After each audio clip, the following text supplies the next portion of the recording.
Hey, what up, pimps?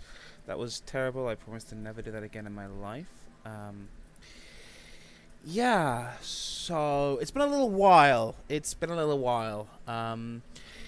You want me to give an excuse? There isn't one. You want me to tell you the truth? Well, the truth is that I've been busy. Goddamn, doesn't it feel good to be live again? Bloodborne. All of the Bloodborne. Man, I just hope that this shit goes well. Oh dear. Let me just do some pimping, because you don't get a link until you start streaming on YouTube, which is one of the annoying things about streaming on YouTube, I'll be honest with you.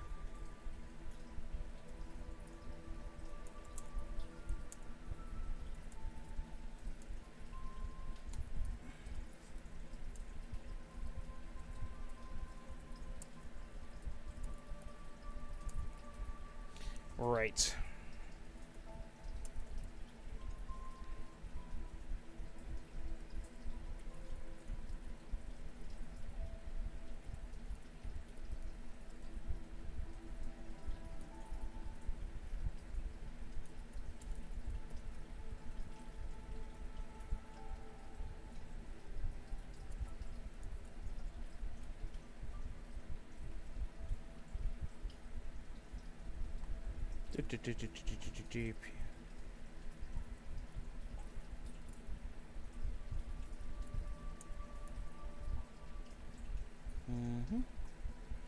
Right. Oh, son of a bitch, I just wanted a link to reblog there.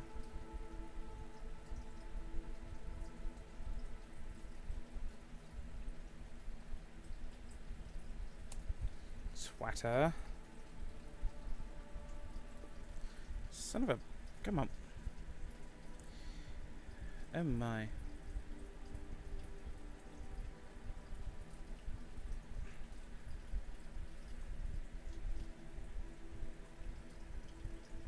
Doop-a-doop-a-doop-a-doo.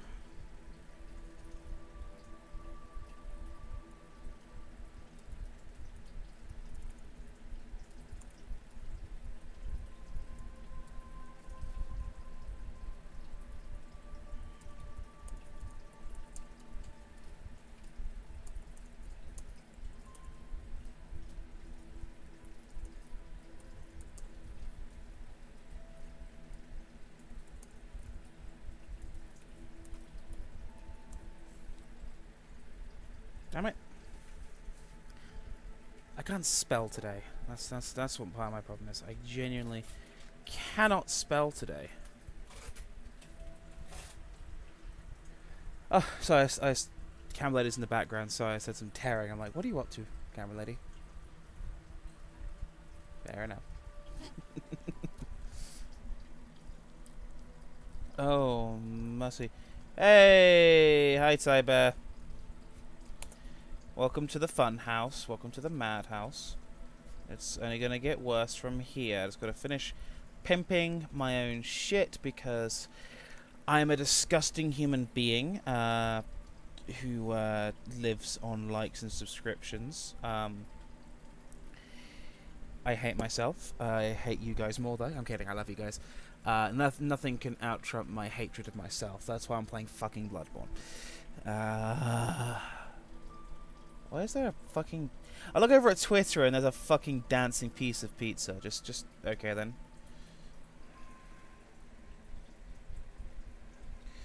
After... Hey! Type, you bastard. After a brief hiatus, Bloodborne Live and Blind returns.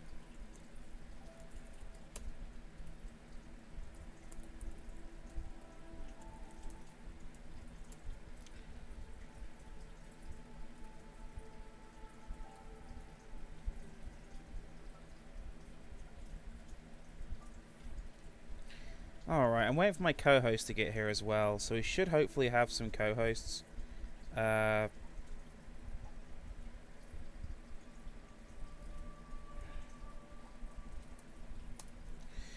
We should have Richard coming on, so we're not going to have Stephen today. Stephen is currently on holiday. Time for Vicar Amelia. Yes, it is indeed time for Vicar Amelia. I just have to whore my link out like a cheap Venetian prostitute. I am so not ad-friendly. yeah, the new fiscal quarter has started, and the advertisers all came back to YouTube like we knew you would with your tails between your legs, you snivelling stupid cunts. Thanks for the Fruit Loop ad spots, Kellogg's. Cheers for that.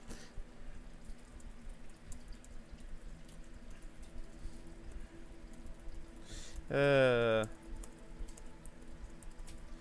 much we have here? Let me type it.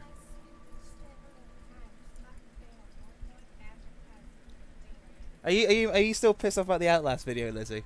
Huh? So Cam Lady's in the background is murmuring about not being advertiser friendly. Yeah, because you just mocked them. And then you look back and everybody like, Everybody took the piss out of them. I mean, like, now that you quarters began, it's kind of funny. Like, it was just pathetic. YouTuber.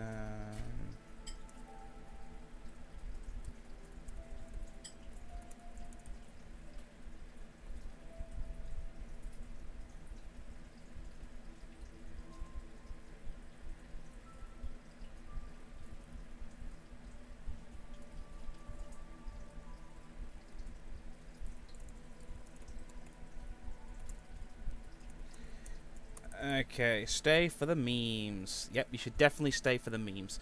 Alright, so gonna close that now. So close, come on. Silly browser. Checks it for kids. Right. Okay then. Let's die. Let's get dangerous, as a great man once said.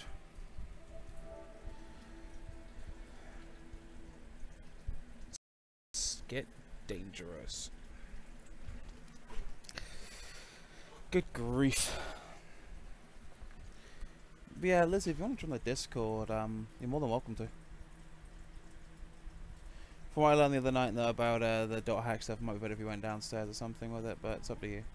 I said if you want to join the Discord, you're more than welcome to.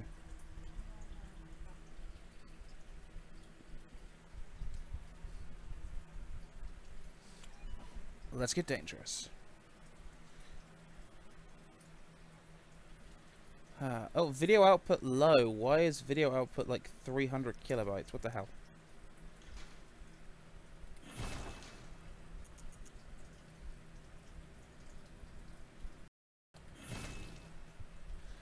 It's like it knew I was making fun of the advertisers. Jesus Christ.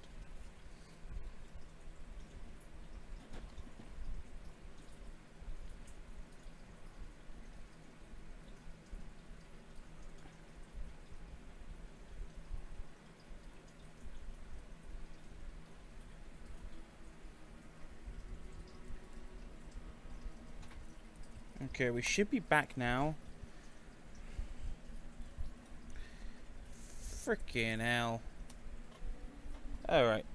We appear to be good. Never mind. Sorry about that. I apologize. So, are we on the right microphone? Yeah, we are. Okay. Alright.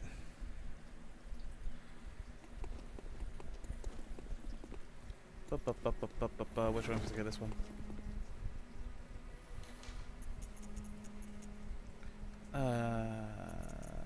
Civilian, I believe. What do you mean stream complete?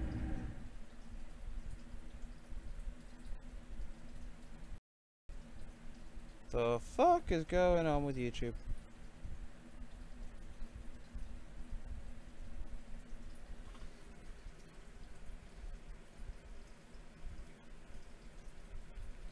Alright.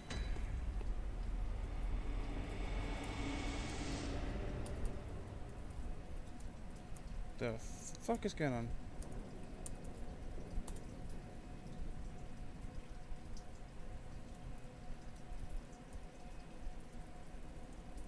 Okay, with luck, we should be stable now. Okay. I think we're stable now. Okay. I think I came to the wrong place, but okay.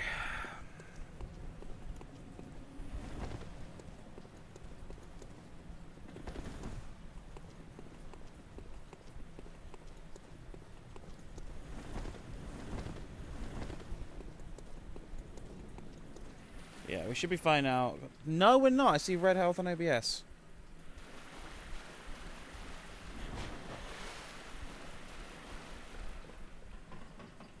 What the hell is this?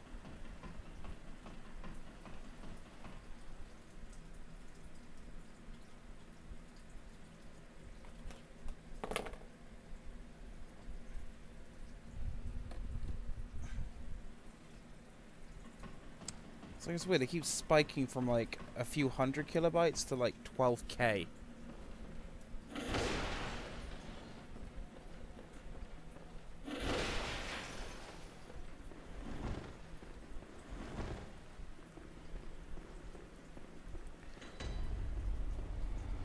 Cathedral Ward, that was it.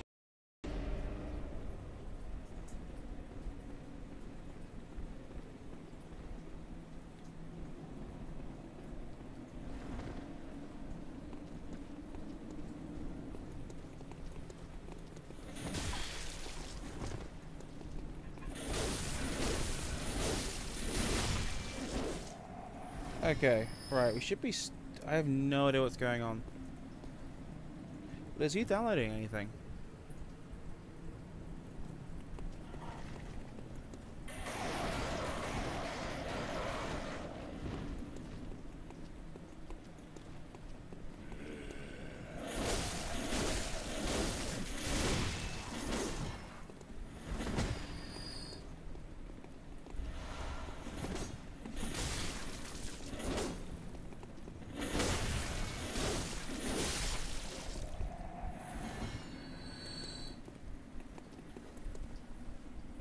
There we go.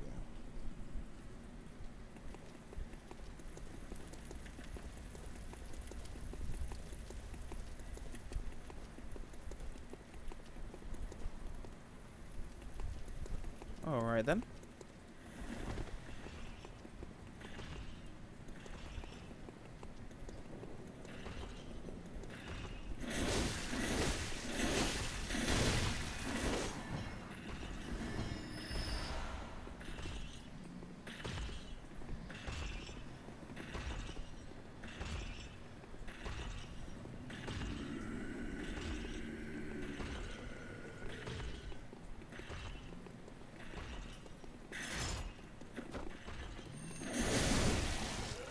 Spin it to win it.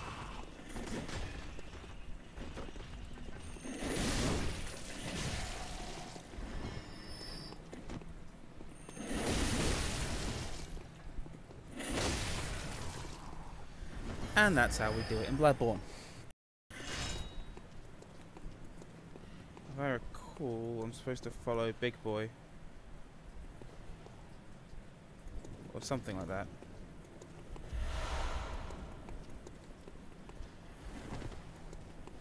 Yeah, she's up in here. What do you mean stream complete?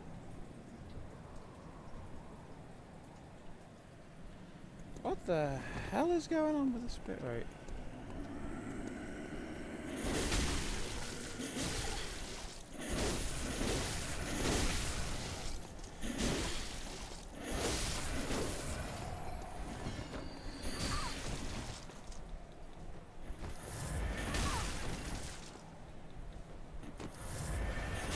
Jesus Christ.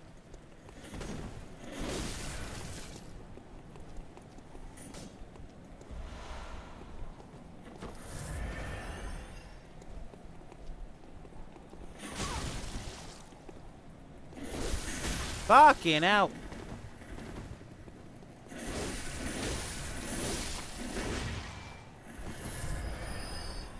What the hell is going on?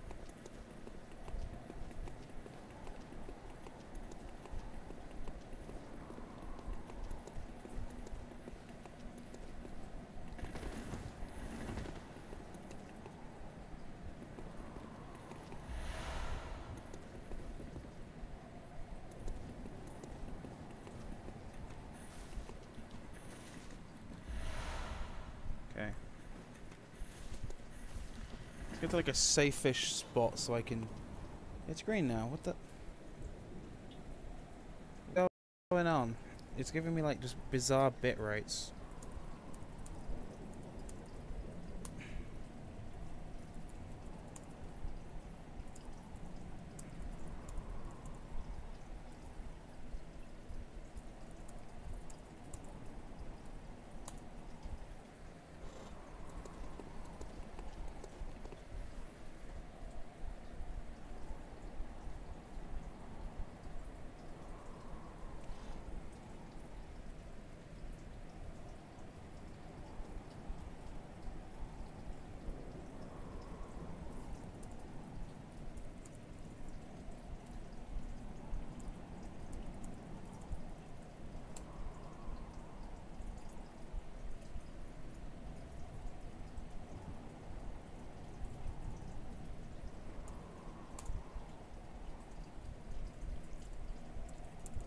me tinker with this.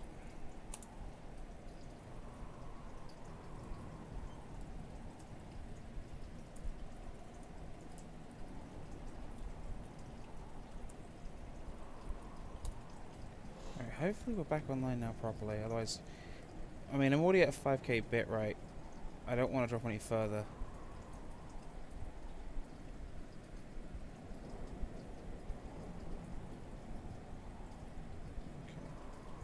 Seems to be holding better now. Alright then.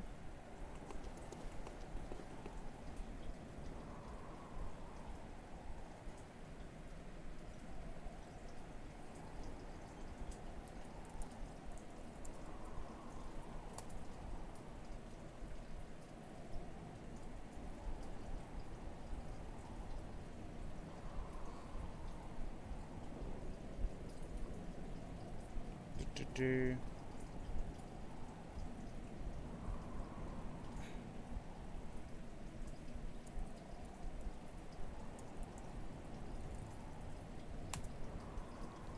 what is going?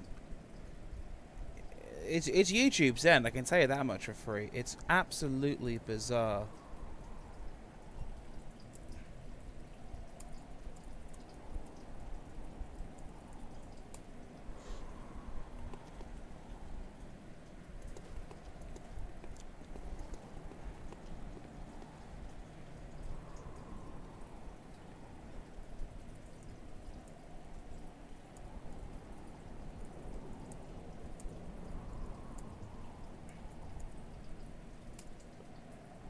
Okay. Right. Trying to go through the VPN, see if that works.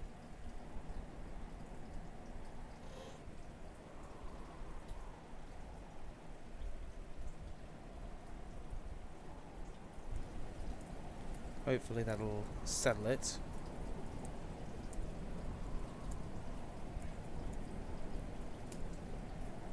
Okay.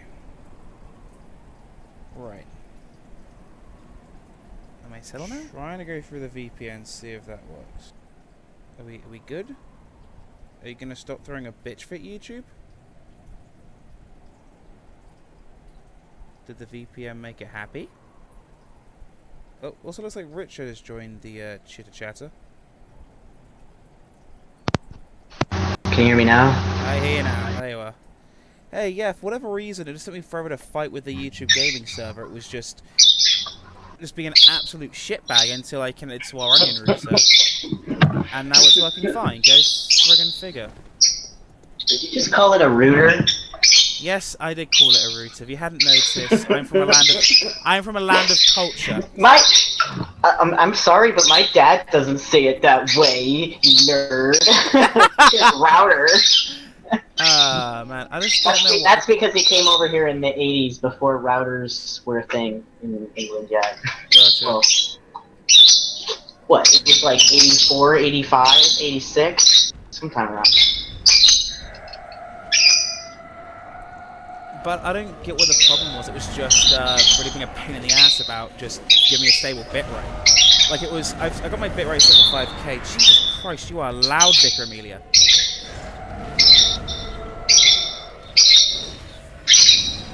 Get out of I'm dead. That was a really big attempt. Pardon my brother. That's my baby. He just keeps going on. He's like new to this whole chirping thing, so he's like, yeah, I'm gonna just keep chirping. He'll tire himself out eventually. It's fine.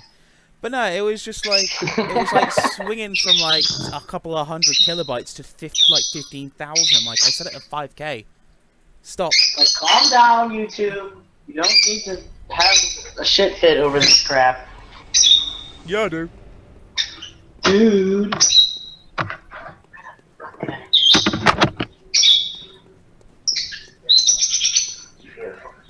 Okay, guys, I can only apologise about the stream issues there.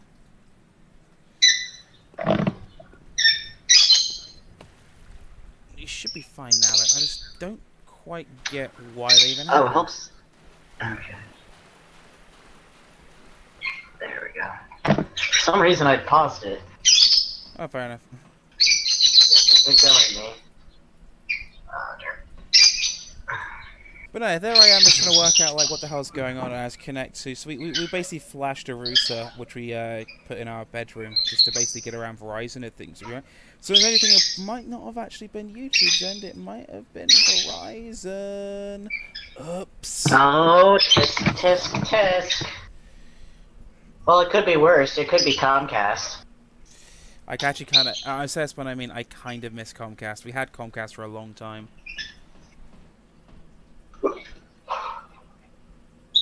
Guess Comcast works if you don't have to deal with their customer service. God,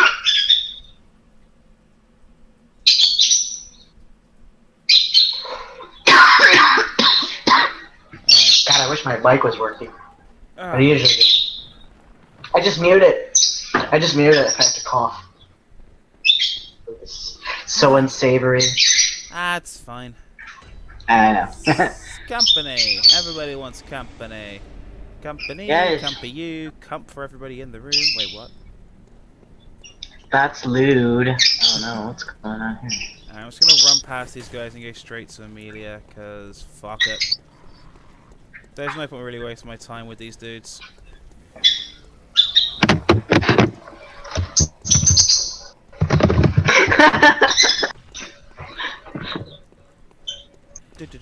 Roll! Hi guys. Bye guys. Whee! That was fun, just rolling through its legs there. And they're all confused, just kind of there pointing, but it's like, hey, you're not allowed here. And I'm like, yeah, I am. Bye guys.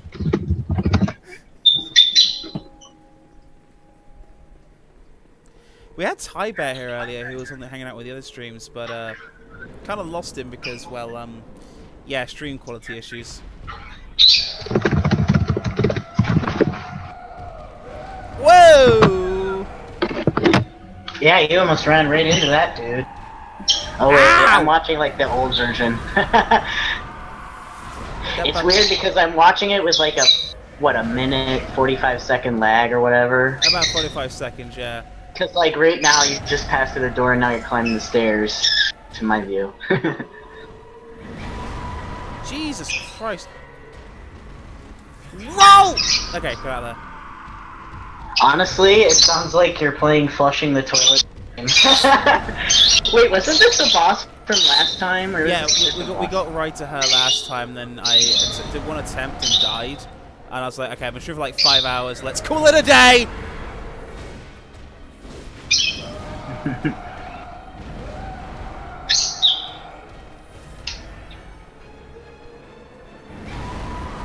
Jesus Christ, she hits like a truck, dude.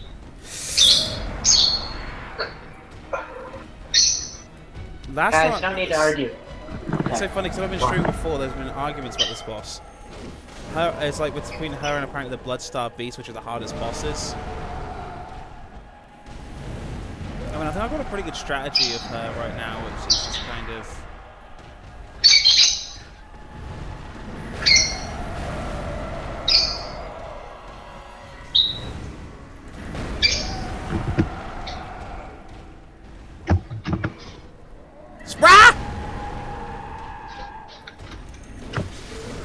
Okay, she's mutating. Of course she is. So here's one for you. How would you make a blind accessible Bloodborne? Oh my god. That would probably take some time. I mean, I have just get some things out of the way. Like, obviously, we would implement menus and stuff. But like, I think like the biggest thing would really just to make sure that, like, based on what we have for today's technology, maybe like just making sure that there's good sound design, basically, to know where things are. Yeah. The problem is that what I'm building now doesn't have a 3D component yet. Still trying to work that out. It's pretty tricky.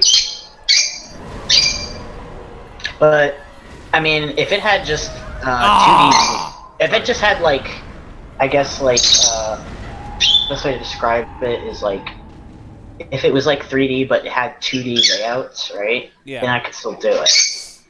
It's just like a matter of how it's projected on the screen. Like, how is the actual game, you know?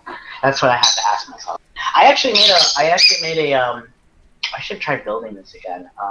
I made a blind Wolfenstein 3D. It's really funny. There was no enemies, but it was the same. Gotcha, gotcha.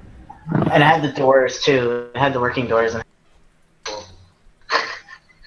so we just got squashed by Vicar Amelia once again. But I can get it down. Rest in pieces. I can get it down a decent amount in health. She's just such a pain in the ass. A lot of it is less that she's a hard boss and that she's so fucking big. Yeah, it must be hard to dodge and figure out like a way to kind of rebalance yourself if you get fucked up. I mean, it's not as bad as Sonic 06 or anything, but it's still like... Nah. It's not like the Eggman fight from Sonic 06, you know, it's... Is that the one where they're on the... He's like in the... I mean... Yeah, it's like he's like in this weird egg dragoon thing, and you're just like, what the hell is going on? Cathedral Ward, that's it. God, that whole... I remember one time I just sat through compilation of all the cutscenes in that game, just called Sonic 06 the movie on YouTube. I don't know if it's still around, but I watched that, and I was just like, this is like fan fiction. Why did you do that to with yourself? A bunch of Why did you do that to yourself? I was like 18 and really dumb, and I was like still kind of like really just... So did you have a spare 4 hours or something and just wanted Well, to I had like no life. There was a period where I had like no life between when I was like 18 and 20. Like I was a total loser. Like absolutely a total loser. Like honestly, if I didn't get involved in the blind stuff, I'd probably still be a total loser. Cause like I was just so stupid back then. And I literally like I was like turning. I was on the path to Chan if I wasn't careful. Chris Chan. Can we have one stream without Chris Chan being mentioned? Shit, I'm sorry. Also, is it Chris Chan or Chris Tran now? And I'm going to hell. Oh shit! Goodbye. Oh. Goodbye monetization. Goodbye AdSense account. Goodbye YouTube career. Goodbye. Oh no, there goes. I'm sorry for offending. That's honestly like the thing I'm starting to worry about the most. Now that I'm getting more involved in like promotion and stuff, I'm realizing, oh my god, people are so easy to offend. I don't even know what I did half the time. Like sometimes I just literally give my professional opinion, and I'd love to like discuss it, right? But like sometimes I just give my professional opinion, and people are like, "You just hate X people." I'm like, oh my god. I mean, how are you supposed to get anything done? Can we talk about Visual Novel Girl? Oh god. Are we allowed to talk about that? Are we allowed to talk about that? That's fine, it's on my Twitter. So basically, what happened was, I had accidentally pissed people off on the 4th of July, and, yeah, I know, right? Well, all I said was, there was some comment from some random Twitter account saying, why aren't games more accessible? And I said something along the lines of, well, there's quite a few implementation problems, it's difficult, it's expensive, people don't have the time for it, etc. And then they got super angry with me. And I think it was just because the examples that they gave were super simple examples that wouldn't really take that much effort to put in, depending on how you built it. Like, subtitles, yeah, those are so easy, and you already have the script. There's really no excuse to not have subtitles, at least in some form, really. I mean, I have no difficulty hearing, but I always have subtitles on just because I'm usually talking to somebody when I'm playing video games. Well, subtitles are there. Subtitles are there. Like, subtitles are so easy to implement that people don't implement them. They just forgot, honestly. Like, it's such a thing to look over, you know? And then the other thing they said was key binding, and like key binding, if you didn't put key binding in your game initially, it's not easy to implement back later in the game. I'm doing that right now, and it's taking quite a bit of my time. And it's because I have to go through every menu and make sure I didn't miss anything. But I mean, if you go into the beginning of the game knowing that, that's not every developer knows that, right? And basically, they got super pissed at me. Like, they called in their Twitter buddies. It was a little before. I'm new to Twitter, and it's just like. Oh, you got virtue signal, boy. No, I got tagged out. That's what they called it. I was like, what? Oh my god, this is tag duel here. This is like Terra and Doc. Holy fuck. But no, they get welcome to indie game devs on Twitter. A lot of them are again, I don't want to name any names, but we know people like this. Oh, you mean like a circle jerk? Like they kind of go out after each other? A little bit. They don't. That's kind of the impression I was getting. But I don't know. Like these people were. Well, one of the people that they brought in was this indie dev, right? And that's the person you're talking about. The other person was just like fucking crazy. I have no idea what his credentials are, but he was crazy. So he was that guy. This girl, actually, I don't want to watch her, I should explain. So she's working on a visual novel. I didn't bother to find out which one, it doesn't matter. She basically went on about how she made a game accessible because she added Microsoft SAM or equivalent software to it. Yeah, like, I was like, fuck! To her. Now, it's... Sorry, that's got wailed on. I told her, I said, you can make this game in HTML and have it be accessible. Right? You can just go and make this 1996 style, literally just do the same thing that you did with Depression Quest, right? And this wasn't Zoe Quinn, obviously, but like, yeah. You do the same thing that was done with Depression Quest, and you can make it just as accessible. Depression Quest is technically accessible because it's so fucking simple, and it's just text and links, basically. So, I mean, I forget, if there's pictures in there, it's not accessible, but pictures are shit, it's a fucking visual novel. But anyways, you know, basically, at the end of the day, you basically already have an accessible engine, and it's been around for 20 years. And it was so funny because she was trying to tell me, no, because they have browser differences. It's like it's almost like they're reading from like a fucking script. Like, you know what they're gonna fucking say next. Like, the browser differences, that's a real problem. But like with very advanced things, not with text and links. Like, not with like literally like what you. When you're first exposed to fucking, what do they call it, are you dead? Yeah. Oh, there you are. Oh, I just wanted to make sure you were dead. Okay, you're just undead. Alright, I'm cool. undead. I was letting you talk, sorry. But yeah. So basically, you have this technology back 20 years ago, and she's trying to give me this excuse that browsers are so incompatible that they'll fuck up the accessibility. I'm like, for fucking text and links, and you don't know how to use cookies? Are you like... And then she finally just... You clearly don't understand anything about game dev. Here's the really big thing as well, which kind of always winds me up whenever people say browser incompatible. So Chrome has become one of the biggest, I believe now, PC browsing platform. On top of that, Opera browser, operated by Opera over in Norway, shoutouts guys, their Opera Next browser and now their main Opera browser are based off, guess what, Chrome's source code. They got a partnership with Google and made Opera Next, which is based on Chromium. So it's like, no, these browsers are starting to act more and more like each other. Well, the biggest problem is Internet Explorer. People who are blind tend to don't use more recent technology unless they're particularly technology oriented. You see this problem a lot. Gotcha. Well, even then, like, Microsoft Edge is a lot better than Internet Explorer ever really was. Particularly that it's using a basic, Windows 10 machine they got at Best Buy for a couple of $100, you know? Mm-hmm. I think the problem will change. Oop. Did we lose you? Huh? I think we lost you for a second there. Oh, I may have been far away. That's part of it. Okay, we got one more attempt before I have to go grinding! Fucking hell! Slam dunked! Ah! Amelia! Stop it! Bad girl!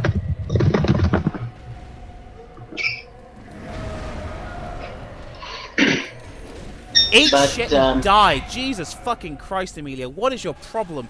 You are covered in white rags. Use one of them as a fucking panty liner.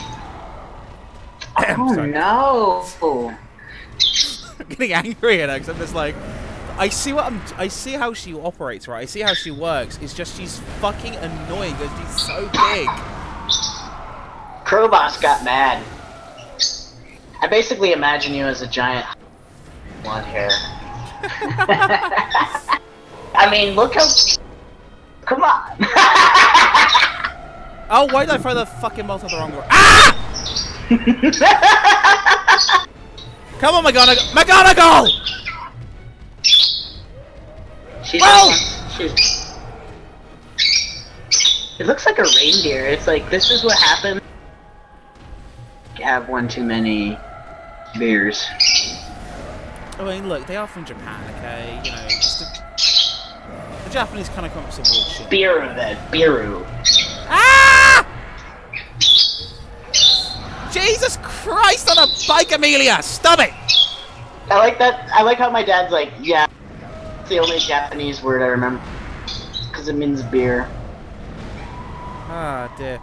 As long as you can ask for a beer in any language, you will have culture! Yeah, that's pretty much all you need. Get fucked! Come on!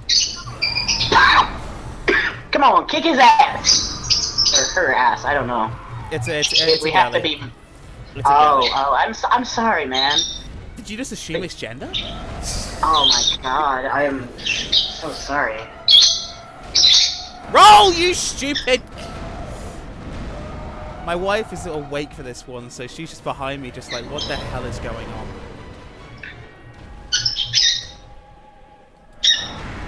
She's probably like... Ah, she married me. She God. doesn't have to. Hey! Woman, stop it!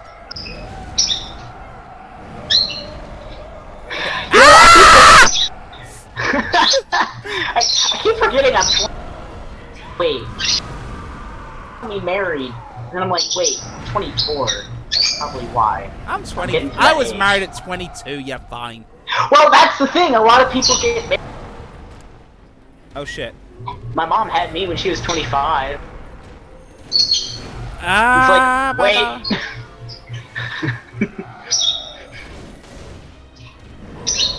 Oh no, oh no, oh no. I've got 2 blood vials left and I realised I didn't recharge the whole way. So no matter what after this, I have to go grinding again.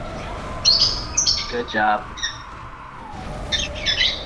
I wish you could just set it on fire, jeez. I'm trying! Well, obviously it's like ridiculously hard. Dark magic or some shit that protects it from getting fire, but if you had that thing in real life, you just have to put a fucking lighter up to it and that thing would just go right up. I'm dead. Yeah. Alright, so we're gonna get grinding, and I'm hearing down from the hallway, just from my lovely wife, the camera lady, I was hearing from the hallway, try harder!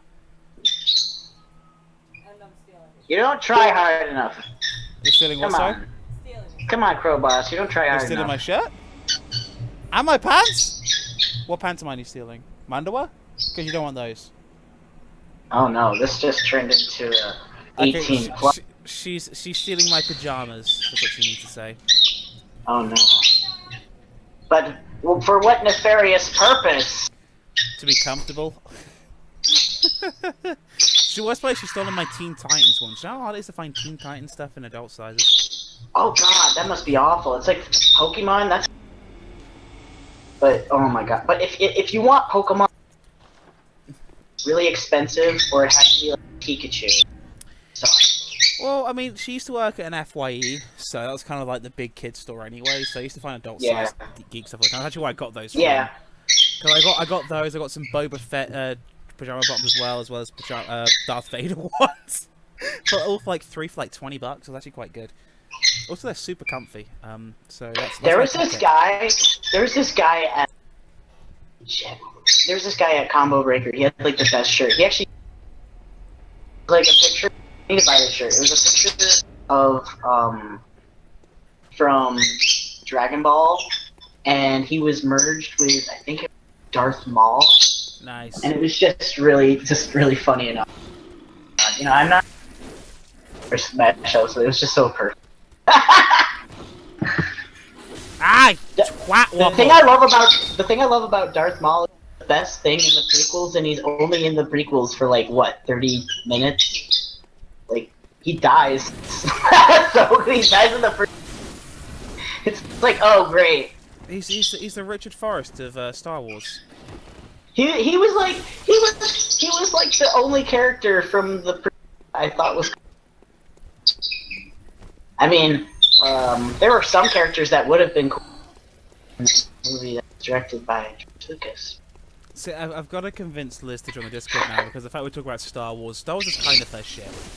Okay, I'm kind of outclassed there. I'm into more niche. I'm like weird. I'm like into all this. Like, I'm like one of those hipsters that's literally just like, oh yeah, everything I'm into only has like a fan base, 15 crazy individuals, which honestly sucks. I like wish I was into popular things. Ah, you motherfuckers! I look at Star Wars fans and I'm like, you have a fucking wiki that has like 1 billion pages on it, and like, I don't care if like half of it is retarded fan fiction. I mean, okay. Here's the thing with those wikis, right? They're usually written by one really dedicated fan. I mean, oh god, really dedicated. Oh no! I mean, have you seen the Chris Chan wiki? Oh yeah, I know about the Chris Chan wiki. I know how in depth it is. I've read through. I haven't gone through all the videos, but that's pretty much it. Like the media, I haven't gone through all of it, but I've read like all the shit. Like, oh my god, there's so much shit. Case in point, though, you know, if someone's dedicated enough, they will write about anything for as long as it takes. Oh my god, I know. It's like a, you know, the weird thing about Chris Chan's wiki is that it's like a mass. You know, I was looking at a quote from Happy Harry, as in the Happy Harry cartoons guy. It was on a podcast, and he was just like, I must say in my spare time I read through the wiki, and he says a really interesting thing, and he says, I'm sure at this point in history there is more written about Chris Chan than George Washington. Oh yeah, I wouldn't be surprised. Like, and that's just horrifying to think. He's probably more well documented. We know where he lives, we know, like, his history, we know, like, doctors he went to and shit, we know his high school, we know his career. Like, holy shit. He's, like, the first person who's ever been hyper-documented. You saying he's the real-life Truman Show? I wouldn't agree, so I wouldn't say that much, but I think what it is on it is, like, he's just somebody who's so absurd that it was able to kind of establish a following just by wondering what he did. Well, it's such a rabbit hole, though, because the first you hear about him, you know, most people just know Chule. Like, I was literally listening to the Schmucks podcast last night. The new one is up, so it's Psycho Power's podcast, if you're familiar. He had Lara McDouchebag and Chris Reagan on it, right? And they start talking about Chris Chan at one point, it's kind of out of nowhere. And it was just like, and they're on about the Julie thing, and I'm like, everybody knows about that at this point. It's inescapable. It's not even that funny. It's not even that funny. Yeah, it's pretty weenie. The funny shit is like when that guy impersonated Miyamoto. That shit was fucking hilarious. And his mailbags, oh my god. Like how he would get like people that would claim that they're from like excuse me, I really need water. But no, that there was this one saga called the Miyamoto saga. The Miyamoto saga, you know? Yeah, I'm aware. Didn't he like go to Redmond at one point for something like that? I don't remember, but I just remember that he just kept thinking that this guy was Miyamoto.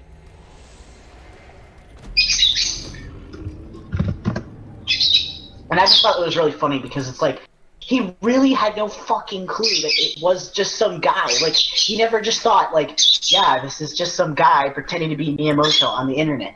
Like, it just was like, it was just amazing how far he took it. And it was hilarious. That was funny. But nobody talks about that. I think the one to me that kind of sticks out among the others was the whole Liquid Chris thing. Oh yeah, that one's funny too. And that one's genuinely funny when you break it down too. Like, well, it's not because like someone was pretending to be someone they weren't, but because like this guy was just pretending to be Chris. Yeah, and, there was a joke. Well, I thought it was funny because there's a, and it's not even a mean,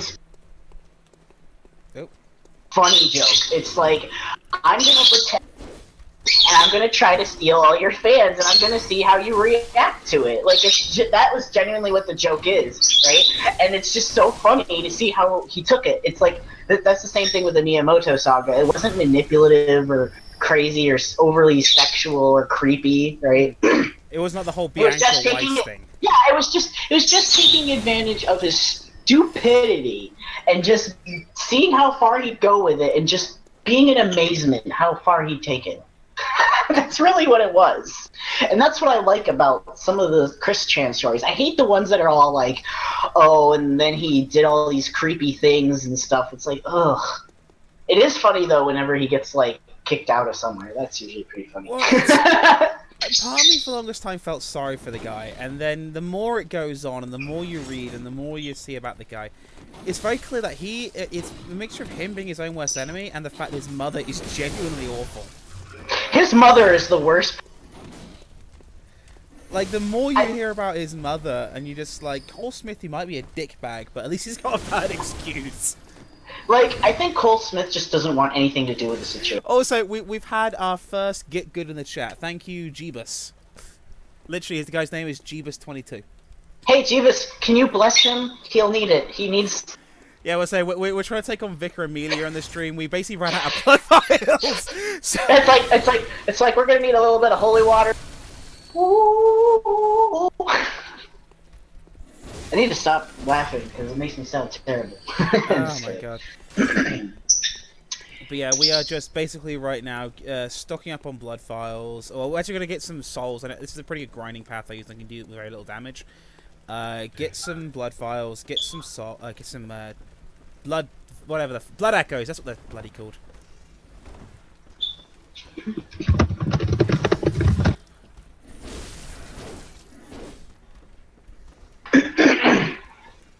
I'm sorry, I'm just laughing. There's some drama going on, and it's kind of funny. It's just really stupid.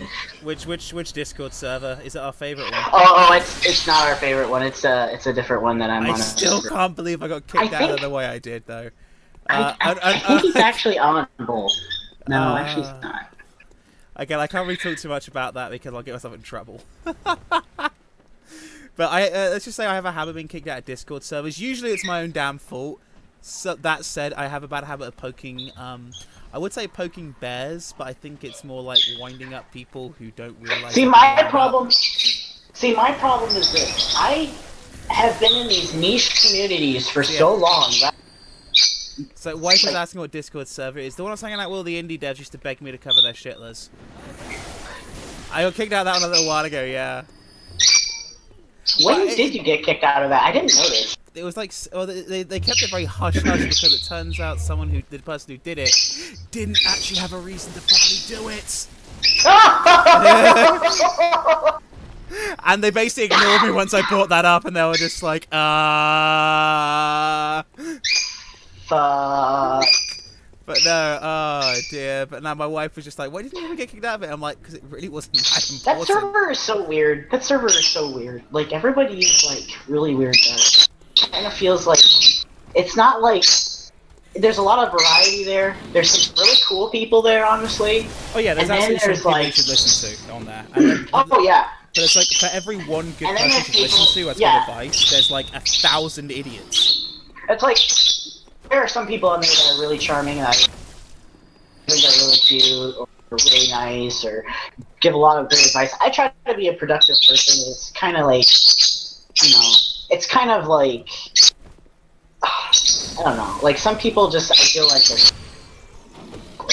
feel like they need to be the center of attention or whatever, and it's just stupid. It's like, come on, I want to learn something, I want to talk about something, I'm bored, you know, I'm at work, I've got nothing to do. Yeah, but my game is gonna really flip the world politically on its head. Well, like, it's like, today, there's like, this other server, this is different server, but this kind of same kind of shit. You'd see this kid, and he's like, he's not a bad kid, he just overreacts and acts really stupid. Yeah. And you just want to kind of tell him, pull him aside, this is not how you deal with these situations. This is how you deal with these situations. You see, when you do this, this is how it works. And this is how you respond. And it's kind of hard to understand at first, but that's just how it works. So I get a lot of the same issue with the YouTube people, because you see a lot of kids who upload videos by certain, particularly Konami are really bad for this, will monetize their video, and it's just like, no, you actually have rights to monetization, this is under fair use. And explain to these kids that they can fight it, you know, this is how you, but they won't, they'll put like, fuck you Konami in the explanation box, and I'm like, no. What they want to see in that explanation box when you file a account for notification is that you have legal grounding and you know what you're saying. So, for example, when Childhood Trauma videos of mine were recently claimed by, tried to be claimed by Warner Brothers, I threw the account of notification saying, I believe this qualifies as fair use and is transformative under United States law. I have taken out of context to give it new meaning, in this case talking about why I was scared of 8-legged freaks, right? And literally within an hour, problem solved, over and out. A lot of these issues as well are being filed not by people, by automated bots, particularly on the Konami side. Konami's been pretty scummy about this. They will absolutely file and also claim that they think they can get away with it. If you bring it up and bring it to YouTube's attention, though, 9 times out of 10 you'll have your stuff remonetized pretty quickly. It kind of sounds like it just automatically. Oh, hey, this. Oop. But it's the same kind of thing, though, where people are just like not listening to what you're supposed to do and kind of just ignoring proper process in favor of just acting like an idiot. Well, I think what bothers me the most is people are not interested in open discourse. They're really just interested in talking about how awesome they are, or dominating the community, or, you know, trying to get basically advertised. And it's just like, it's kind of frustrating to me because I always judge myself when I do things like that. I'm always kind of like, yeah, I feel like a bit too far with that, and people may have kind of thought I was, you know, begging a little bit or something, and I was talking too much about my game. And I know I talk a lot about my game, and the reason why I do that is because I like to talk about why I made the decisions that I made, because I like to teach people. And it's not really, it's not to say, oh, I'm cool because I did this or I did, you know, I built it this way because this made sense and this made sense and this might help you. And it's like, you can't listen to that and be a narcissistic person at the same time, because it's like, whenever people hear that, they're just like, oh, you just want to talk about how you are, and I'll talk about how I am. And then they won't take any criticism. And it's just like, how am I supposed to achieve anything? How are you supposed to get better? How am I supposed to get honest criticism if that's the attitude you're going to have? So stupid. It's like, this guy at Combo Baker gave me constructive criticism redesign my game, and he told me, like, he gave me some problems, right? And he told me he didn't think he had a solution, but I had a solution. I came up with a solution literally the next day, and I spent weeks implementing it. That's why this new release is taking so long, because I've had to rebuild how I present the information in the UI. Excuse me. And it's been such a fucking pain in the ass. But you know what? It's done now, and I just need to relabel everything, get everything packaged up, and, you know, the thing is that you've seen what they look like, and you know that they're better than what they just seem to be like text before. It's so much cleaner now. Like, you take one glance and understand everything, you know? Yeah, it's like looking at a Pokemon card. It's great. I mean, the thing is that I would have never even thought if that guy didn't just challenge me, you know, and didn't say, oh, wow, it looks like the best thing in the whole world. You're such a great person. Look how awesome you are. It's like, I don't understand how you can keep living like that. That's always been something that's really frustrating about a lot of these people, and I see it so much. It's like, I came into those communities thinking I was a total idiot who didn't know what the fuck they were doing, and I was actually going out and teaching people things and correcting people and actually being somebody who was showing people how to do things. I was like, fair, have you seen the majority of the indie devs people look up to? I mean, the apple doesn't fall very far from the tree in a lot of the indie devs, and I'm probably gonna piss a few people off when I say that. But if you look at people like Phil Fish, you know, you, I saw where these examples as an outsider who doesn't play a lot of, you know, I'll just be honest with you. The reason why I'm making this, because it's the best way to tell the story. That's honestly the reason why I'm doing it, and I'm doing the programming because I enjoy two things that came together. But like, when as an outsider, the only real indie dev that came to mind was the guy who made the Meat Boy game. I don't know much about him, but Edward I just thought those guys. Team Meat is actually awesome. To be fair, they actually are pretty great guys. Yeah. But I thought that I remember just watching this documentary, and I thought it was a really interesting approach to the situation. It was kind of intuitive. It's kind of sad actually watching Indie Game the movie back now, because the only people through there who haven't like run their reputation through the mud are them, Team Meat, and the Braid guy whose name I keep forgetting. Oh, okay. Everyone else in that documentary has just run their reputation through. You know, that is so disappointing. But yeah, I remember. Well, a lot of them also kind of got caught a few years ago when a certain scandal kind of erupted. What happened? Well, particularly in the terms of rigging Indiecade. Have you heard about that? Oh shit, that's a big fucking deal. And take a guess who that was. Take a guess who it was. Oh. Phil Fish. Oh, Jesus Christ. Of course it was fucking Phil Fish. The guy's a twat. I mean, you know, as an outsider, getting to the point, Phil Fish was already, like, a bad image, because it was like, I saw how he freaked out about, like, wasn't it the sequel to Fez or whatever, and he just didn't want to do it or anything. Basically, I saw that, and I thought that was so unprofessional. It's like, you have all this money, why don't you just fucking outsource it? Well, the truth is that he ripped off the people who made his engine for him and his graphics, and basically screwed them out of the original Fez game. So Chance he realised he's going to be by himself, doesn't really have that much talent. Oh, and shit. Then, so he basically made a really cool trailer, and then realised, wait, shit, I've got to deliver on this now. I can't do anything. I can't do Yeah, this. that's what honestly I reckon happened there, was he kind of realised he was about to get called on his shit and bailed. Using an excuse, which conveniently which happened to be, you know, the summer of 2014, and then went from there. I mean, honestly, it's just like, I feel like that. I was just, you know, like, I met some people who, you know, I'm a member of a very close community of Golden Sun fans, right? And we've been around for almost a decade now, and we've known each other for, like, over 5 years, all of us. And one of the guys is a really smart game developer. He knows his shit. When I have a fucking question about balance, you know, how to build certain things, I go to that guy because he knows his shit. And he's really smart, and he's not like most of the people in those chats. He actually knows. Like, if I have a trig question, right, one of the most things about me is I don't know upper. So I have to ask him all the time about trig and calculus if I can't find it, right? Mm-hmm. So he'll give me a solution. He's so good at it. But, so I thought game devs were smart because they had to have all these skills in order to build a good game, right? Yeah. And then I went into that chat and I was like, so. Oh, yeah, welcome I'm not saying any names here. I'm not saying any names. Yeah, I don't think we should name names. Well, just we shouldn't. Of course not. I don't even.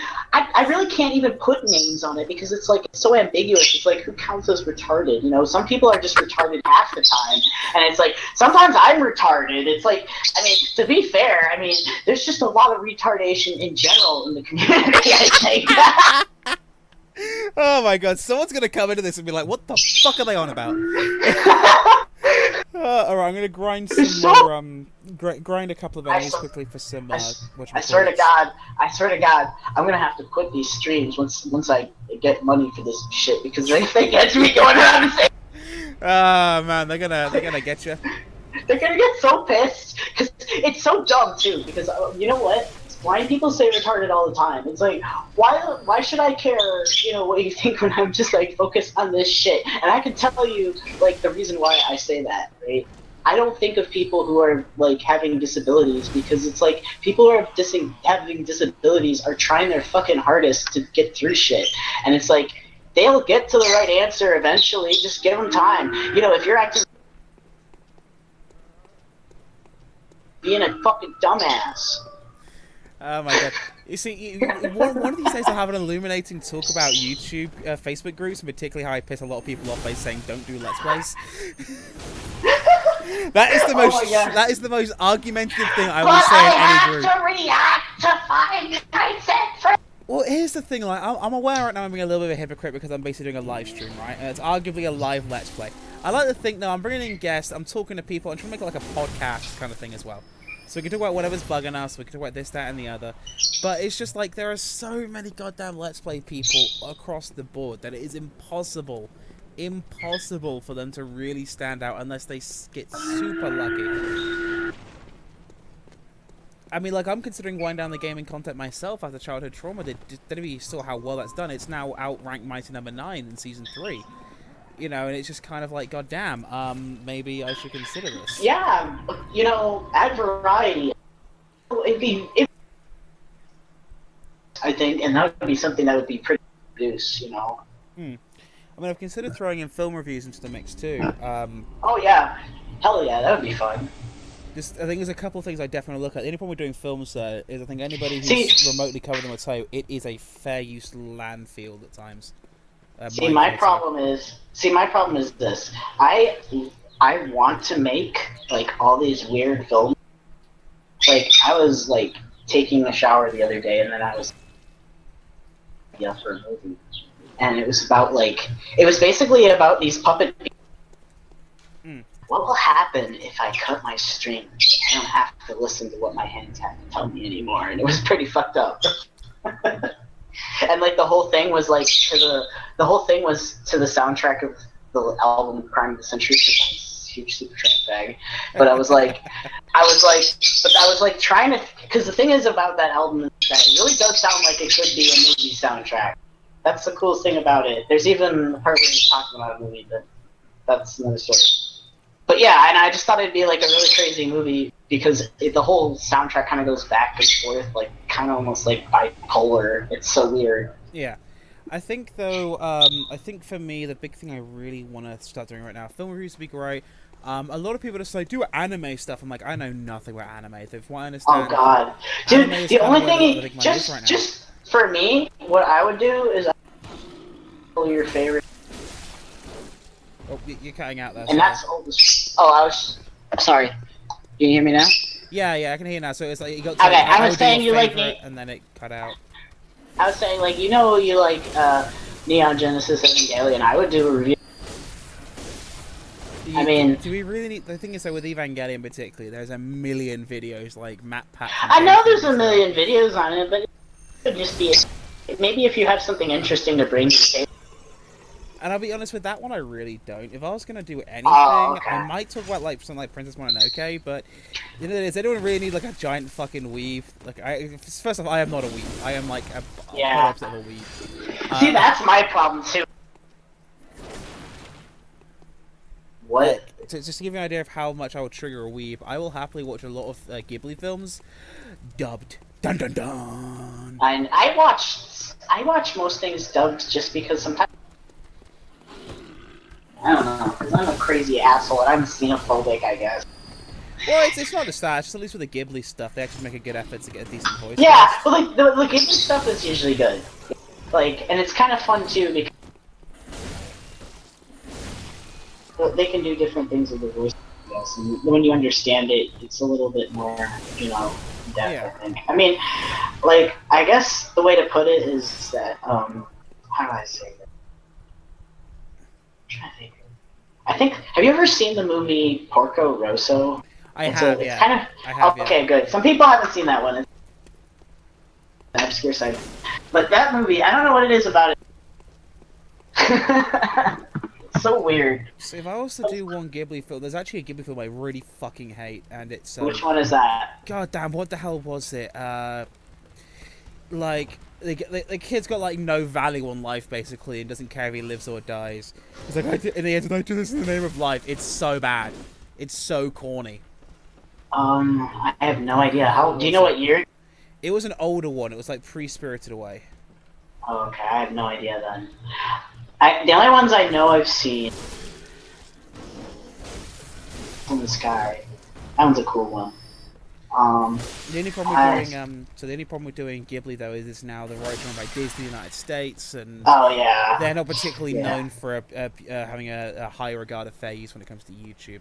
Unless you're making Spider-Man Elsa content, and then in which case just Bradbury your way to the top, man. It's like, get out there. I actually still have not seen Frozen, believe it or not. I have not seen it either. I don't care at this point. The only thing that I have to say, Let It Go, and I'm just really glad that people don't listen to that anymore. That was the most annoying fucking song in the world. I fucking hated that song. The thing that came out of Let It Go was the parody song called Fuck It All. Oh yeah, that was funny. Fuck. Yeah, that was like my life in 2016. That was so weird to me. It all was kind of just. See, my wife to this day will still start breaking out into song with "Fuck it all, fuck it all, don't give a shit anymore." So it's like right now, she's already going. I still don't really understand I still don't really understand what the fuck. You. Whoa, sorry. I was just saying that I still really don't. 2016, like either in my, you know, the life of like everything going on around me. Like I was like, is this really happening? Is this really my life right now? Donald Trump is president? Like this is really my life? Well, it's like I said in the wrap-up video I did for 2016, the Game of the Year video, the Cakeys. You know, I was just like, can we just ignore the celebrity death and look at the news in this year? Like, what the fuck happened? And then, like, people were, like, making Harambe jokes for, like, over here's the thing with why that happened. The reason why that happened was because that was the one good thing, like, in the news that was just kind of, like, minor and not, like, really depressing. It's gonna sound so fun at the record when we're reminiscing about a dead fucking gorilla. And then there was stupid shit. Like, I think this was before all that. D's nuts. I remember that. That was weird. Was that 20? I can't remember when D's nuts was. That was like completely retarded. That was like, oh no, this election's gonna be the first meme election. Well, fuck. I mean, 2012 did have memes, but like main appeal of the election, like people still talking about like, oh yeah, I don't like how Mitt Romney is this. I don't like how Obama is this. It was still a little bit of discourse going on, but like 2016 was basically just. Well, like, let's be real here. Just compare like the body language in the debates between Obama and Romney to Hillary and Trump. Oh God. You know, and it was just like it felt like Alien versus Predator. You know, whoever wins, we lose. Yeah, I mean, we're still Marines at the end of the day. We're gonna get. We're fucked. Hey, look, all I know is there's a light at the end of the tunnel in this country compared to back home, where that Brexit thing has just kind of shut down all hope of it ever being a normal economy ever again. Are they gonna try to come back or something, or is it too... I have no idea what that miserable bint is trying, but all I know is that I am not going back home anytime soon for the long term. You know that sucks, because it was like before... So years, I was like, you know, maybe, you know, I'll move back to England with my brother, right? Like, maybe we'll go there or whatever. Yeah. And, because, like, he's an English citizen, and, you know, I could probably get citizenship.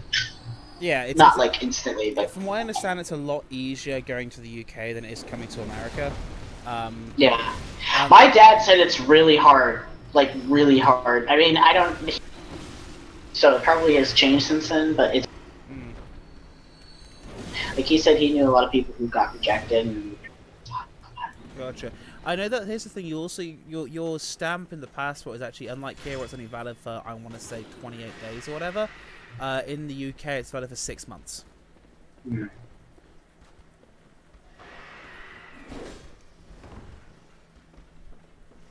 It was weird going to my dad's, like...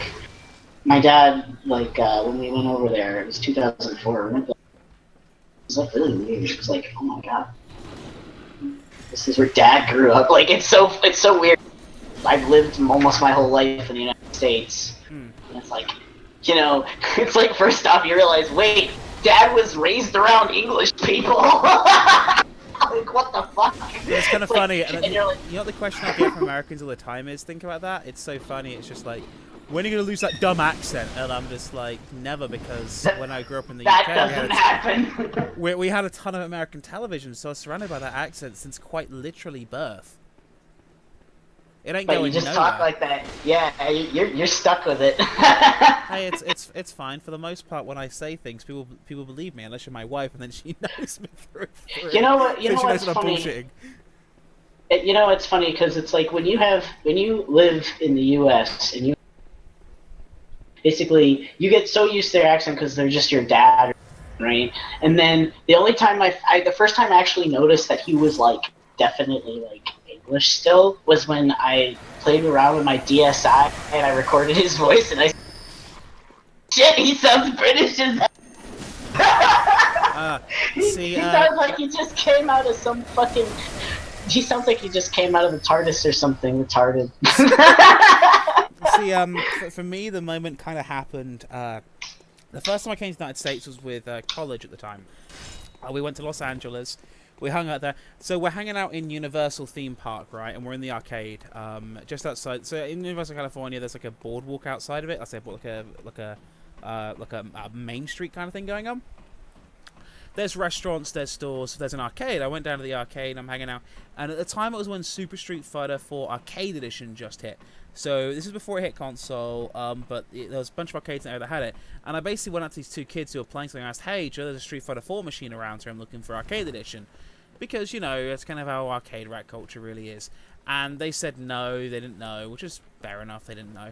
As I'm walking away, I catch this gem from one, he turns to the other one. He goes, why was he talking like that? Oh, don't worry about it, man, he was a British. Oh my god. And I'm just like, wait, what? I'm like, the more I think about it, the funnier it kind of is, but I'm just like, I'm a British. Yeah, you are a British. Well, it wasn't like he was. Listen, there is no. I say British is already plural. You know, it's not like, oh, he's an American. You know, it's American is denote singular. There is no like real plural for the British people. The American peoples. You know, is the technical grammatical term. Oh, he just has a British accent. How he rolls. I guess you could say he's a Brit, yeah. Correctly. He spells color with a E. He's crazy. I know that probably hurt. That hurt right in the spelling. Say, Liz, please join the Discord. You're missing out on some gems here. She's telling the other one I'm trying to convince her to join the Discord. I'm being told no. I'm being told no. Aww, so disappointing. It's okay. Okay, I got 7,500 blood echoes. Should go and get me some more Molotovs, and then we're gonna try and fuck Vicar Amelia up again. Poorly. And very again. Poorly. And again. And again. Every day until you like it. Kind of like the Donald Trump presidency. Yeah. Actually, tell I might actually go get some more blood vials in Central Yarnum, because it's a place I can kind of farm them from. Like I tell myself, I say, you know what? It's probably just gonna be a lame duck thing for a while. Now, here's the thing though, like, genuinely, we stopped making political jokes on the show, because we were just like, people are going to be depressed by the end of this presidency. That's true, that's true. Oh my god, you know, we're going to grow so dissonant to political matters, we're just going to be like, you know what, we're going to let these people go and have their stupid little fight, and we're just going to go to the parts of the world where they're not fighting, and we're going to just chill so that they can kill them. They can all die, and then we can just do our thing. Here's the thing as well, it's not even like political fighting anymore, it's just stupid shit. Oh yeah, I know, it's like they'll fight over anything, it's like It's each other. Well, what's that yacht? I'm not the biggest Yahtzee fan, but I believe this applies to this one. Was it pants on head retarded? Like I made jokes like last year, you know, starting with the death of a beloved gorilla and ending with a fucking annoying orange becoming president. And now we've gone from just fucking everything. We've a few weeks ago we had Mike Pence from his own pack. We've had Donald Trump getting Twitter scores with everyone. We've had the CNN somehow validating Donald Trump. What the hell is going on? This world is like the political world is just like it's like, oh my god, like I don't even want to think. And you think it's any better on the other side? It's not, because they're still like bitching and whining about how they lost with Hillary, and I'm like, you really need me to spell it out. Canada looks more. I don't know why. I don't even care for their prime minister or whatever. I'm just like. He seems like a nice guy. They don't look like. He seems all right. I don't have an opinion on him. My only opinion on him is to say he looks like a star. He is really attractive. But like, let's be real here. Yeah, he's like, wow. I'm like, whoa. This is like, is this what happens when you have like Canadian Independence Day? He's not my favorite of the young world leaders, though. That has got to be Emmanuel Macron, the new French president. Just because of the way he... have you heard about this? The way he basically fucked with Trump. Nope. So Trump's got an infamous handshake, right? Where he'll kind of grip you and you know, he'll grip you and he'll basically bring you in as close as he can, then push you away and bring you in, kind of like a seesaw motion, right? Mm-hmm. Well, Macron is the kind of guy who likes to go to the gym a lot. So you look up Emmanuel Macron Donald Trump handshake, right?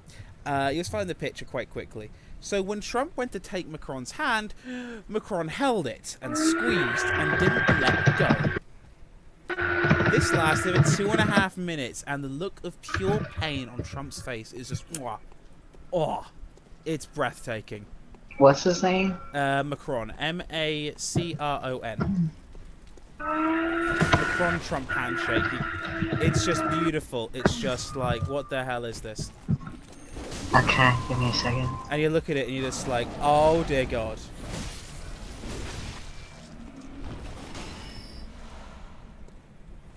Oh my God! Yeah, the look of excruciating pain on Trump's face. And if it wasn't for the makeup on Macron, you look at him real close, you see the vein just starting to appear underneath the foundation. He's just like, I'm trying to crush your hand. He's just like, he's just like, so you reckon you can push? Funny. You reckon you can get the Russians to fix my election too, huh? I like how Donald Trump, like, whenever he whenever he usually has a handshake, he looks oddly like he's like homosexual. I don't know what it is, but he's like, yeah, you want to see where the moneymaker is? Jesus Christ! But no, so the deal with Macron though is he was allegedly, this was because right before the French election happened, there was a mass email leak. Kind of similar to the one that was experienced with the Democrats on this side of the pond, and this one was confirmed to be Russian in origin. So it was kind of his way of basically his way of going, hey Putin, see what I'm doing to your bitch boy over here? Come try me, see what happens. So that was kind of the logic there. Yeah. Oh, wow, I can buy a shitload of Molotov cocktails. Yay! Okay. Let us go and let's try and fight Vicar Amelia once more. Cathedral Ward, I think I need to go to. People, so my work chat is kind of exploding right now, but I don't want to talk about work. No one wants to talk about work.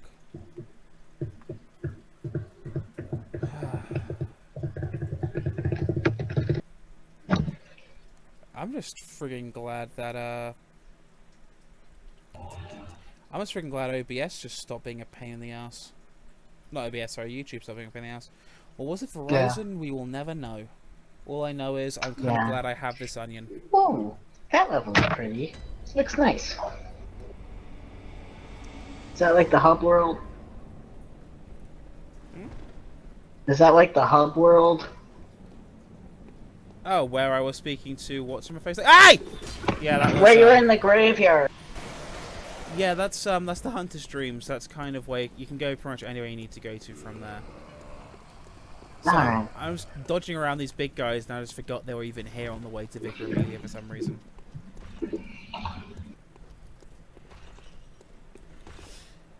Yeah, because I need like 8,000 souls in order to level up again!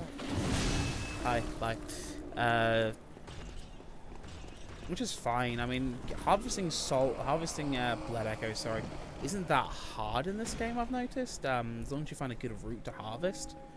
Like the route I've been using drops 7,000 blood echoes, and this is just I'm not sure if this is early game or late game or what this is. All I know is I'm fed up with this bloody boss.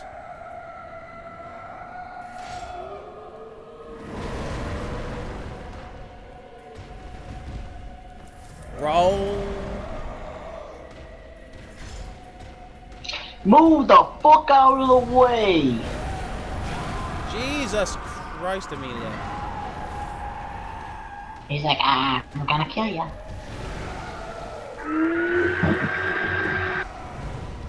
Well, she seems to stagger every single time I hit her with a Molotov. Ow! So, when you were younger, what was your standout game that you really enjoyed? Liked a lot. Yeah. Well, I'm kind of married thanks to Ocarina of Time, so I should probably start with that one. I actually never played. Oh, it's very, very good. If you're interested in playing, What the hell? I've never seen the only one. before. Yeah, I think the only one I played was Wind Waker, actually, which I actually thought was really cool. Wind Waker is probably actually the best place to start off in the Zelda franchise, I'm honest with you. It's difficult, but not too difficult. It's very appealing to look at, and the deeper you get into it, the more you realize that art style is just a cover for how fucked up it truly is. It's really cool! And I really liked it. And I liked a lot of the things that were going on in it. It's like, you know, yeah, it's kind of like, it reminds me a lot of what I'm doing. Right? It's got this kind of whimsical cover, but the more you get into it, the more you kind of like, what the fuck's going on here? Uh-oh. Well, with Wind Waker as well, particularly when you get to like Ganondorf's final monologue, you're just like, wait a sec, Ganon's not wrong here. What is going on? I mean, he seems like truly repentful for what he did in the past, and he just kind of wants Hyrule to be the way it was, instead of just like water-soaked right now.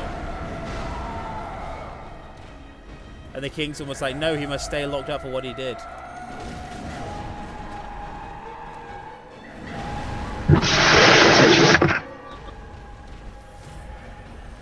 You know, it's such a shame. I should have played that instead of Tales of Symphonia. Yeah, listen like that game either. Hey! Jesus Christ, Amelia, will you stop it? Stop it! The game is just, I mean, it's kind of, it feels almost like it's a little experimental at points, and it just doesn't feel like it works in a lot of ways. And there's a lot of levels that are really poorly designed. Like, they were poorly designed when I played them in 2009, and I think playing a game that was made in 2003 and 2009 is fair enough. You know?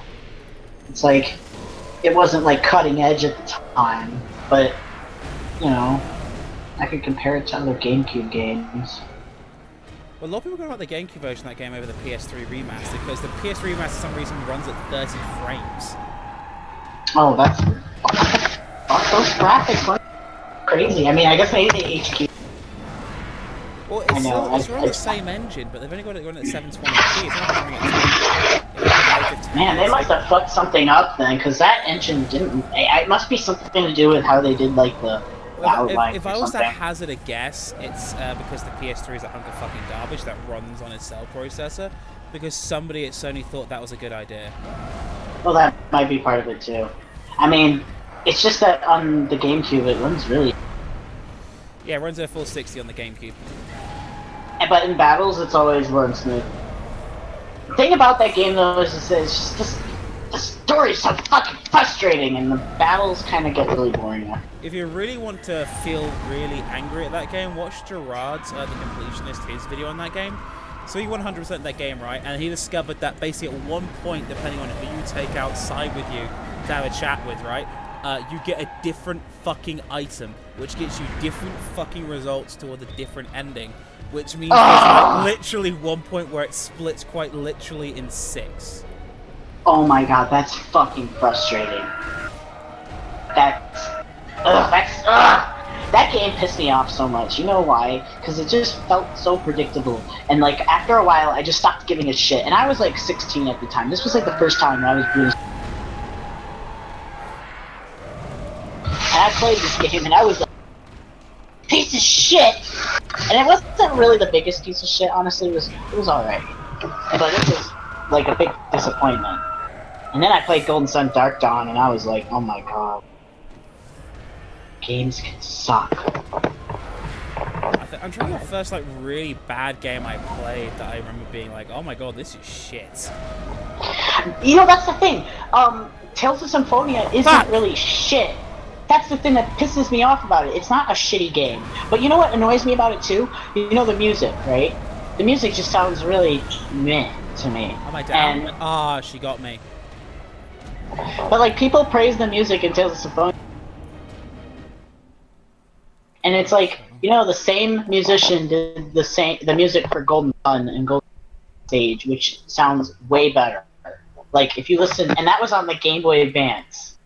Like, what's your fucking excuse? Like, it sounds like boring in comparison. It's like, oh yeah, yeah. I think I know the first time I played a game and thought, oh god, this is shit. What is it? I must have been about 12, 13. Oh, you're kind of old. Yeah, and I was playing. No, it was younger than that. I must have been about 8 or 9. And we were playing. What the hell were we playing? What were we playing? I can't remember now, but it was a Sega Mega Drive game.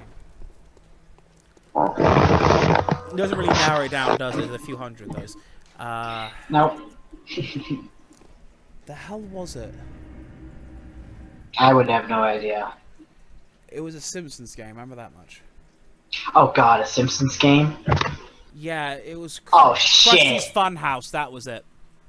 Oh god. So the only way that game was tolerable was to play it on. So I actually didn't have a Mega Drive, I had a Master System. The only way it was tolerable was to put in a cheat code at the very beginning of the game in the cheats menu, which was it was published by Williams. Rest in peace.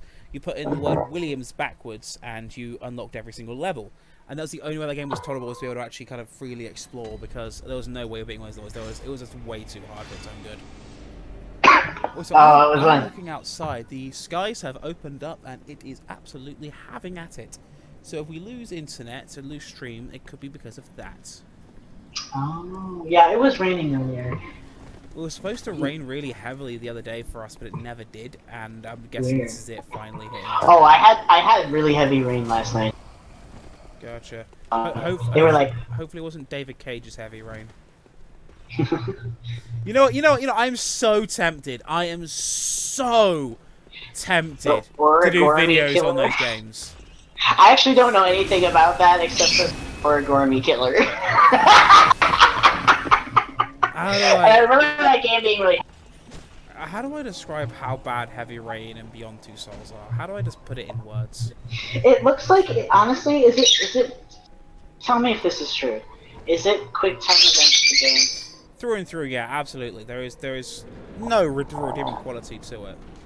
And they charge $50 for it. 50? Try a bit more than that.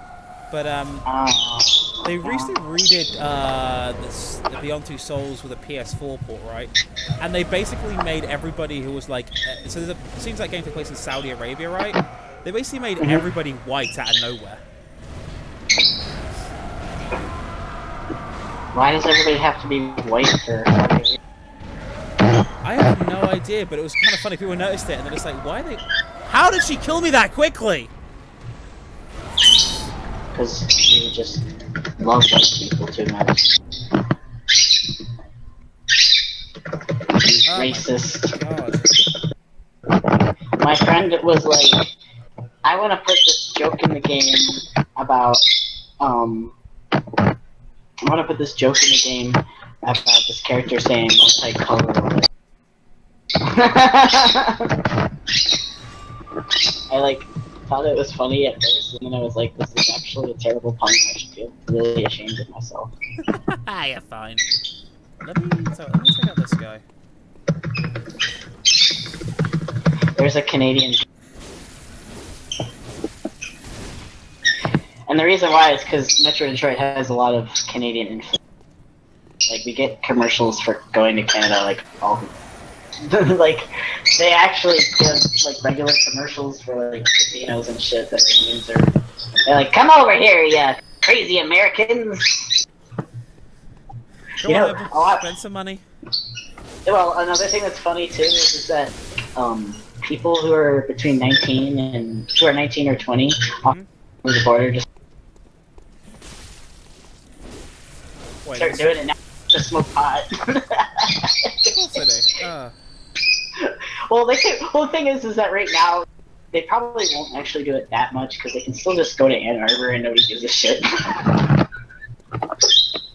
Like, literally, pot festival in Ann Arbor where Tommy Chong is there. I don't know, like, I'm not particularly at any Canadian borders here. I'm right by the Jersey border, if that counts for anything.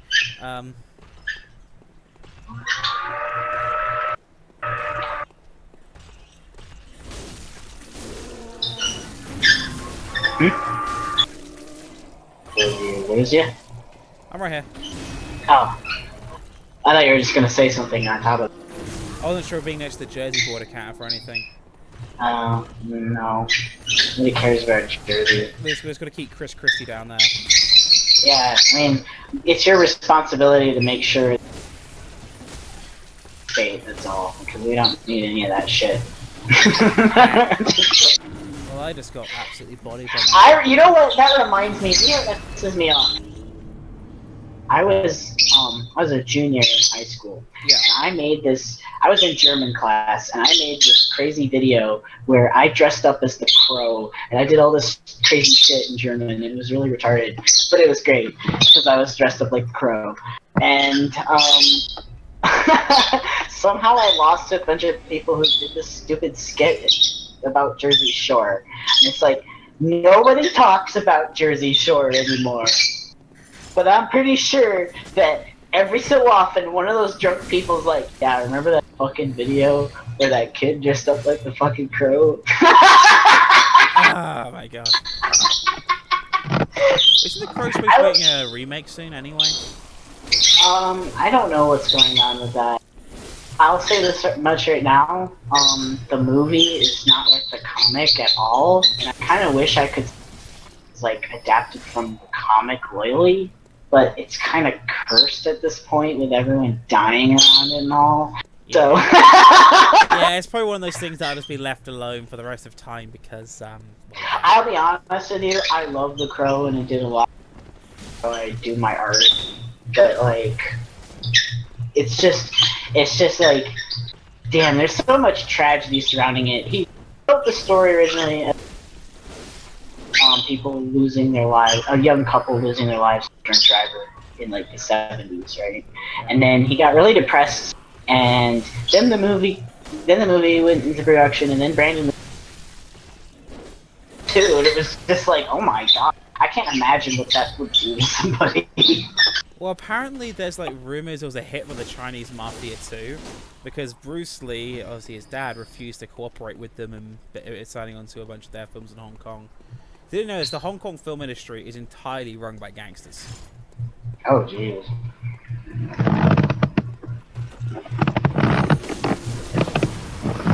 So, why pretty much all these like people, like all these Chinese people who are really good at martial arts would rather come to Jesus Christ on a bike. Although, you know what was really cool? No celebrity indoor show like this, that Chain Adventures. That shit was cool. Okay? I'm not gonna lie. The talismans were cool. Oh my. So in about a minute or so on the stream, you will see, I think I just broke this guy. This guy is totally broken. He's very broken right now. Oh my. That thing's kind of creepy. You see it? He looks like a hipster. Like, oh, quite literally, his hips are in the wall. Yeah, he looked like he had the hat. And the hipster walk. No, not the big guy. After the big guy. After the big guy. There's a regular sized dude. I just chopped him. I see him. He should have got it, Holding mate. the wall. I look at his Well, gun. yeah, It's I'm still like down here. Oh my goodness. Oh wow. He glitched out. That's kind of sad. I mean, it Poor guy. happens every now in this game because once you kill something in this game, it ragdolls. Hmm. So he probably just somehow got like some sort of collision. Yeah. Also, see, this is why I developed JRPGs. You say that now, and then before you know it, you'll be like, I kind of want to play in a 3D engine, and then before you know it, you're making. Well, the thing is,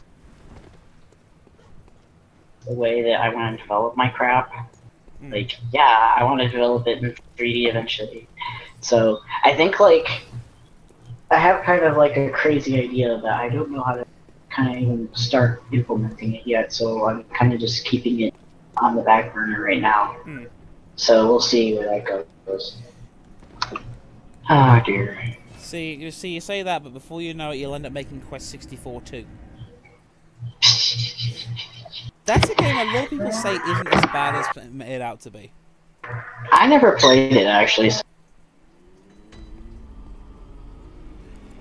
like a lot of people say it's a really simplistic, basic RPG, but it doesn't deserve really half the crap it gets. It just looks boring. Basically, yeah, it seems to be its biggest. It doesn't look like it's a horrible game. It's really boring. Like, there's no draw to it. Like Golden Sun, right? The draw is that there's this unique little engine that is with the Jinn, and you can rearrange like your party in different ways, and you can have these different powers. I mean, it kind of is not very balanced very well, but hey, it's there. It's kind of interesting, and the summons are cool, and it's kind of and it had really cool graphics for the time. Like if you look it up, you'll be like, wow, that's really cool for early Game Boy Advance, right? But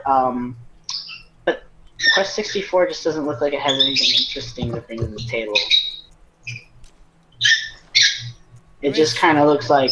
It's not necessarily a bad... It's just very... Oh, no. It's very early RPG from that era, and it knows it. Yeah. Well, it's like... I mean, like I said, I'm on a forum with a bunch of Golden Sun games. We all know. I'm trying to remember. We all know. Does it predate Final Fantasy 7 or not? I think actually, genuinely, it might predate Final Fantasy 7. Probably does, I think. It was very early N64. And I bashed my laptop with my hand. Whoops. You know, it sucks that the Sweet Code in the series was like technical quality, like just was not as cool looking.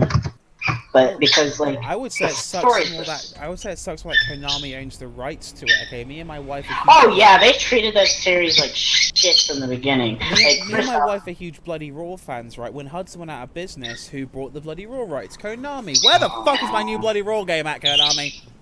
It's never gonna come out. It's like never gonna happen. Suikoden, the actual main universe is dead for over a decade. It's been dead since 2005, and I'm not lying. Part of the reason why I'm making this game is because it's a spiritual successor. It has the same kind of structure to it. You have to go with the characters to form like a.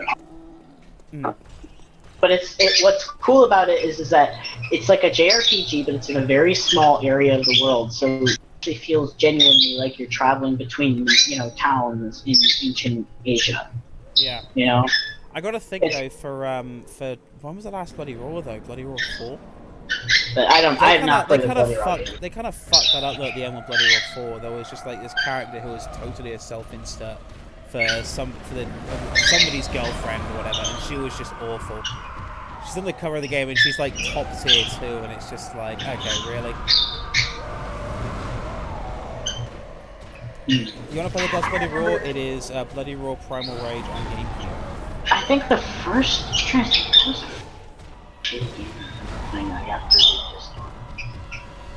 I know there were Game Boy games that I hated, but I just don't remember which ones they were. I was very patient, so I'd usually learn how to play most of them. I remember there being some really good games that took me by surprise. It was actually a platformer licensed with David Beckham's image, go figure, right? Called Go Beckham on Game Boy Advance. It's actually a really good platformer! And apparently a really rare game as well. Never heard of it. Apparently it's a really rare game I had as a kid. Like I got it during the whatever the year that World Cup was. I've never heard of that. That sounds really. I remember there was some. I don't think these games were in common. It's worth an emulate. You can find a ROM. Not that I endorse piracy. I'll have to try it.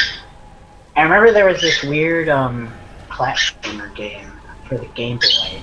And you played as like this weird thing that was walking around a castle, and the castle went around in a circle. It was really weird. I remember that one. I don't remember what it was called. I remember that one because that's actually when my Game Boy Color broke. I was playing that game and it just died, and I was very depressed. I love game music. I think for me, obviously, I think I played a lot of Pokemon again. Oh yeah, Pokemon. Oh, I loved Pokemon. I played Pokemon excessively. Like, what did you believe in with Pokemon stats before you found out about EVs and IVs and all that? Well, I just honestly thought that anything could be good as long as you trained it properly. See, with me, I got like really technical. It's like, maybe there's a gain this much stats when you go and evolve your Pokemon, and it's really, really good. And I was just like being like way too. Well, it's kind of funny because kids at my school are just like they always end up being more powerful if you end up leveling them up from a lower level. What it turns out they're on about was that, yeah, they're more powerful if you EV train them and IV train them properly early on. I just didn't quite realise that's what was going on because obviously we were kids. Yeah, and it's not really obvious at first, but then when you found out about it, you're just like, huh. Literally, that's the kind of the moment of realization is just, huh. Were you first like, oh yeah, I have to make everything a crazy sweeper, and I'm gonna make every single crazy fast and really crazy strong, and he's gonna kill actually, the first thing I tried to experiment with it was actually I raised a Crawdaunt with my brother. We just did physical attack. We just focused on physical attack and saw how it would go from there. I remember there was this kid that wanted to play Pokemon really bad, and he was kind of like, I guess he was like down. She's so close. So nobody. She's so close. But nobody would play with him, so I played with him one time. And I just had all these. Sorry, Richard. Sorry to cut you off. She's so close to going down. Okay. Come on. Lend me your energy.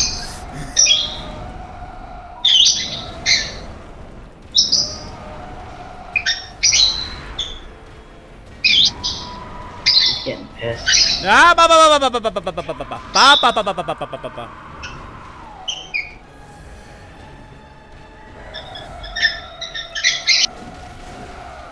Go down! Go down!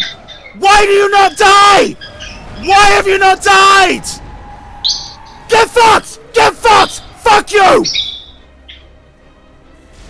Get fucked! Oh my god, you have just a little left. Ah!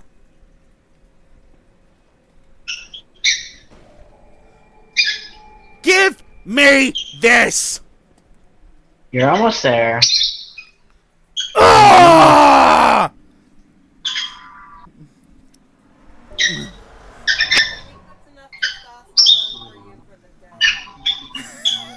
And now the camera lady behind me is just like, you've had enough testosterone for the day. Time to take back your balls. You have to be a pussy again. You gotta go onto Twitter and whine offended by something. We are born of the blood, made men by the blood, undone by the blood. No, what I was saying was there was this kid and nobody wanted to play with him because he had like Down syndrome or something. I just chose it as a challenge because he would always use all these legendaries. So I would raise like really NU Pokemon like Ariados. Yeah. And just see if I could beat him. It was a lot of fun actually, and he got a kick out of it. He, you know, had a challenge. It was fun. That was like, I hated high school because it was just like, nobody wanted to play Pokemon until like, I was like, almost out of high school, and then everybody was like, Pokemon's cool again! I'm like, what the fuck is going on? I'm like, you guys all wanted to punch me in the lockers for like 3 years ago for this shit. Now you're like, no, it's the coolest thing, I want to wear Pikachu. It was so cool when Gen 4 kind of happened, it kind of made a resurgence. No, I don't think it was Gen 4 actually in the US. It was definitely Gen 5. Cause like Gen 5 was kind of weird here. Like when it came out, people were just like, oh my god, and I was just like, eh. I got to like a year or so later, right? But people were so like, just yeah. This you know, people fell in love with like stuff like Ducklet and Trubbish, and I was like, wait, really? All right, we'll do this. You know, a lot of people criticize Gen 5. I like each generation for different reasons. Trubbish is like acceptable because he's a. Well, if people really want to get about like designs of the Pokemon, can we talk about Gen 1? Yeah, oh yeah, Gen 1 has all sorts of terrible designs. You know, the thing I hate about Gen 1 is that all the birds basically look the same except for the Doduo family. I mean, they all kind of have the same face, they all kind of have the same, like, it's just like different, it's almost like different shapes, different colors, that's it. we got to get up at it as well. Then they're very similar to, particularly Dodrio, sorry, very very similar to Spiro's face. Yeah, like they just use. It's kind of like just the same kind of. And it's like when you go later into the like about Generation 5 is that they have some really cool designs in Generation 5. I really like Braviary, okay? Braviary is cool. Okay, I like Mandibuzz too. She's cool too. The annoying part really though with Gen 5 was there was so many Pokemon that had late evolutions.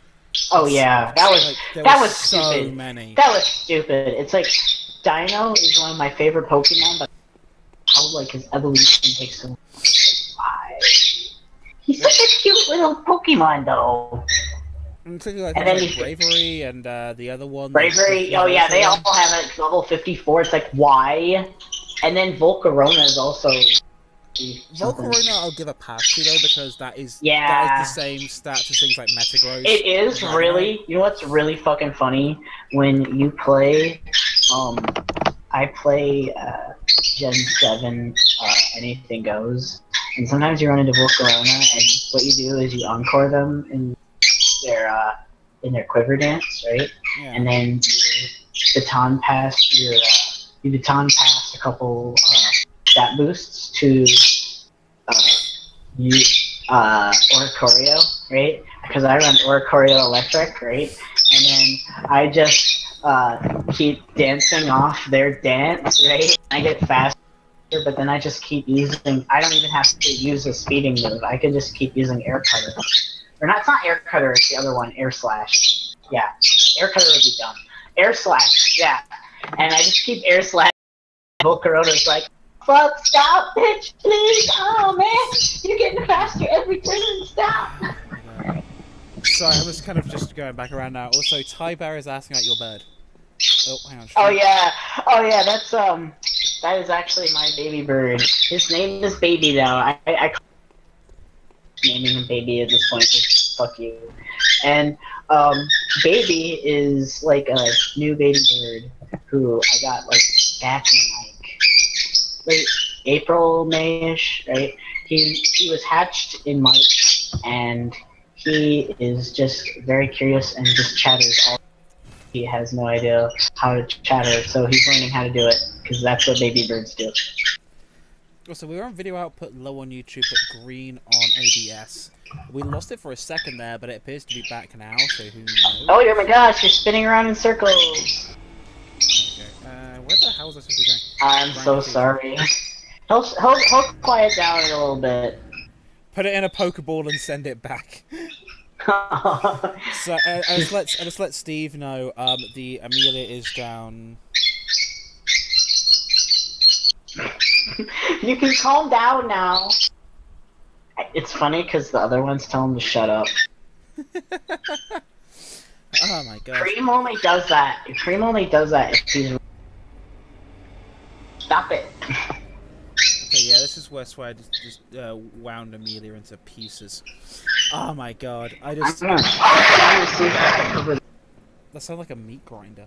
Did you just pick your bird in a meat grinder? No, I just glided the, I'm using the laptop microphone. Gotcha. I'm so sorry for all the listeners. Alright, let's see. Hey there, babies. Alright. Alright, baby. This is why I keep reptiles, they're a lot quieter.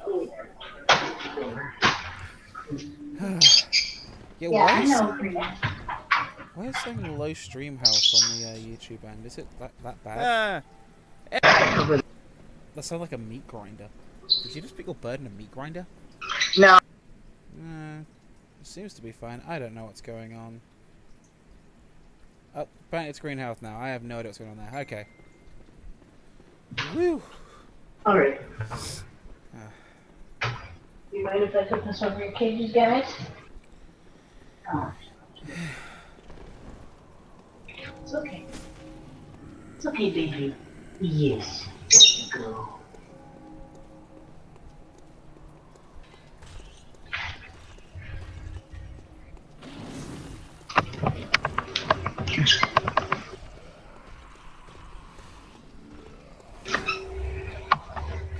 They're good birds. Close Where's the gate? Oh shit. Out. Now it's the thing is though, Ty, they're $100 each, and they're only like the size of like a small cell phone. So you're not getting a lot of bang for your buck. I'm just. I mean, I am currently sat next to a leopard gecko who is worth about $250. Okay, like I know a lot about small animals that are worth a lot of money. Yeah, it's like if you want to go for a conure, like what? Stock is probably worth like 300, 400. Speaking of which, that leopard gecko is currently looking at me just like you're talking about me. Yes, I am talking about you, Dots. He's like, hey, keep it cool. I'm watching. Well, here's the thing. Dot is actually a girl. You just assumed its gender, you shitlord. You don't know. You just assumed that I assumed the gender. Nah, she's the Super Snow. We actually ended up getting at frickin' PetSmart for Petco for $15, which was an awesome find. Wow, that's great. If you have a good Petco or PetSmart, don't be scared to get your animals from there. As long as they're good and their animals look healthy and they're being taken care of. Ideally, have somebody on staff who knows what the fuck they're doing too. It makes it all the better. Most of the birds I've seen have been kind of. Well, a lot of the ones they get in those kind of stores are also very young. I kind of lost you for a second. I was saying a lot of the birds that get in those stores also tend to be very young. So they, Well, it's not just that. Like they don't take some of the stores genuinely do not take as good care of their birds. Like the one that I got, AJ my cockatiel from. You know, the cockatiel that kissed Tommy Chong. Yeah. I got that one from the store, and I don't think the cockatiels were in the best. Like they didn't look like they were sick or anything, but my cockatiel was messy, and I had to, I put him in he seemed very distressed by it, honestly. Yeah. So I went and I cleaned him off, and he seemed very grateful of that, and he was very attached to me since then. And honestly, I had him for only like 6 months, and it was very tragic because he died very suddenly, but he was the best bird ever. Like, he just wanted to be with me all the time. I gotta think, like, we've been pretty lucky with PetSmart. The thing is, the PetSmart next to us isn't great. Like, there's been some stuff you just go, but the reptile-wise seems okay. The Petco, so this girl who works at the Petco right next to me now used to work at one in Andorra. So this in Andorra, which is not Andorra. So she works the one in Andorra now, which is very near where I live. The one she used to work at though was in Willow Grove, Pennsylvania, which I'm familiar with the Philadelphia area. It's about 20 minutes, 30 minutes outside of Philadelphia. But she was working there, and she's actually who we got our snake from. I mentioned a few times our snake's a rescue. She was actually the woman who signed the paperwork from there, who took him in and cleaned him up and got him up to the point where they could adopt him back out. Well, with this Super Snow, so she knows her reptiles through and through. Like, we've had many conversations I've been in there about reptiles, and we're talking, and I forget what I'm looking for at the time, but I get over to the leopard geckos. Actually, the first time I saw was with my wife. We look over my leopard geckos, and we see Max Snow. We thought it was a regular Max Snow. I thought that's kind of cool. And well, my birthday happens. I get a little bit of money coming in, and I'm looking in there. I forget what I think I'm getting like food for the other ones. I see this Max Snow still there, and I'm talking to Liz, going, I think it's a girl, looking at the face. And she's like, well, get it, because we can breed it with our male Max Snow, and we can maybe, make a little side business out of breeding geckos, which is something we've spoken about before. So we get at home and we realise it's not a regular Max Snow, it's a Super Snow. Oh. So, not too familiar with how genetics work in it's kind of the same thing everything else, If you get a regular genetic pool, if you breed two of them together, you get 1 in 4 chance of having a supermorph, right? So in the case of Super Snows, so the Max Snows are like black and white geckos, like white bodies, black spots. The regular Snows also have a little bit of yellow left over from just being, well, geckos. The Super Snows do not really have any yellow. They've also got they used to have much smaller spots on their bodies as well, but much more of them. And they've also got completely black or eclipsed eyes. So it's kind of like taking the regular Max Snow and then just elevating it up to the next complete level. She is gorgeous though, she's kind of looking at me. But we're realizing now, the cool part about Super Snow is if you breed a Super Snow like a normal or another morph, you would get all Max Snow babies or all babies that would be Max Snow het. Not het for Max Snow, sorry. Max Snow of some description. So we're kind of really quite happy about that. But our plan is right now is we're going to breed her and our other regular Max Snow male together. And we're going to breed them and get a male, which we're going to keep. And we're going to use like a male Max Super Snow to breed with one of our other ones to kind of use it as a breeding pair. Jesus Christ, dogs!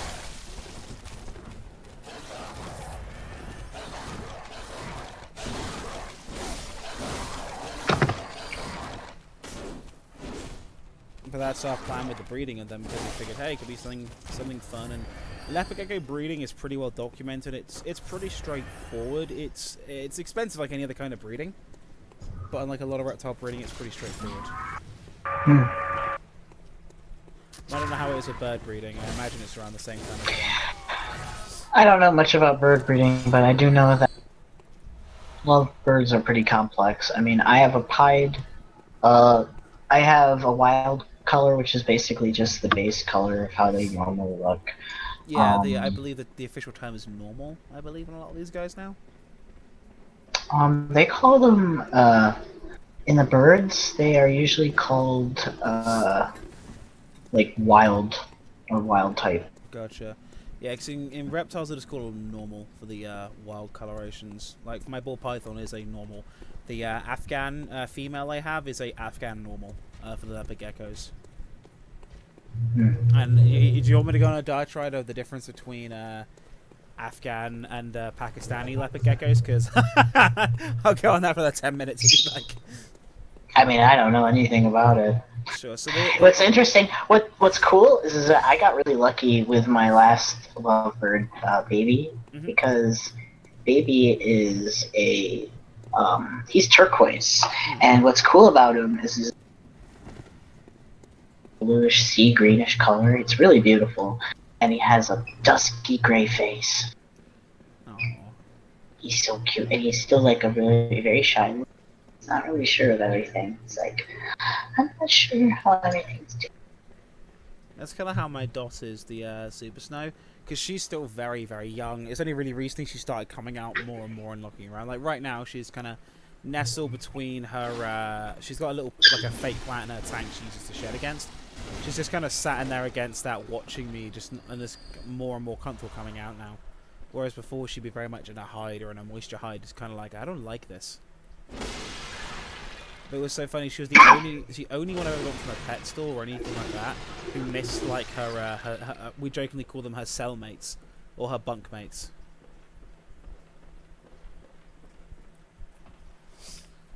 But it's kind of funny that the thing with leopard geckos, you can keep females together in a colony. It's not advised, but you can do it. Particularly in breeding, you can do it. Yeah, that's why nearly in all animals you get from a pet store for reptiles, if they've been kept together, they'll nearly always be females. Getting hold of a male leopard gecko is a lot harder than you realize. I think, see, the thing with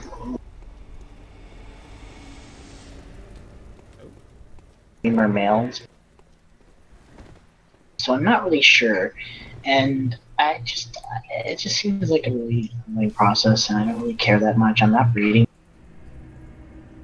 I mean, with the leopard geckos, it's pretty easy to tell after a while because the boys get hemipene paws and testicles.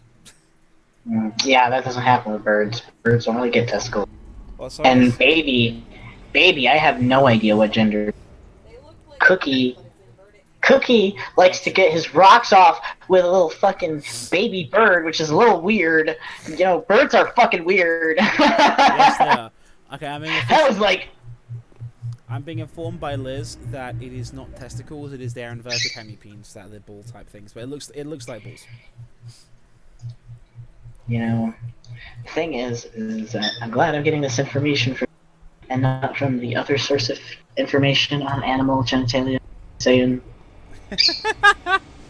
How many other sources are there on animal genitalia? Do tell. I'm just saying, some people like that kind of thing. Nah, you really end up having to know with leopard geckos though, because boys are a bit. Well, boys end up being very muscular. And like one of our boys, Liz's oldest, Remy, he's fine. He's a blazing blizzard. He's absolutely fine and chilled out. Schnitzel though, the other Max Snow, so he'll look at you and he'll be like all personal and happy. The second you try and go anywhere near him to pick him up, he was not like that at all. He's like a no. You look, you do not touch. It's kind of funny, really. I imagine this guy is pissed off because I'm sweeping him with orc.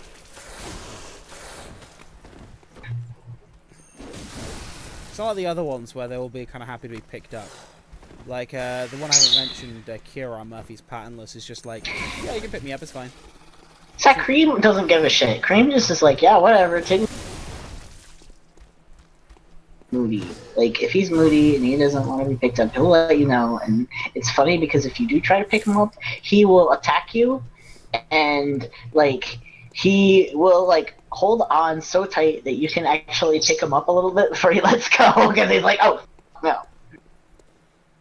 He's like, you get the point. He's like, keep away. Now we haven't got any bitey ones.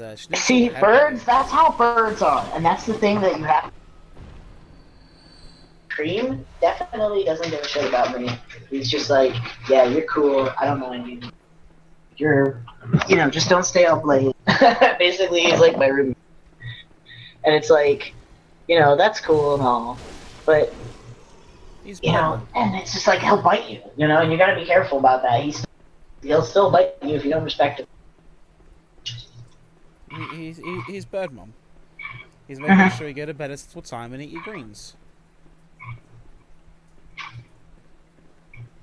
Because how can you eat your greens if you haven't had your pudding? I mean, he's got every right to have his own personal space. I mean, at least in this house. Or apartment. I heard bird tastes like chicken. Who is hungry, lol? I don't know what birds taste like, depending on different birds. What they all taste like. Well, I'll say this much. I've tried quail before, and it's pretty much like chicken. It's just slightly different. I think it's like a little gamier. I don't know if that would be the term. I wasn't like tasted. It was smaller. See, now I'm doing the eternal thing in Bloodborne of where the fuck do I go next?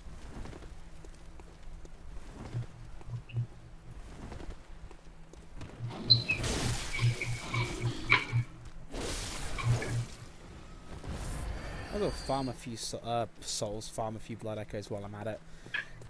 Then try and work out where to go from here, because we have officially defeated Vicar Amelia. Nice.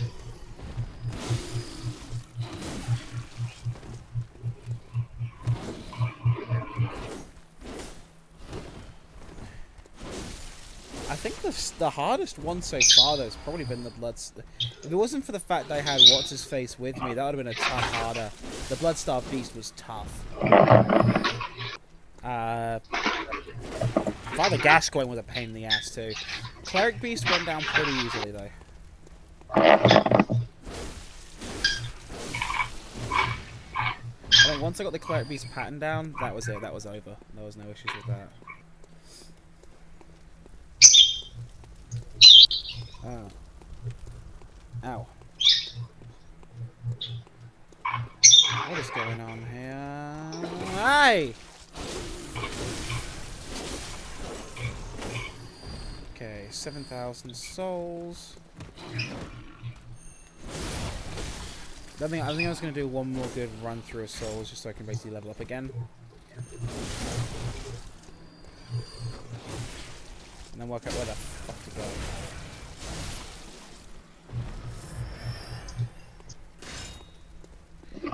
I hate the fact I committed to do this blind as well, so I can't like look up a guide. And Stephen, of course, is absent.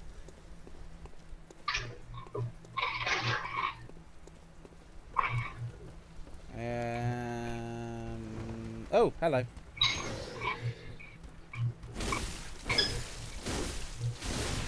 I should probably look at the title because it was like Vicar Amelia and memes. And I'm like, we've delivered on memes and Vicar Amelia so far. I think we're 2 for 2.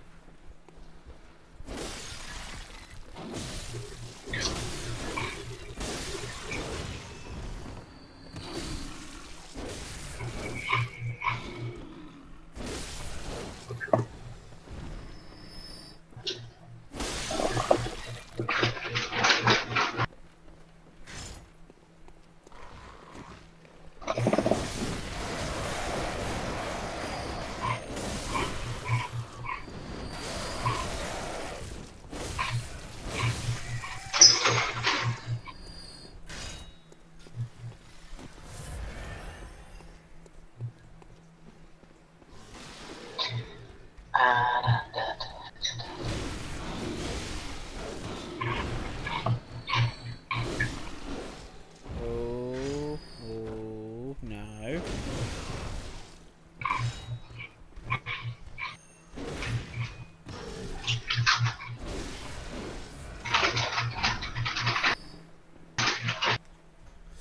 Ah. 8.9k.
Hey.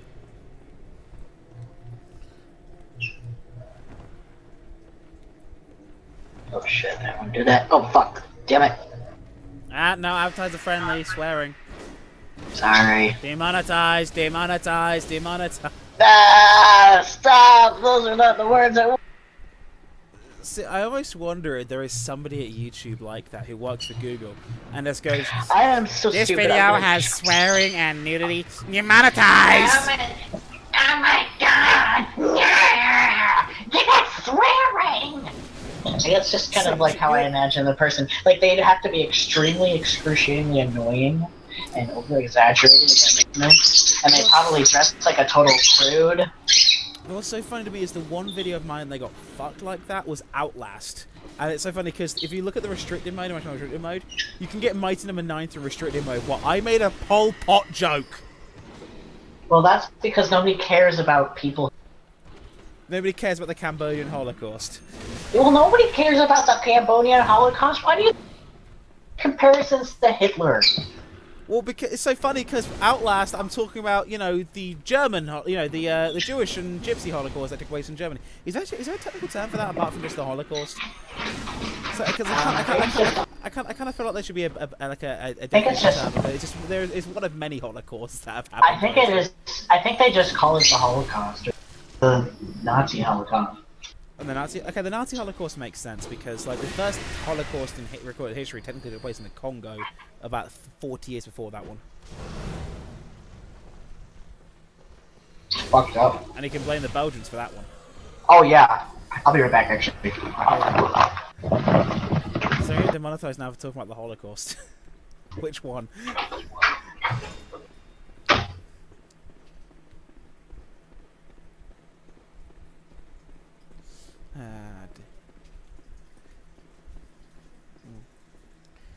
we have more viewers. Hello, more viewers. So right now, I actually just beat Vicar Amelia about 20 minutes ago. Right now, we're playing the good old Bloodborne game of where the fuck do I go? And we're trying to work that out while also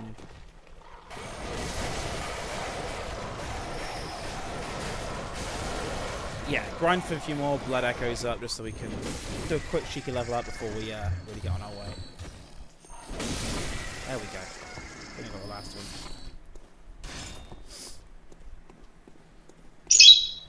I hear a bird. Tweet, tweet, motherfucker.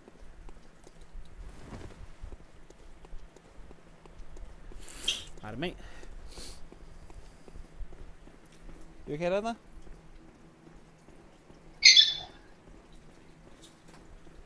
Oh, I'm walking into the wall.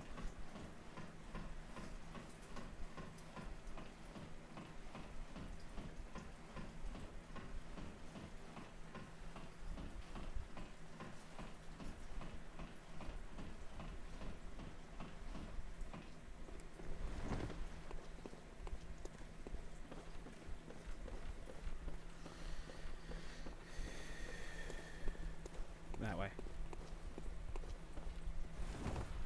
God damn Adam.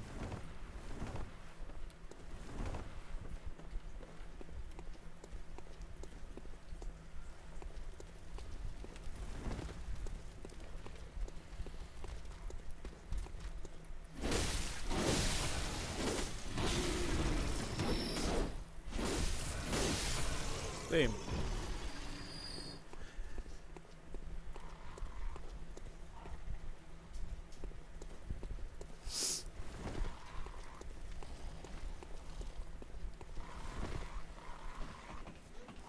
Hey, hey, hey.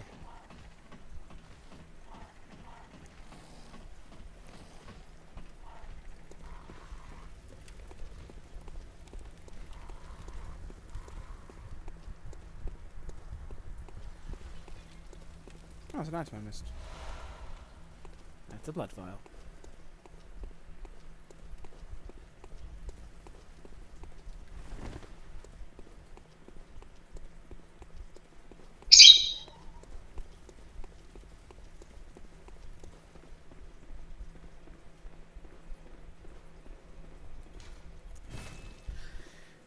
Could you do me a favour, darling? When you can you me a bottle of water? Thanks. Ugh.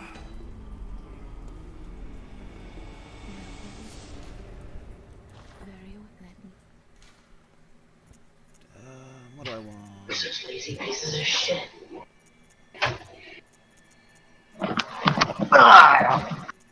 What do I want? Beautiful. Alright, what's going on? What do I want? Do I want vitality, endurance, strength? Oh my god, did I just walk into a Nazi? Is this what this is? Did you just walk into a what, sorry? What? Whoa! Hey, whoa, I'm sorry. No, I think the reason why people always reference him all the time, and because they literally do not know about any other, like, evil dictators. Well, I think the reason why it's Hitler as well is that he was probably the only Western one I can really... I think he actually is the only Western one in recent history I can think of. And a lot of people who write history... Like, he's the only... Well, he's the only one that affected Western people. Let's get real here. Because, I mean, he also, to be fair, he also did spread into Northern Africa. He also spread over to... Well, though I don't believe anything like it happened in Japan. Correct me on this if I'm wrong. I don't believe there were concentration camps in Japan. But he did obviously align with Tojo and whatnot. Well, I'm pretty sure they did other fucked up things. Yeah, I mean the war with China over there has been. Oh yeah, that was. Woo, that was guys. something. That was something. Oh guys, boys, what the fuck happened here? You got a lot of explaining to do. Nah, that's all I'm gonna leave it at. Nah, they don't.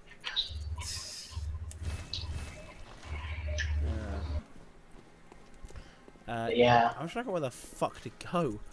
But I think like a part of it too is also like, yeah, America beat the Nazis, and that means America's awesome. Fuck yeah, screaming eagles, yeah. I don't. You guys didn't really beat the Nazis, though. If we're gonna, I know. If we're gonna be jokes That's the about thing. That was on the Russians. The Russians kind of invaded Berlin. Yeah, they're kind of the ones who did a lot of the legwork. Yeah, what do you mean by a lot of the lead work? They did nearly all of the lead work. Yeah, they lost them like so many fucking people. Like was it something? I mean, 80% of World War II. Let's get real here. You guys would be pretty fucked. You guys would be pretty fucked if Hitler didn't decide to double dip. Well, there's arguments that he would have lost anyway, based in that besides the fact he was double dipping, he was also really not picking his fights very well in the first place. Well, yeah, he was kind of an idiot. He was not a military strategist, and that was the thing. He also had to be convinced of the U-boat's worth. Which is kind of funny because that was the Winston Churchill went on record saying that's the one thing he was scared of was the German U-boats. Yeah.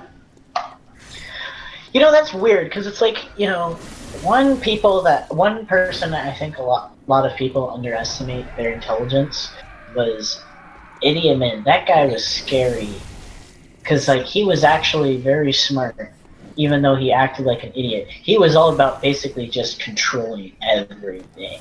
And he was very vicious and powerful. Like, he rose through the ranks of the British military because he was just super terrifying, right? He just was known for his ferocity. He was just terrifying, basically. And, like... Jesus Christ. Yeah. And he, like, basically, he one of the big things he did was he got country. There was a lot of time to basically leave in like 90 days or something. It was 120, but it was still really short, like 3 or 4 months basically. And Uganda wasn't going to pay for the flights. Like, they were going to make Britain pay for the flights and all this crazy shit. And what the fuck? This is completely outrageous. Like, you're completely deporting all these people. Like, and then like he killed a lot of people too, and he was just like super aggressive, super angry. Had all sorts of... I think they had like some sort of like... If I recall correctly, didn't they have like a crazy police or something that did crazy shit? But yeah, and it was just like really fucked up for like almost 10 years, and then he ran away. Saudi Arabia was like, don't you do shit. We'll keep you here. Like dudes that like had crazy amounts of power people don't realize. I think Heinrich Himmler comes to mind. People don't realize how much power he actually had in the German war machine. Like, I think he was the one who finalized the final solution. Oh, jeez. So it's kind of actually don't know much. I don't actually know that much about like the Holocaust, just because I'm kind of really not into. I mean, I don't want to go out and say I'm into the Holocaust, but well, yeah. Oh, yeah. I'm a Holocaust fanatic. Like, what the fuck? But my interest, like historically, is Project Paperclip, which we've spoken about before. Actually, we've spoken about Operation Paperclip before, which is shortly after World War II, the Americans recruiting Nazis. Basically to quote-unquote steal German secrets, when in reality they actually let a lot of people off the hook and started the Cold War. Wow, that's fucked up. Yeah, and I forget the name of the bloke behind the German V2 rockets, who got America to the moon in 1969. Yeah, once it started coming out who he was, he fled the country in the 70s. He's always an American hero. He fled the country before he could go to court. Before they would deport him themselves. And then they were all like, yeah, we're going to fucking South America. I don't give a fuck in South America. Well, there's only actually one who went to South America that was known of, and that was, what's his name? Mengele. The doctor, the Auschwitz doctor. Yeah, we all know who he is. Crazy twin motherfucker. I think he was sadistic, probably. Oh, absolutely. Absolutely. His, like you can't, no, that's just like being... The dude was absolutely out of his fucking mind. But, yeah, Mengele was the one who fled to South America. He died in South America as well. Oh, one thing about Idi Amin that a lot of people... is that he actually kind of had this guy that was like his English guy, I can't remember his name, Robert something. But yeah, let's just say he was the most hated person. I think he was like the most. They called him like the most hated white person in America or something. And if anyone's interested in fictional accounts of Joseph Mengele, they should watch The Boys from Brazil. I want to see a Mengele vampire. Nah, The Boys from Brazil is perfect though. It's like a science fiction. I forget who was in it, but There was this. That reminds me. There was this weird film. It was because it was in this weird video music.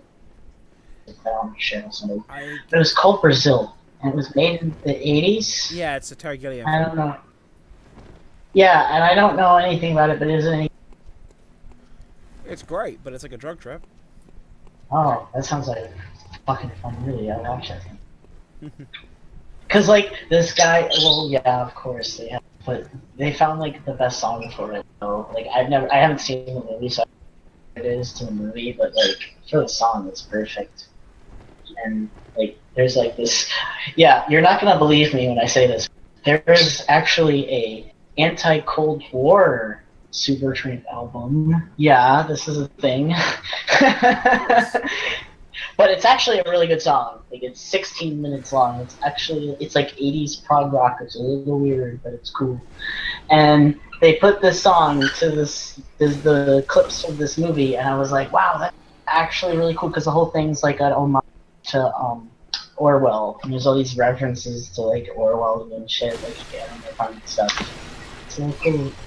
That's the kind of stuff that they really like that.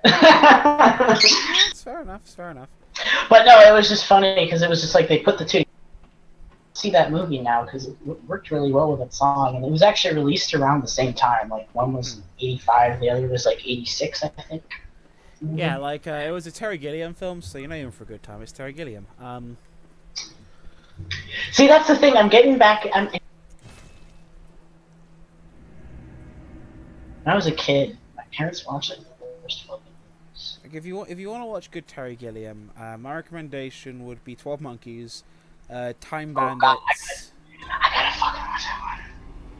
Time Bandits is fucking great. It's a kids film though, so you know you're getting a bit more like, oh, it's a kids film kind of vibes from it without, you know.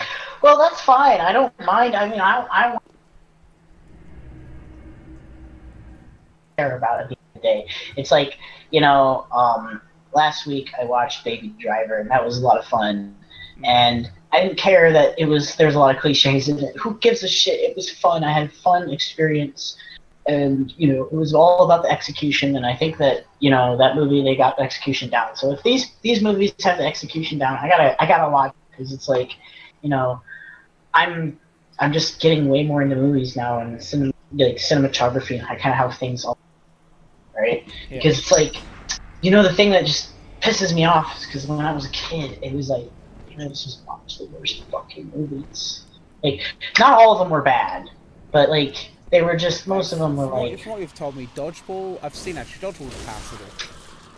Like, Dodgeball's alright. Like, there are some scenes in it that are actually killing me now, but like, anything with like, Will Ferrell, or pretty much Ben Stiller, or anything like that, is like, oh my god. And they loved that shit. Oh, and they loved Adam Sandler, too.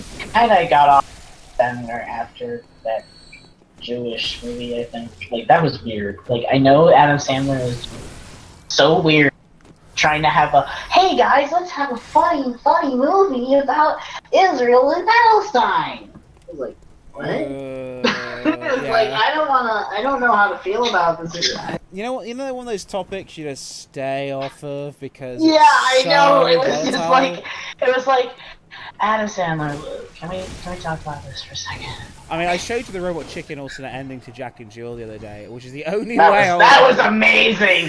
That was amazing. That would have made. Say what you want about Seth Green, right? He is a funny man when he needs to be. That would have made Jack and Jill a must-see movie. But then the ending would be like, what the fuck? It would be like an M. Night Shyamalan kind of thing. It's good. Oh my god. I just, oh my god, Jack M. and Night Jill is so Shyamalan the bad. Ding Dong. Jack and Jill is so bad.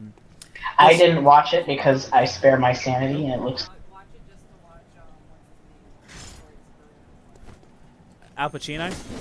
Liz is saying to watch it just to watch Al Pacino destroy his career. No, I can watch all the Al Pacino scenes.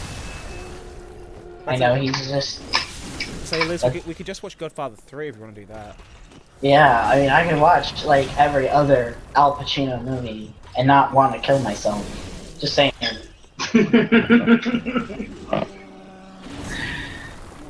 But oh god, but yeah, they kind of that movie, but they didn't watch any Adam Sandler movies after that. I guess because they grew tired of it. I don't know. But, well, he hasn't really gone to retirement. He's just basically gone quite quiet. Yeah. I will admit, I have a guilty pleasure Adam Sandler film. You're going to judge me a little bit for.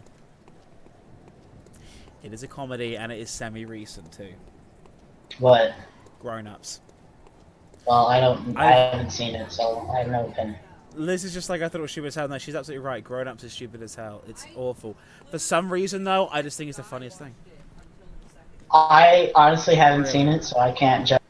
It's bad. It's awful. It's terrible. But I just think it's so goddamn funny. Because it's basically just them acting middle-aged. And I'm just like, but they are middle-aged. You know what I mean? It's why it kind of works. But it's so bad. The writing is awful. So it's almost kind of like me, ironically. So that's a really great selling point for your movie you have here. Great. I mean, I'm just being way cynical. of looking at it, but I'm sorry. You have your fun with your movie, but I'm not. it's bad. There's no other way of looking past it, right? It's really quite bad. But yeah, they, also, what else did they watch? They watched all the family movies. Like we had to watch Dog, and we had to watch. What was the other one we had to watch? Fuck! We watched the fucking Night at the Museum ones. The ones where only the first. They're not terrible. The first one's okay. Like the first one's like okay. You're used to watching all these crappy family movies, and this is like interesting because I mean, let's be real here. Theodore Roosevelt was amazing. Yeah. Rest in peace, Robin Williams. God damn that. I mean, I'll be honest with you. Roosevelt just because he just. Damn it! I fucking love Robin Williams. Mind you. Damn it! That's the reason why they won't make another one, because they were actually planning to franchise that film out and basically a spin-off space off each character into different museums. Yeah, but damn that Roosevelt was amazing, but everything else about that movie is kind of like okay, all right, this is not terrible. I can watch this. I mean, I must admit, I've got some questionable taste in films at times. Even though I am a film student, I am one of those sons of... Well, I mean, let's get real here. I'm somebody... Terrible movies. Like, I will watch Neil Breen's movie. I want his new one, and I don't mind paying for it, because it's like one of those magical experiences where you just get on a bunch of drugs, or get really drunk, and you just watch this shit, and you're just like, this is fucking... amazingly stupid. It's like, how do you manage to get the timing so right for comedic effect? I think we're going to talk about like films that I somehow enjoyed. I'm not sure why as well. Another Adam fucking Sandler film, the Netflix one, The Ridiculous Seven, or whatever it was called. Oh god, I have not seen that. It was bad. It was really bad, but somehow I found myself enjoying it in parts, and I don't get why. Well, I'm trying to think. Like, I know there are games where I'm like that. Like, some people, like, I know that the Frogger game that came out on PlayStation 1. I actually saw that like Frogger, he's back. So I was at too many games of the weekend, and I kept seeing that game all fucking weekend. Not just the PS1 version. Yeah. The Dreamcast version. The that's weird. The Dreamcast version. I think there's an Xbox version as well. But I just kept I seeing know there's a sequel. There's a sequel, and it has very different art. It's called Frogger 2: Swampy's Revenge. Gotcha. It's a very different game. It's actually so easy, kind of too easy.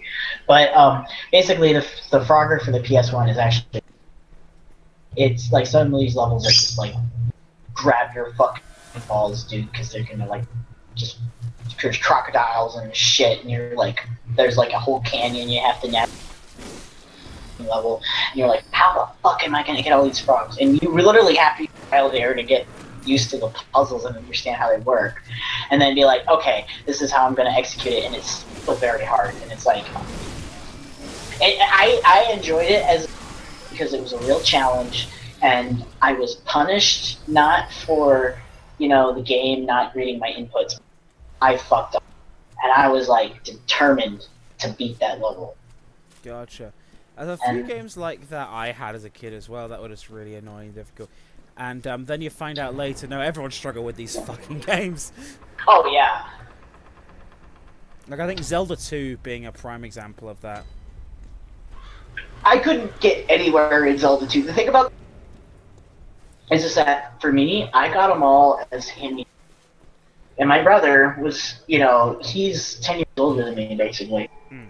So he got an NES in the 80s. And he was, like, basically, essentially with the mainstream, but then dropped off. So we didn't get an SNES. In fact, the next Nintendo... Yeah. And, so we got all the NES games as hand-me-downs, but so I had no fucking idea what to do half the time. We just wandered around. Like, I played the Zelda game, like the golden one, and we just go and I had no idea what to do, and I played my brother's save file, which had all of the items. Fuck around. It was cool. It was still fun though. I think I'm trying to think, like Zelda 2, so the first time I actually played that was the Game Boy Advance version. Because they released a bunch of those NES games on Game Boy Advance, like little cartridges. See, I had the one that was for I had the one that was for the NES. The one that isn't that the one with I Am Error? Yeah, Zelda 2. I Am Error. Yeah, that's the same game. I had the one for NES. And that game was so confusing. I was like, dude, like it's cool and all. What? Huh? I think a game that Camera Lady has a big grudge with is Dragon Warrior. She has tried to beat it a few times. I remember playing Dragon Warrior 3. But the reason why she's got a grudge with it is she played it again recently. It's saying great, she has beaten it before. She played it again recently using the Retron 5 to save state. Well, she accidentally overwrote her save file on it. Oh, shit. I think a save state, yeah. You know, I remember when I was a kid, I got Dragon for, I think it was like the 2 Christmases before I got introduced to Golden Sun. And, like, this was like the big JRPG I played before I was like Golden Sun for like 10 years. It was a little weird. Yeah. But, like, this game was Dragon Warrior 3, and I remember shit, and then I discovered there's a whole world underneath the world, and I was like, I gotta play through all this fucking shit too. Fuck! I'm like, the bad guy's all the way over there. What the fuck's going on? God damn it! I remember that's where I put down the game because I was like, no, I'm too retarded for this. I can't handle this. So much going on all at once. Well, I was just like, well, I can't fly down here. I like birds. We'll go back to playing Pokemon and catching all the bird Pokemon. I have this like really stupid team I play on Pokemon Showdown. They're all like it's all really stupid stuff like Chatot. I have Volbeat on there. I have. Let me check.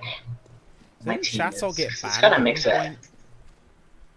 Yeah, he was banned, but he wasn't banned because he was banned because of the chatter move.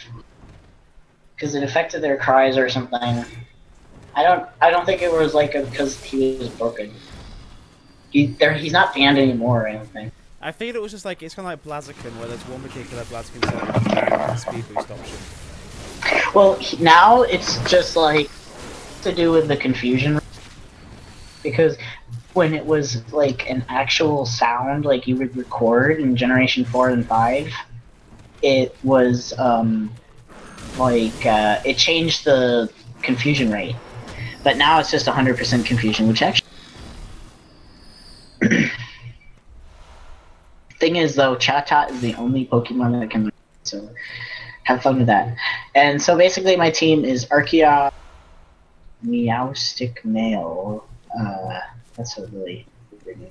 Chatot, Volbeat, Oricorio Electric, and the like Ribombee.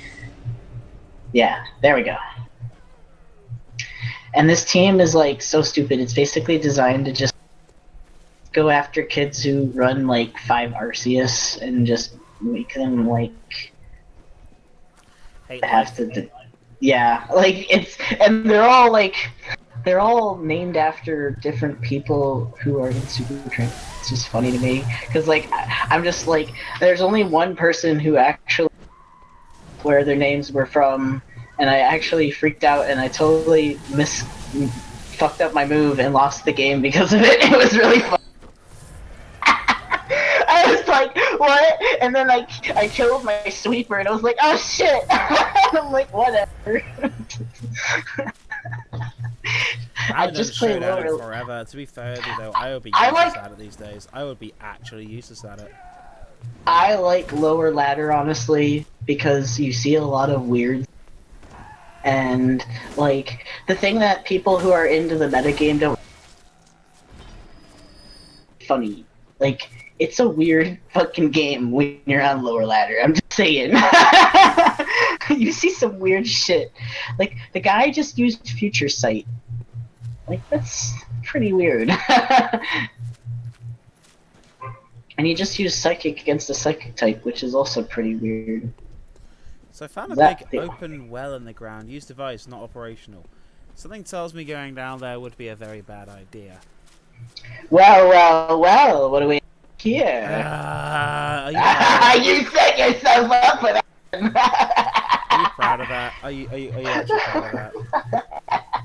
No, I'm not proud of that. I just know that this is like a disease. I can't stop making puns and just making these terrible puns. Also, give me money on my Patreon. Sorry. For some reason, my bearded dragon is currently puffing up at me, and I don't know why. He's like, it's really triggering. Well, he's just like puffed up, and I'm like, why are you puffing, boy? He's a puff boy.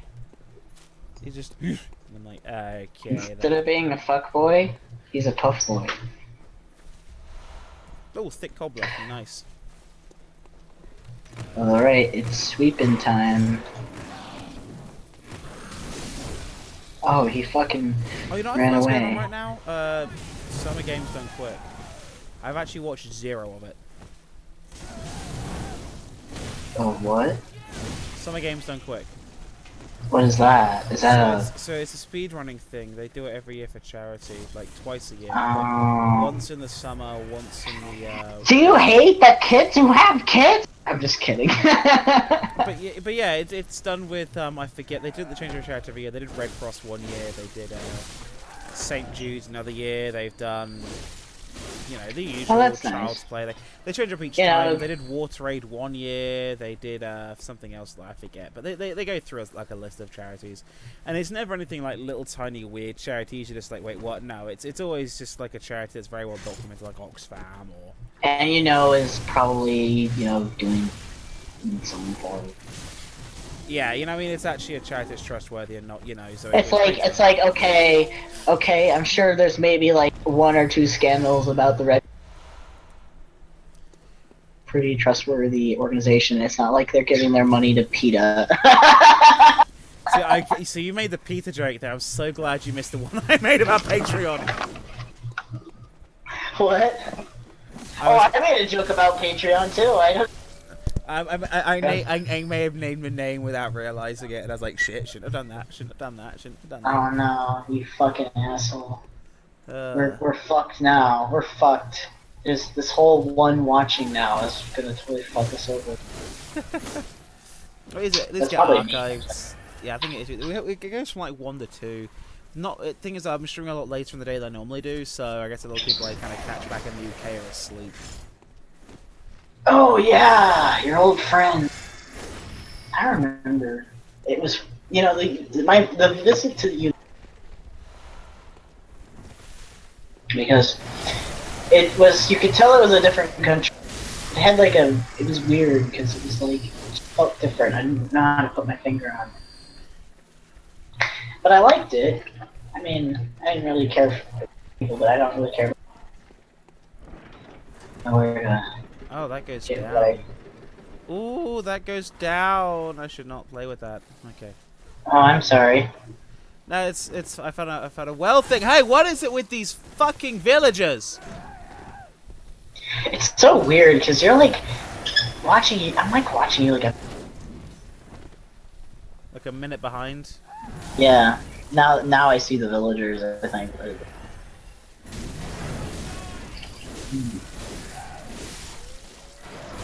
Fucking birds! Not your birds. My birds are basically asleep now. If you played this game, you would wind up with such an irrational hatred for birds. Well, maybe those birds. My birds are like, I mean, Cream is green and has a red face. He's like a frickin' fruit. And then Cookie is even more colorful. He's yellow. It's like, oh my god. But he kind of looks like a 5-year-old's like art project because like he's all spotted. That's what Pied makes you look like. So he's not like a beautiful blend. He just looks like a splotch of random colors, honestly. And he's very timid too. So he's like, oh, don't bite me. Oh, oh, oh. He gets bullied by the other fucking lovebirds. I swear to God. Baby is already starting to kind of be aggressive back towards him. No, I have lovebirds. I have 10,000 souls. Where the fuck is the checkpoint? Yeah, you should find that checkpoint. You don't want to lose those. Can you imagine? They'd be lost again, and they'd have to go around. This is getting awfully long-winded for a fucking checkpoint game. You having one of those moments just like... That level, nope, I don't want to look at that level. It's not like, it's like the lighting. Ugh. It's gonna be sick. Okay, that is gonna lead me to my death. This looks like I can get this way though. Nope. Is it like Alone in the Dark where they're like play? Why did I do that? She was already killing everyone. I actually didn't play that game as a kid. I should pretend. Alone in the Dark? Yeah. I've never played any Alone in the Dark game. I've been made aware of how bad the last one was. That last one looked really stupid. Wasn't that like the one where they had like the pirates? It was like, okay, what the fuck? Like the first one was actually kind of cool because it had this kind of. It was kind of cool in that way, right?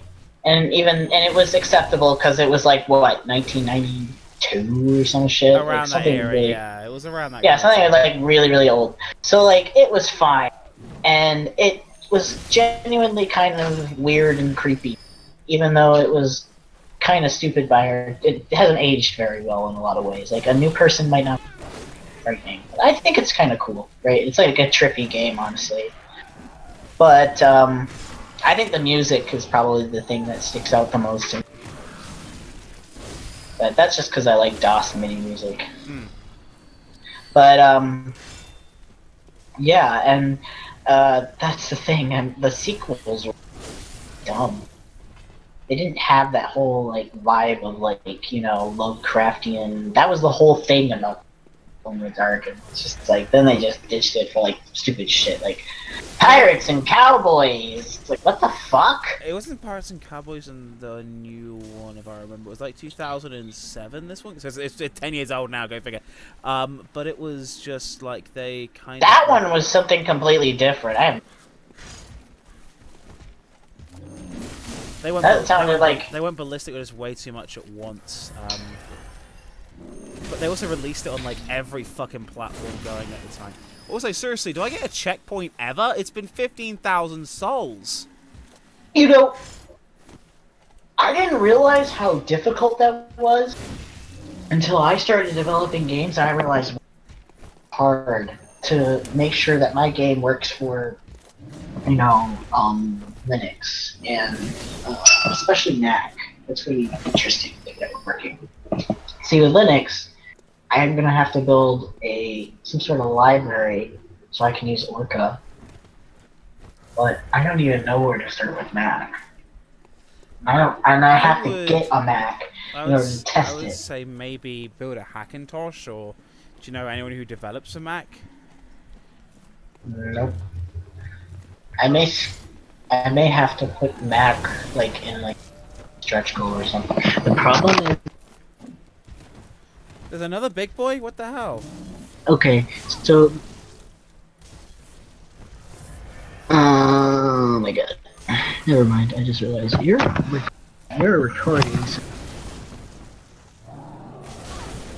No, get out of the way. Get out of the way. Get out of the way. Get out of the way. Get out of the way. So we are live. Do not forget. Ah! Ba ba ba ba ba ba. Okay, you, Bint, stop it. I'm just glad it's still working. Like, oh, for some yeah, reason says you. Oh well, yeah, I forget that you have this really weird hours job. I know how it feels though. I used to have it, and it sucked because it was. I mean, I'll be honest with you. I whine about it, but it gives me a lot more time to work on the show and whatnot. So I'm not. Well, honestly, I kind of wish I had a job that was. I've thought about doing something like working part-time, doing something small, right? Something kind of out of the way where I probably won't get or something target like that. Mm. But then that way I can just focus on my game and still get enough income where because the idea is, I want to, basically be able to, What the fuck? How did I find a boss?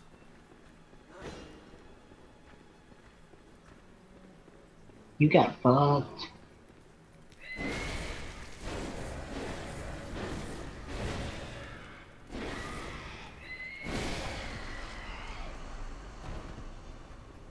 What the fuck?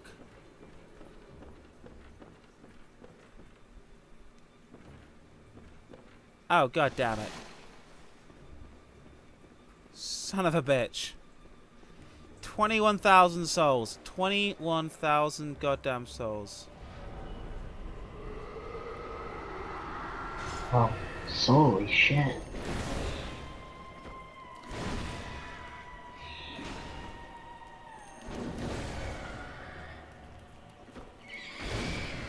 Feels good, man.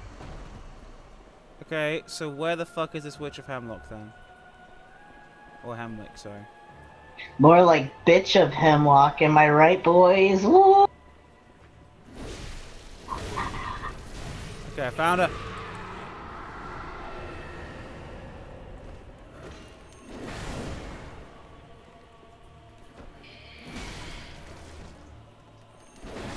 The fuck is going on?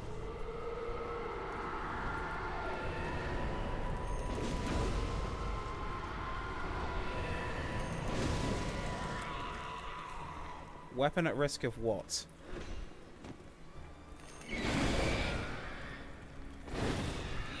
Ah! Bah, bah, bah, bah, bah. I have one. Hang on, there. I've got this as well.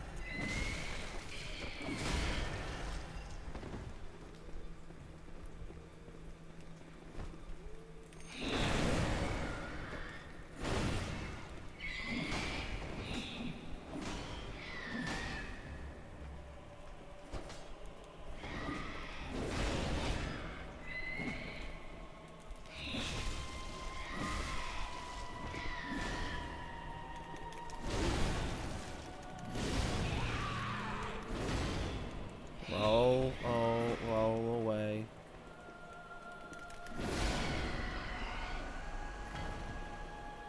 She seems pretty straightforward. It's more just I'm running low on goddamn vials. This is not a good look. I have 21,000 souls.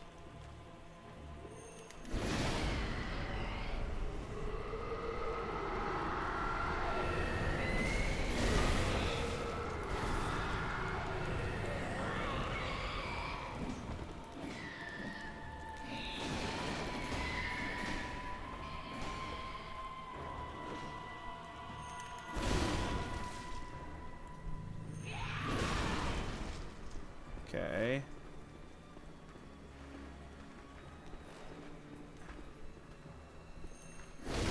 Got her.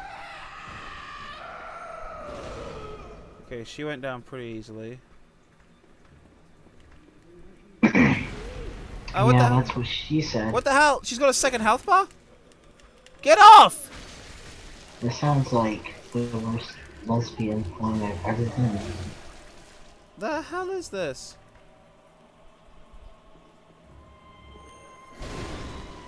The hell is this? Do I have like anything? Shit.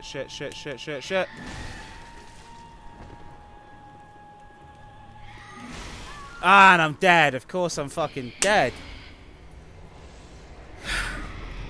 What the fuck? I was just so underprepared for that, and I was just looking for where the fuck to go.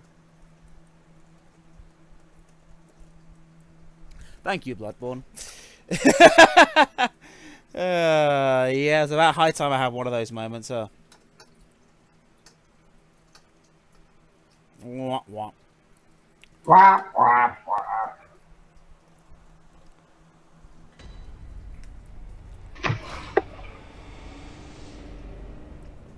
Oh no, did I lose? Oh, of course I have zero goddamn flasks. Well, I can't see your video. I don't know. It says we're live. Let me try refreshing.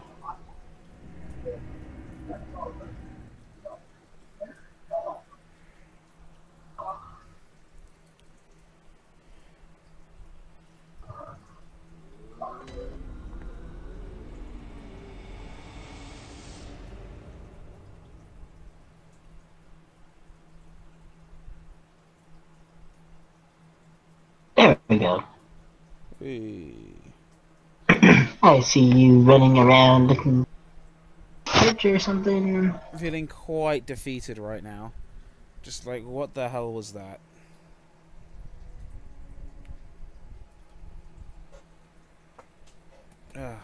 See, this is the narration from the outsiders. Just God. You just teleported into hell using goddamn lantern. Alright, we're gonna get a sentry gun, and then I guess I got. See, in hell, you always have loading screens every. Makes it hell.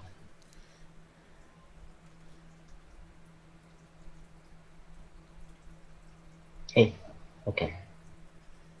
I'm just like, what the fuck is going on here?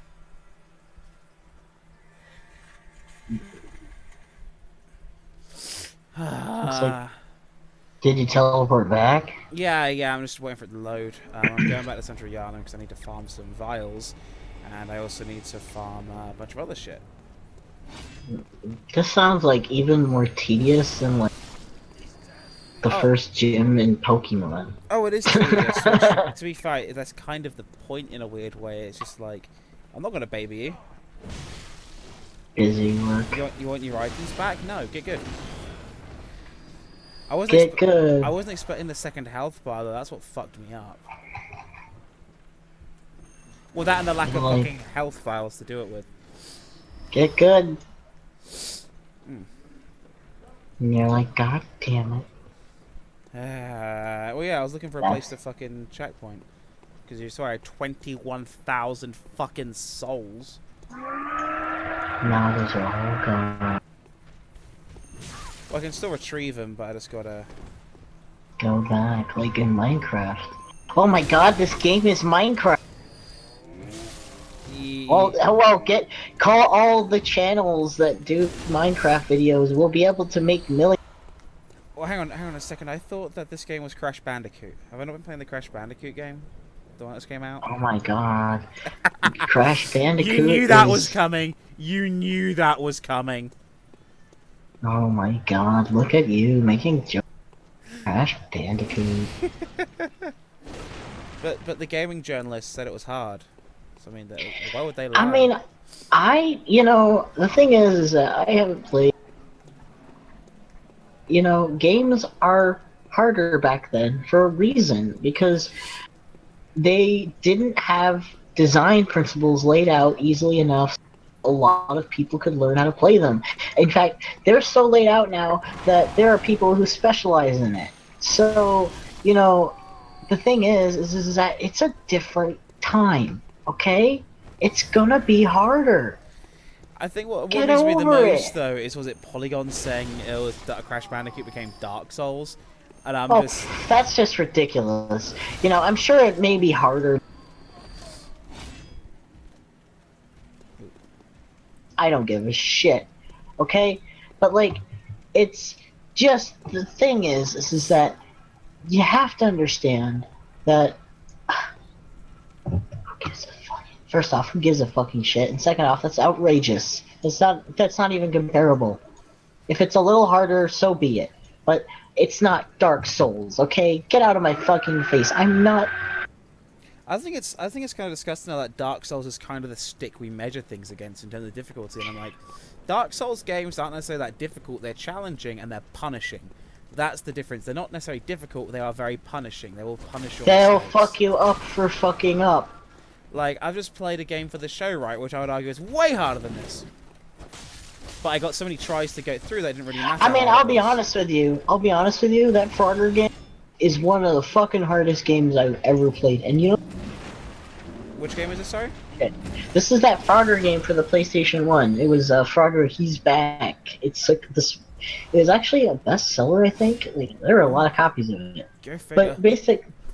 But yeah, it was a fucking hard-ass game, and most people didn't finish it. I was pretty proud to find out that I was, like, you know, one of the people who actually finished the game. It's a really fucking hard game, and sometimes there are parts that literally, it's like, how do I get this to work? I'm just gonna keep doing this until it kind of works. Seriously.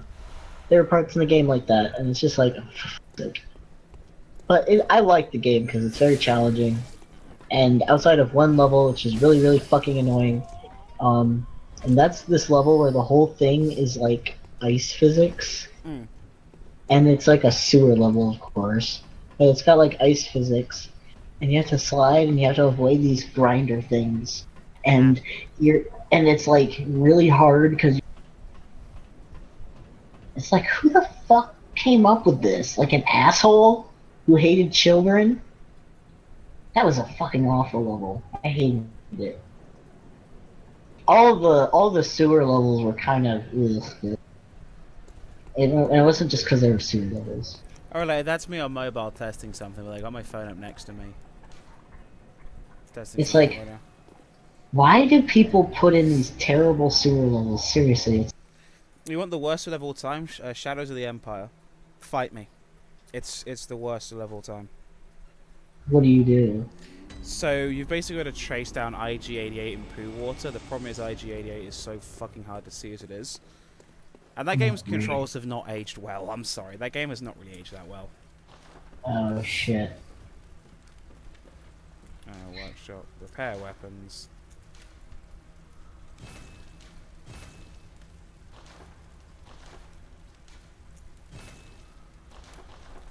Can I have the axe now? Good, I can have the axe. Good. But yeah, I kind of find it weird that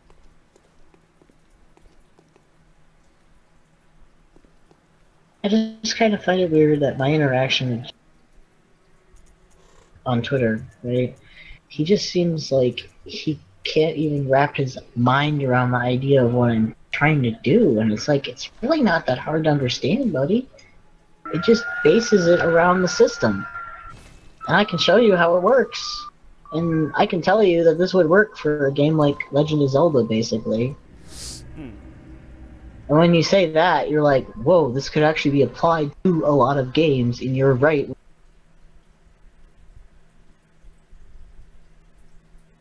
And it's like, what I'm discovering is that a lot of these people are not real developers. They're like designers, and they don't know actually a lot about the technical side of these things. And I'm just... Oh, okay, cool. This is okay. This is where this is, right.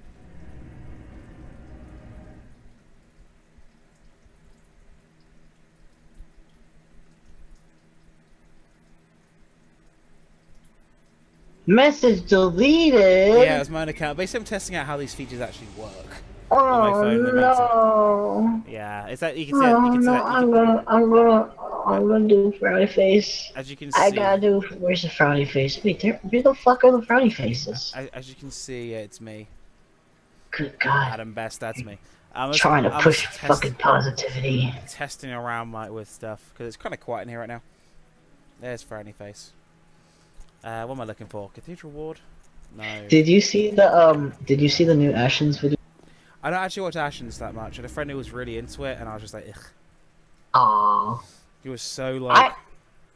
I think it's funny because I have an obsession with it, so I can't resist, honestly. But I don't watch it so much anymore. I used to watch it more when he did he would just find random items, But yeah, when they were really when I was hanging out with this guy, they were really into it when the whole Chef Excellence thing happened. Oh God. They went around, him and the other guy I knew at the time, they went around every 99p store they could until they found fucking Chef Excellence bags. Oh Jesus. I mean, okay, I'll be honest with you. There was a point, I was in a toy store with Chef Excellence, okay? But that was it, alright? It was just like, they just took it way too fucking far, and they also watched the Nostalgia Critic. I mean, I really don't like Nostalgia Critic because I find his voice really annoying, if I'm honest with you. I can't stand Nostalgia Critic. Like, I appreciate that he likely has good things to say. I appreciate the WTFU thing he's done recently with the fair use. That said, shut the fuck up! Oh my God! He's really annoying. He's really annoying, and he never. Like, I appreciate. Insightful to say. I appreciate that he's a very intelligent guy, and that he kind of paved the way for film reviews on YouTube. I think I think he paved the way for the genre, but. Like I honestly, looking back, I can't stand him. I can't watch any of it.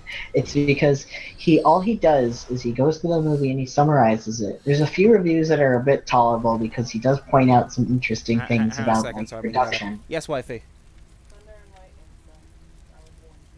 Thunder and lightning? Okay, thank you, Liz. So I'm being alerted by camera lady. We have thunder and lightning, so if the internet drops out, that's why. Okay. I trust you. I trust you.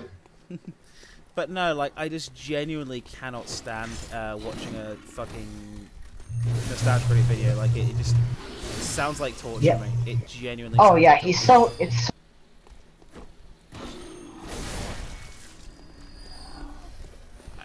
I can do this with movies.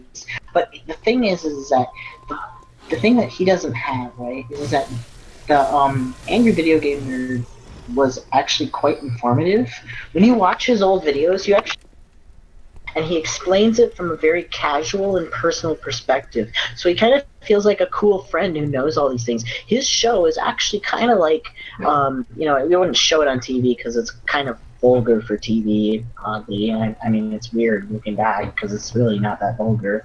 But like, if it was something shown on TV, it'd be because it's just kind of like a fun look at these old games and learn a little bit about it, showing off his collection, right? Now, the thing with nostalgia, the way that actually works with AVGN, though, he's not actually the collector, so to speak. He has a decent collection of games. The actual game collector and that the way they work. So it's him and Mike Matei. Mike Matei is the hardcore game collector.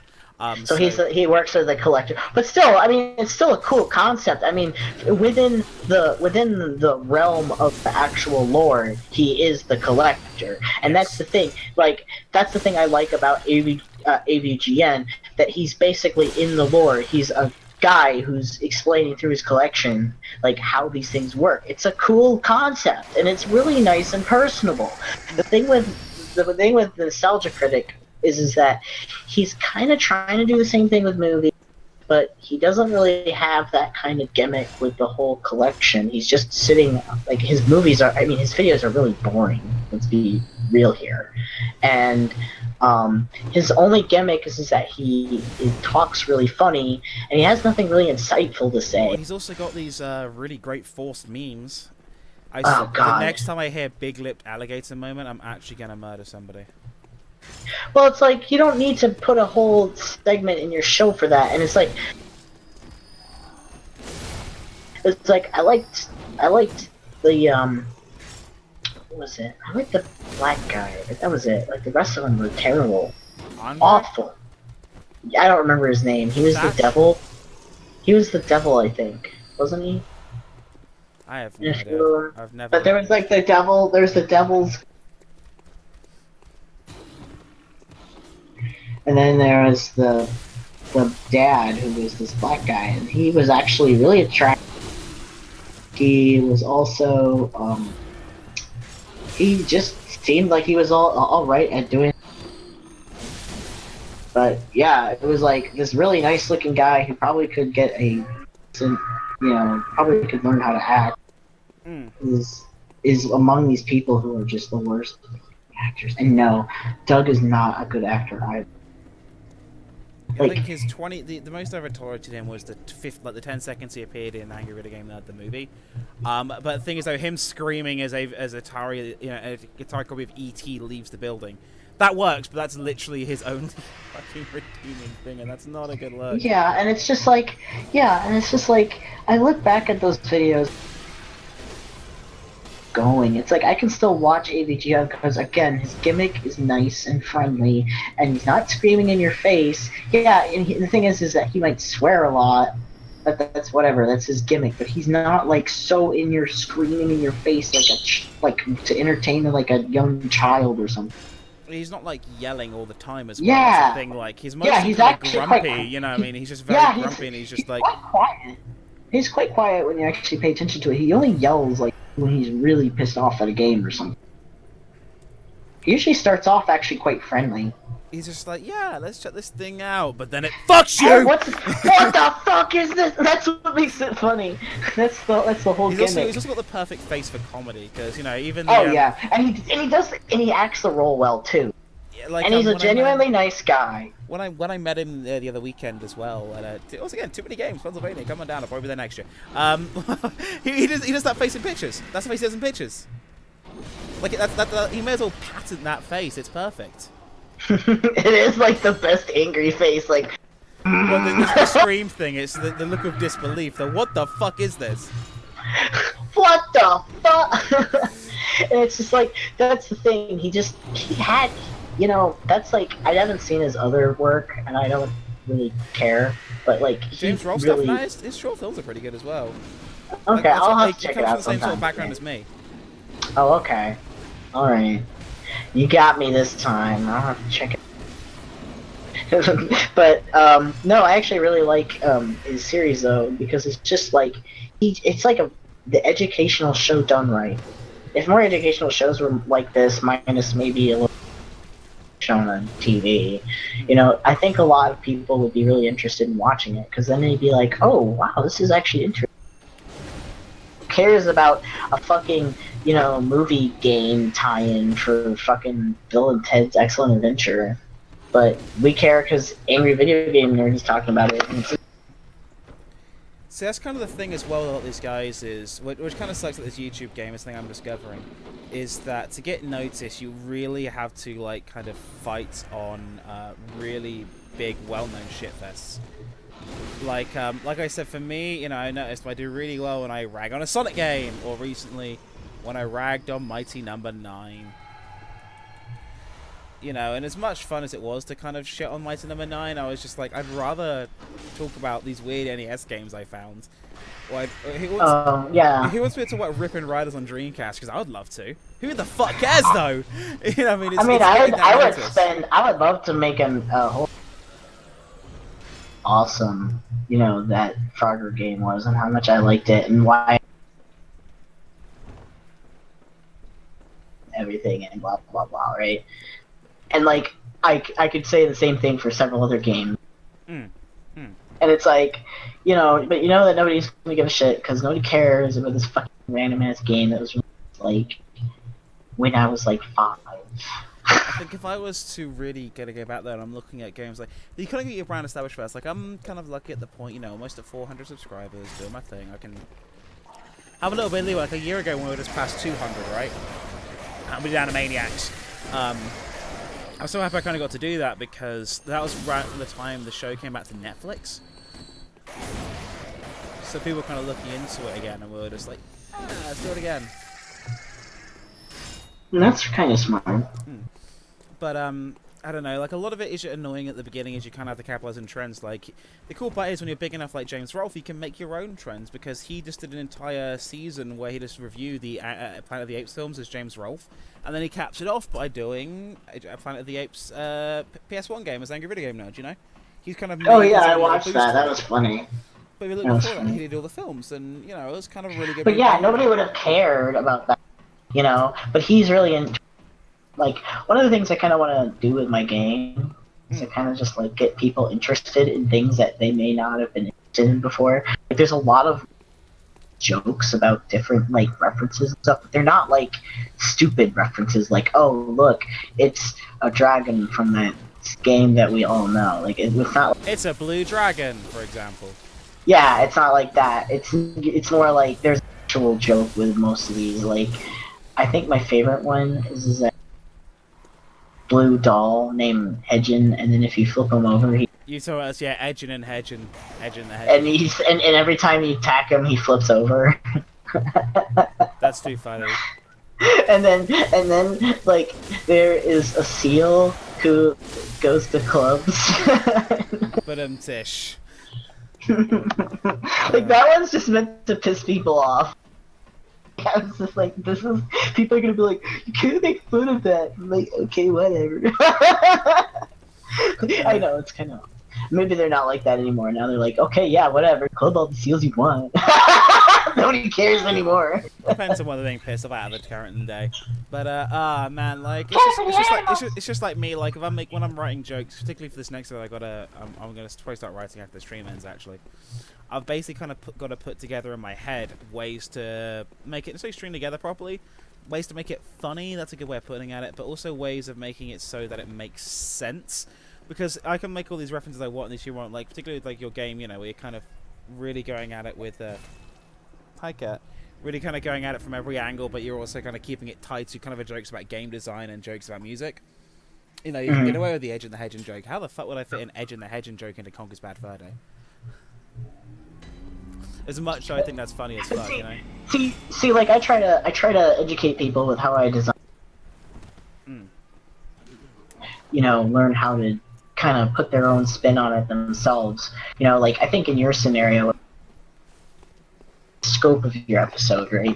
You might be able to kind of think about how like a concept kind of flows through the story. Like maybe in your Silver the Hedgehog story, you kind of notice some sort of like weird theme about like some sort of dystopian weird theme that you want to kind of address in the I think I know my Silver ones. I've already got ideas for how I'm going to handle Silver. Just because it's been like 2 years in the making now. I know exactly. Oh, I know. I'm just like giving an example. But it's not necessarily dystopian as such. Wait, okay, there is a dystopian thing going on in Sonic 06. But so like it's just a case of I think for me it's more of a case of like I think it's gonna be like a personal vendetta kind of thing where particularly everyone's been watching for a long time and they've seen the season 1 version of Sonic 06 where I just gave up out of the Sonic campaign and went, we're good here. I've played more of it than and you're like, it's no use. Oh my god, we're going to season 2 and doing Shadow, right? So I actually had a vote among my friends. So I sent a bunch of my friends. Shadow. I sent a bunch of my friends like a link to Straw Poll, right? And there's a bunch of games on there. I think Animaniacs was right after that, right? And I was speaking about it, and there was this and this and this and this. And that got an overwhelming yes, you need to finish this from everybody. And I was like, why? Because you have to finish the duty.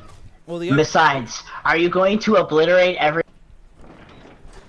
Well, the overwhelming response I got to it as to why I must finish it was, you need to understand why we're all mad about this game.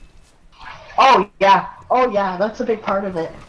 Like particularly, so Steve's never played it, my usual crush of Bloodborne, right? But he's a pretty big Sonic fan, right? And he enjoys his Crush 40 a little bit.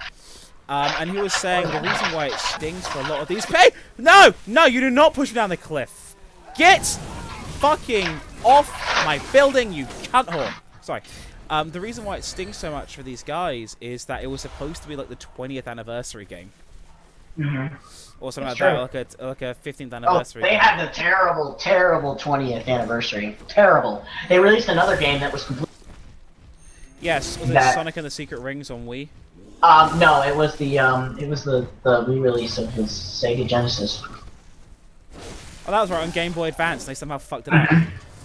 I never And actually, then, I never actually played that one, and but then everyone that, was saying that they really fucked it up. I'm like, how do you fuck and that then up? that Chris, I know, that's what I was thinking. I've never played it either, but clips of it lags. But anyways, the guy, that Chris Whitehead guy, I think that's his name. Christian The Whitehead, guy yeah. who does, yeah, Christian Whitehead. He was the guy who made the homebrew version that runs like way better, that actually has the right physics. And Sega basically saw that. And you're hired.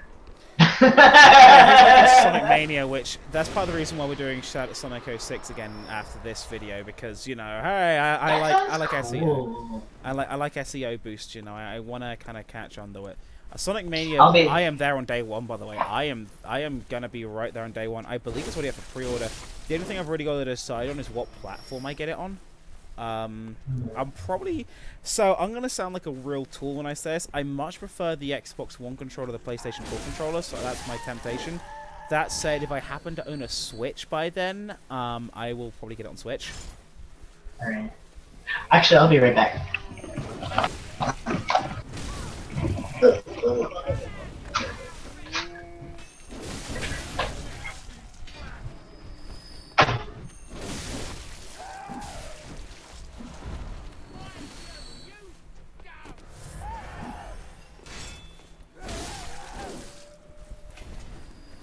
There we go, there we go. Blood vials. Yes, yes, yes, blood vials.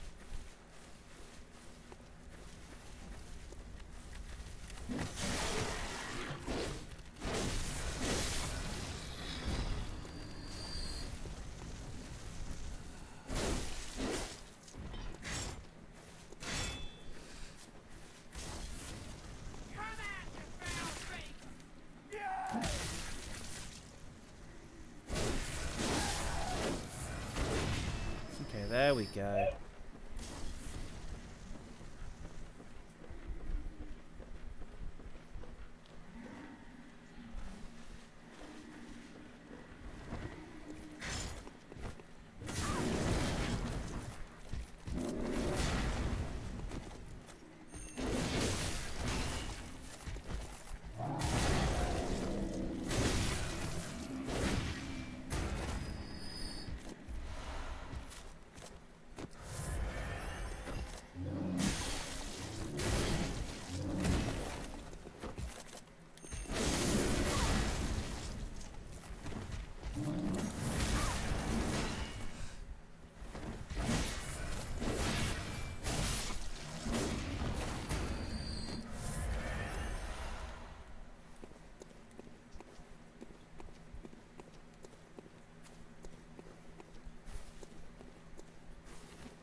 Why am I going back towards this fucking boss anyway?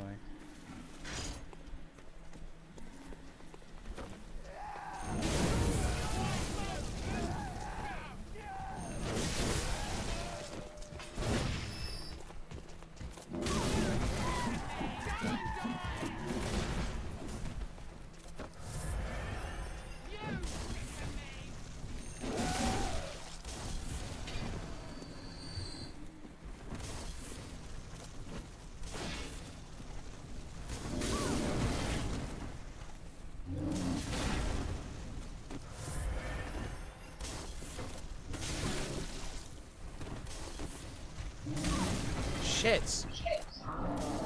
Ah!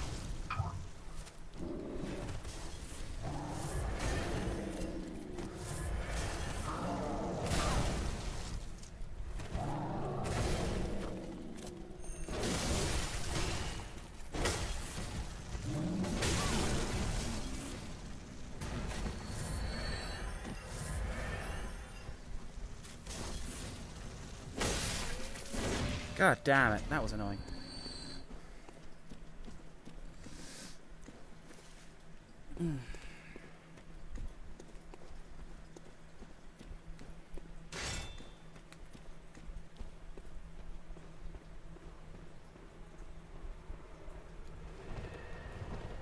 Alright, here we are, back at this boss again. But this time prepared for it.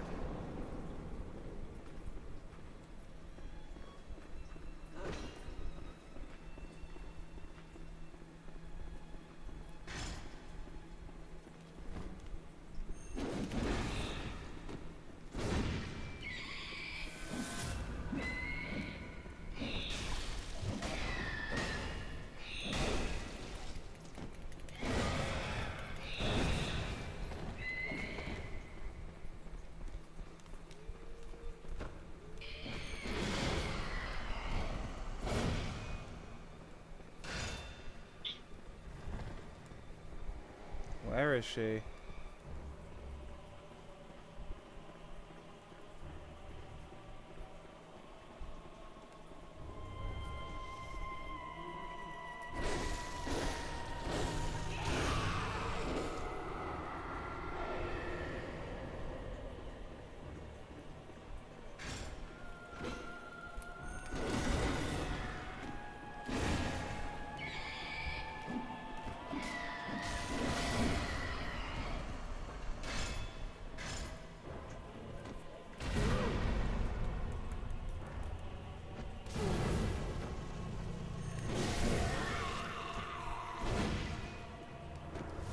Okay.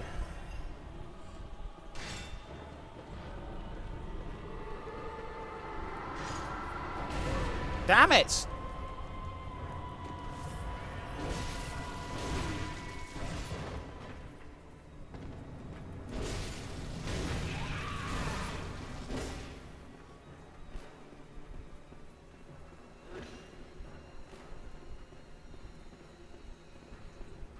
Where is the bint? Come on, you old wriggled.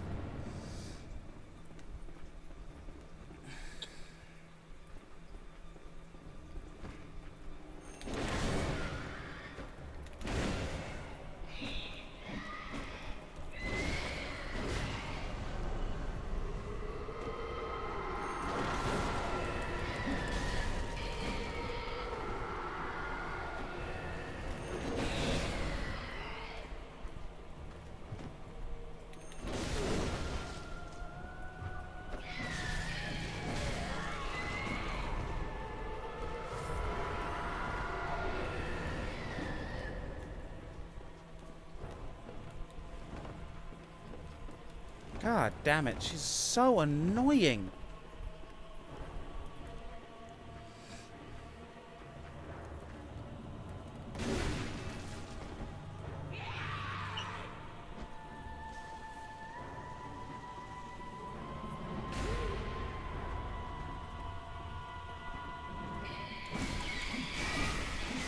Jesus Christ!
So annoying.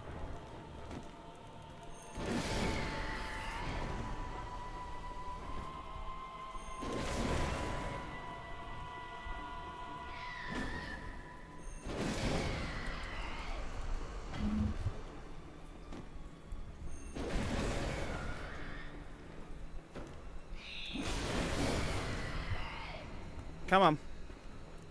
Where are you?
Shit. Shit, shit, shit, shit, shit, shit, shit.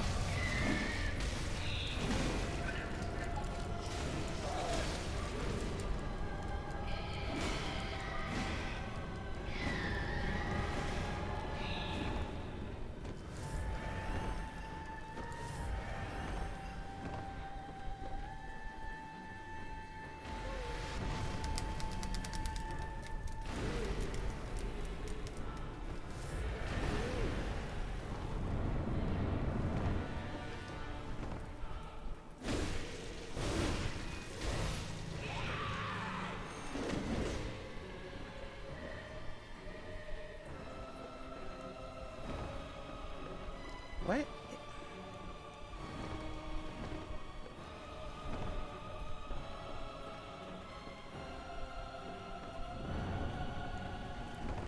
Game is super old at this point, Witch of Hemlock or Hemlock.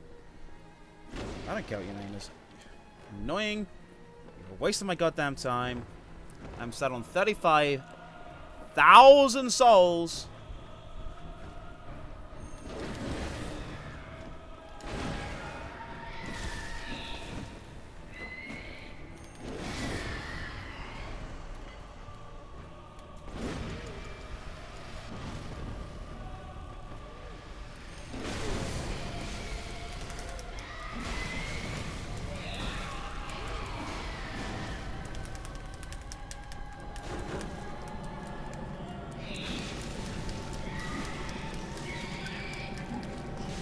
Get off me!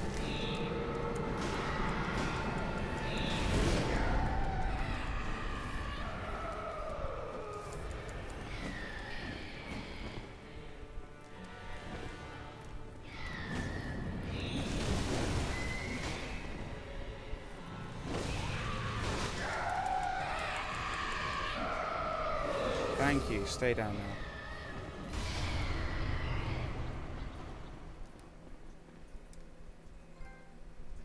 Jesus Christ. That was an annoying boss. Definition of an annoying boss.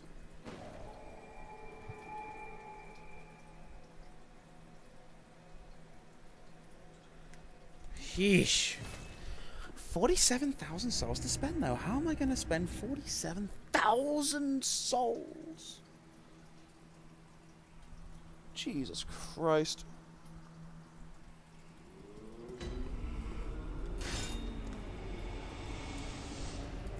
Welcome home, good. What is it? Let me stand. Okay.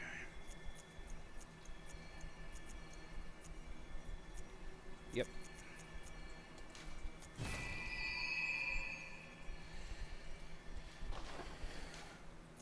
Farewell, good Hans. Christ on life. Come here.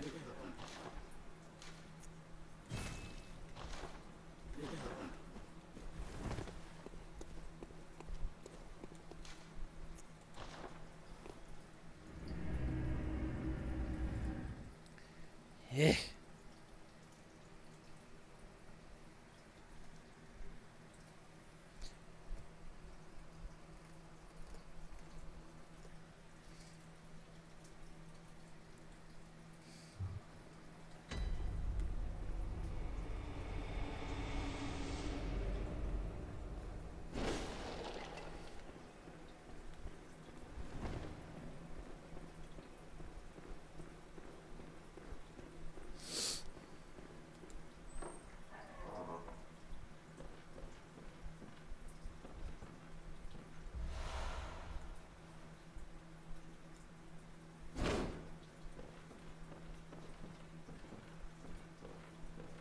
Thanks for that.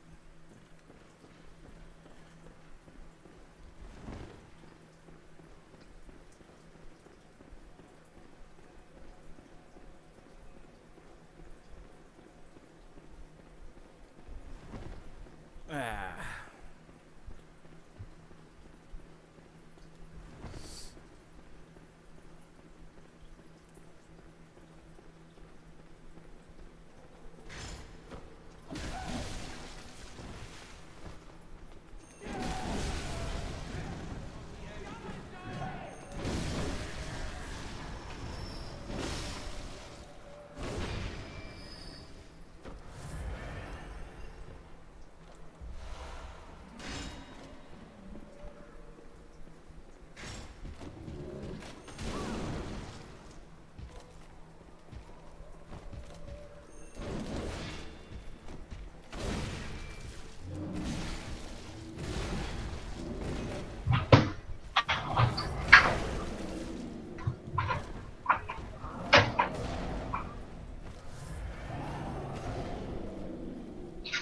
Come on.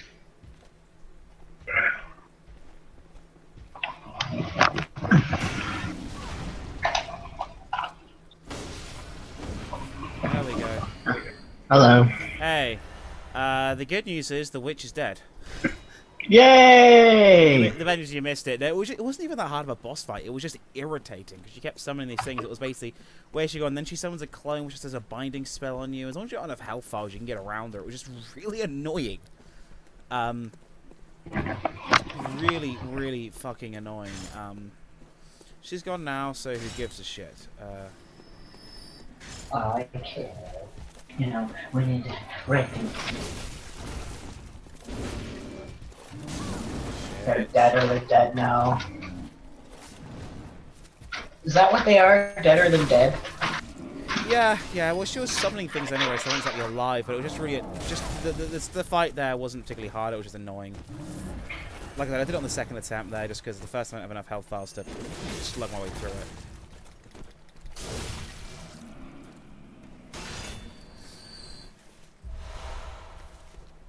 Now I'm just kind of sat there. I ended up going back to whatchamacallit, the Hunter's Dream with like 45, always 50,000 souls. So and I'm gonna level like 3 times now. Okay, so the thing I don't get about souls in general is this. Like, if people have souls that leave them when they die, right? And souls can die themselves, then what the doesn't that kind of defeat the purpose of a soul?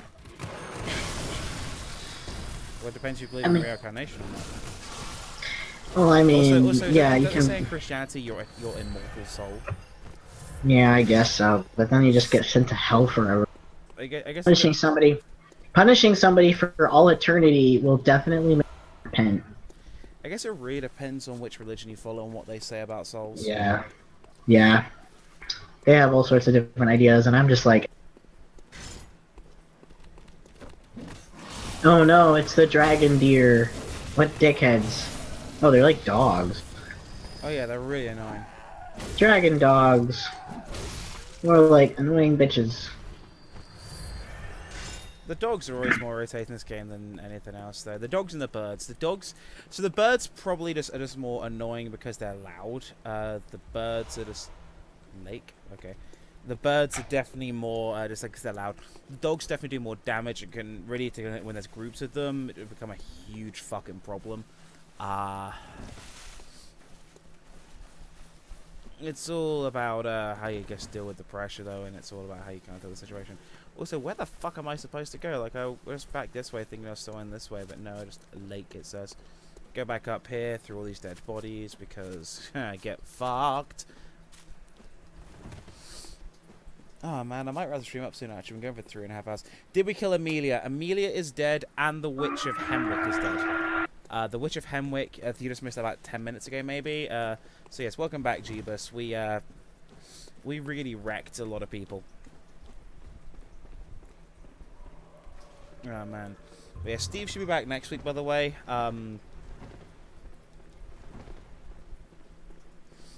He's on his holidays this week. But I got Rune Tool, what that's always for, I couldn't tell you. Let me actually look at the inventory and have a read. I should actually use these cold bloods.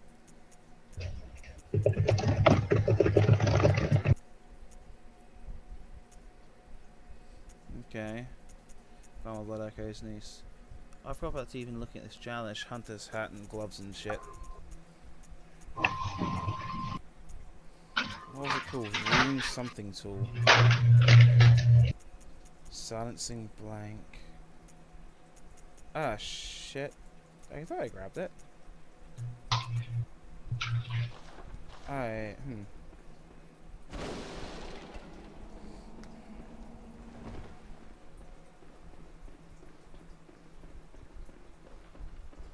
This guy had it.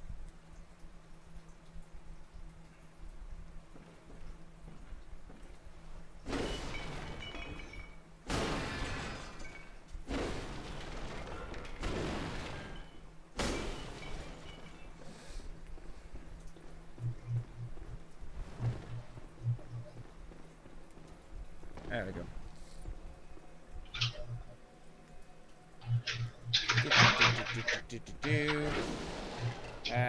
I'm going to go back to the dream for the second and work this out.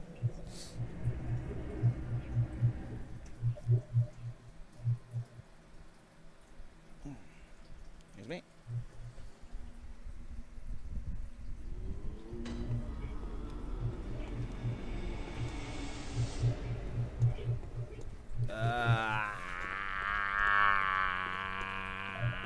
Okay. There she is. Welcome. What is it? There you are. Let me see. Oh yeah, 11,000. Never mind. Well, let's talk about this shit then.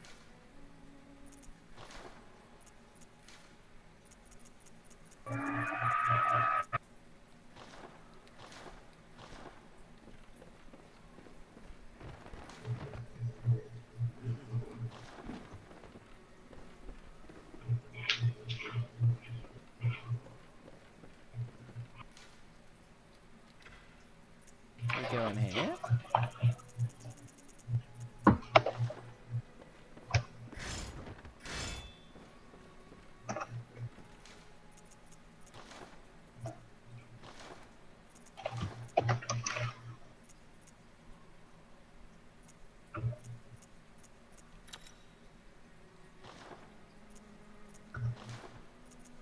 I couldn't tell you what's going on right now.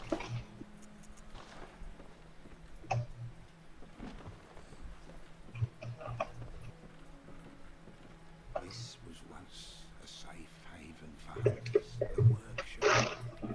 You're welcome.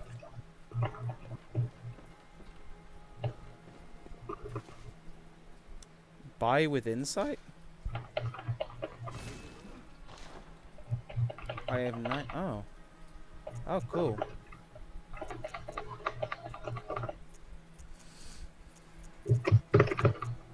Oh, cool. I can buy, like, bits of other people's outfit. Nice.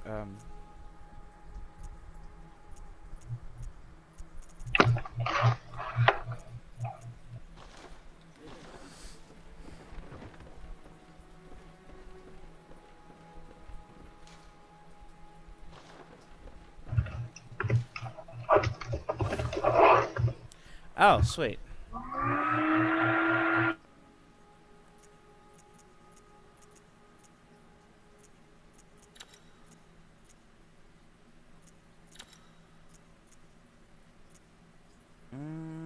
Go with me.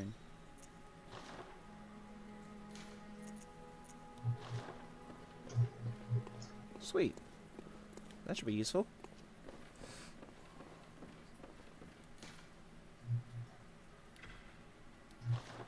Right then.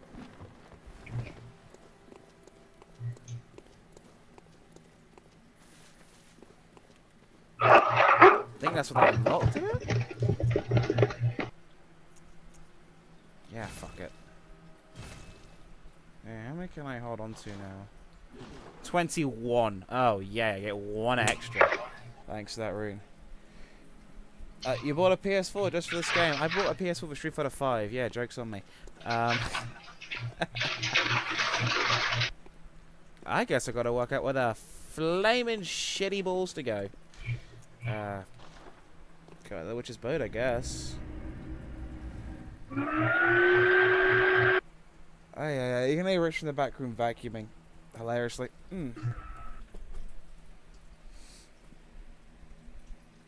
Yeah, we are. Oh, that's not vacuuming. That's my fan. Oh, that's your fan? I thought it was you vacuuming just from how that's funny.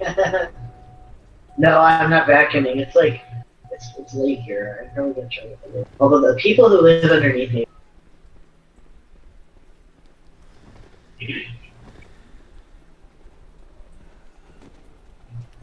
I'm thinking about moving into one cheap enough that make it easier to save money.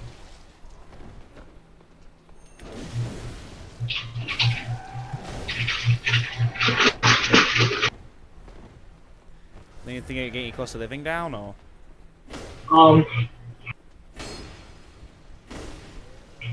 Not outside of moving into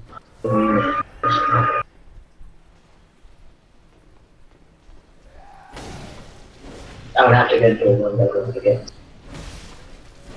But I'm cutting totally that. Oh, sure.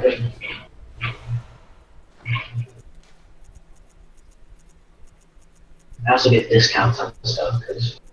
You know, I just realised I'm sat there and I'm complaining I haven't got enough bloody souls, right?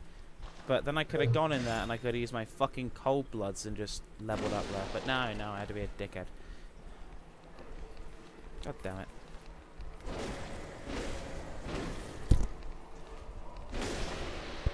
God damn it.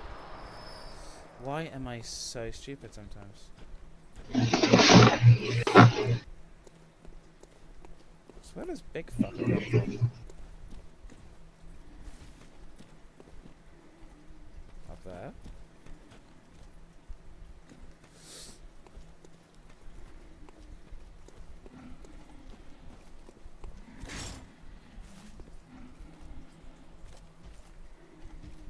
It's a pretty dead end that way.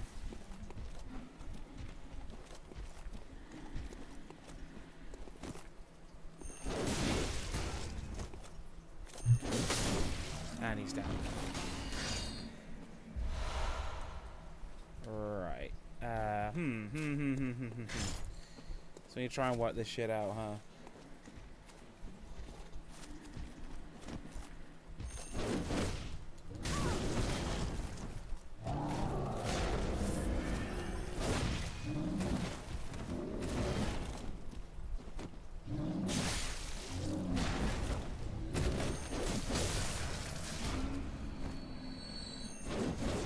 Okay. I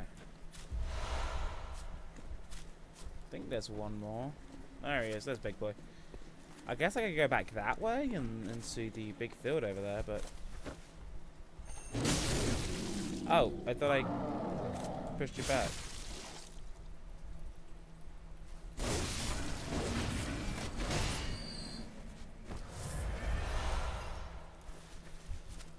Who knows? Who knows? Who bloody knows anymore? Adam's very lost. I can always check what's up this way. Anybody in chat, where the fucking hell am I supposed to go from here?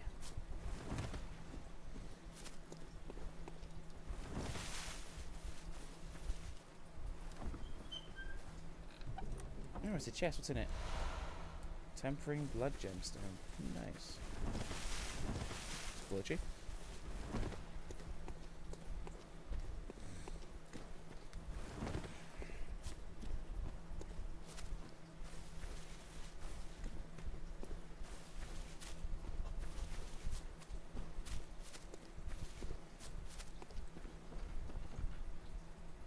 Guess probably back this way.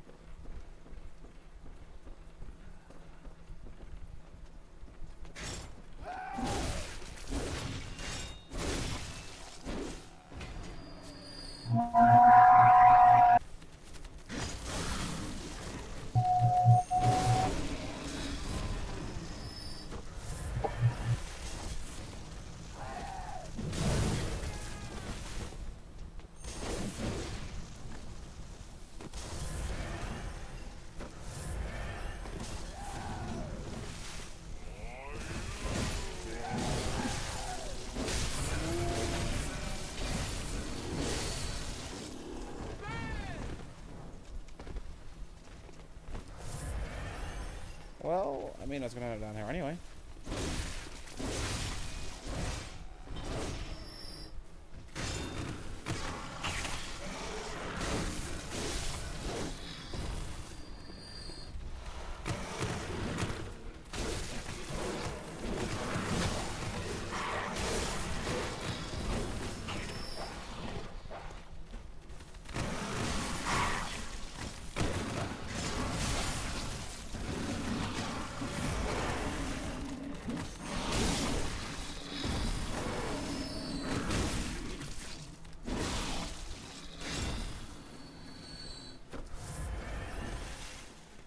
It's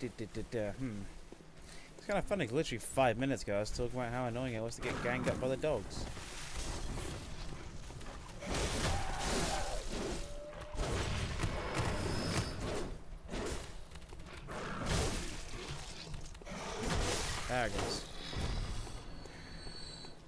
There it sodding goes. There, I want to try opening that gate.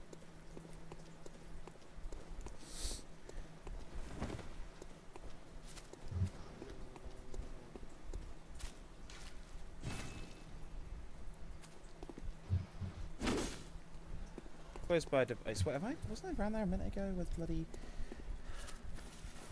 that terribleness? I don't know anymore. I'm so lost.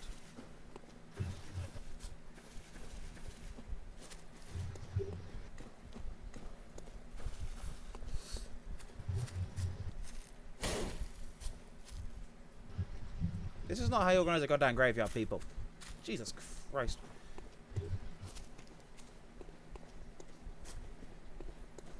Wait. How the feck did I end up... Okay, whoever did the geography of this game deserves, like, a pat on the back and a punch from the face from me. Because they have successfully trolled me. You cheeky, cheeky bastards.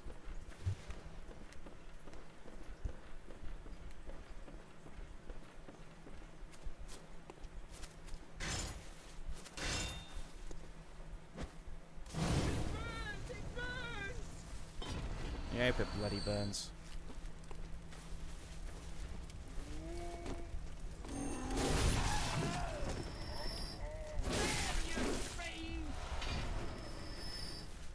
There we go. Alrighty then.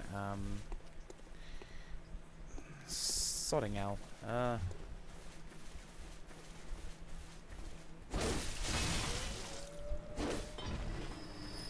Emus.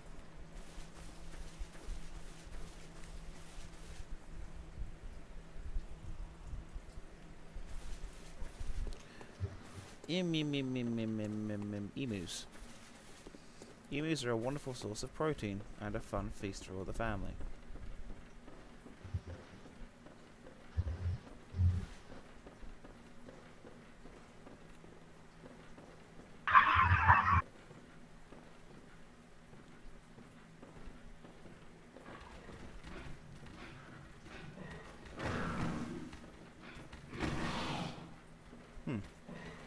Secret passageways?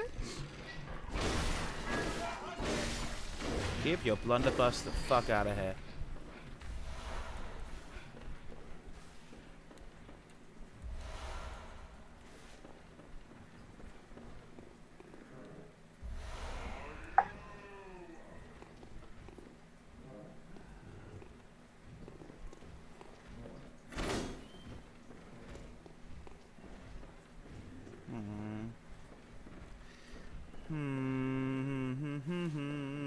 So much for secret.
There we go.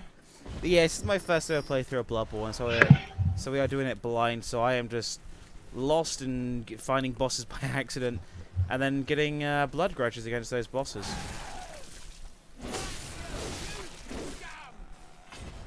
Until I defeat them and walk away with all these blood echoes, which I can then use to get more lost and more confused. I'm enjoying myself though. I'm enjoying myself. Okay. I know that's a shortcut.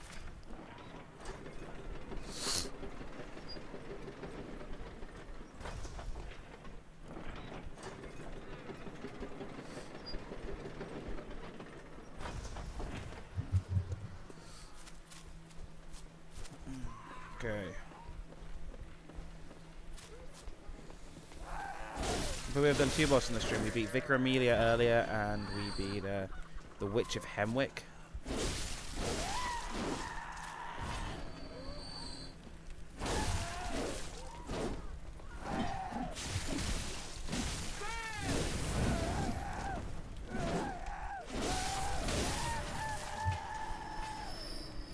But yeah, so what do you guys think of this game? This is an awesome Crash Bandicoot title, isn't it?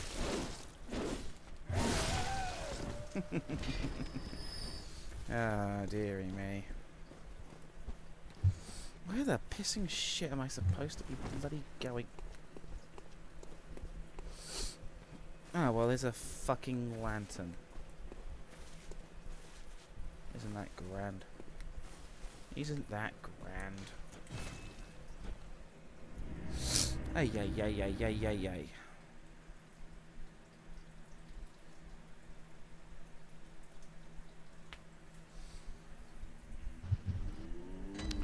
Just gonna boot. Right, you. Welcome home. What is it? I suppose we might as well level up.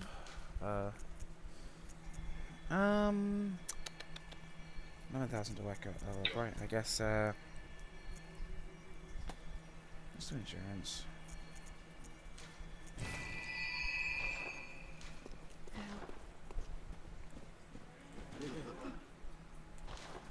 And the rest of what I can spend on... Sod it, Adelaide. I always run out of bloody bad files. Let me just try...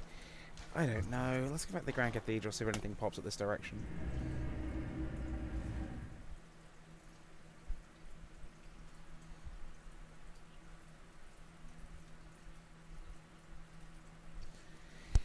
Oh dear. But yeah, we are very, very, very, very blind. Help with the bosses. Yeah, I'm the wrong person to ask. I'm actually playing this offline just for the sake of so I don't even see the writing on the wall, quite literally and proverbially.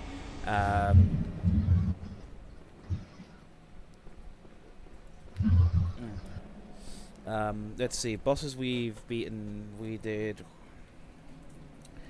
Wait, was the first one we did was the Cleric Demon. We did Gascoigne. We did Bloodstarved Beast. We've done Vicar Amelia, and we've done the Witch of Hemwick. Now I'm just basically trying to work out where the piss I need to go next, which seems to be the recurring theme of this game. I've noticed it's a very recurring theme. Hi, bye. Do you? Oh, there's a way this way. What happens if I go this direction? So there was one there for a second.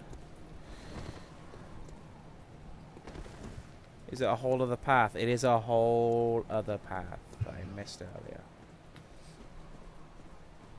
What fun adventures do I find this direction then?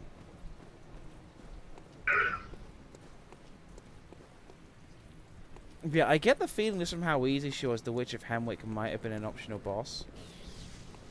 Speaking of...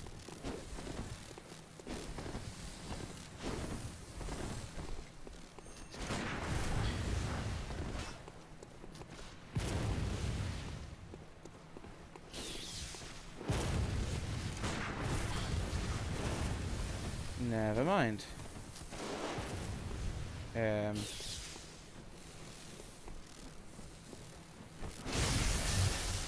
Bugger off.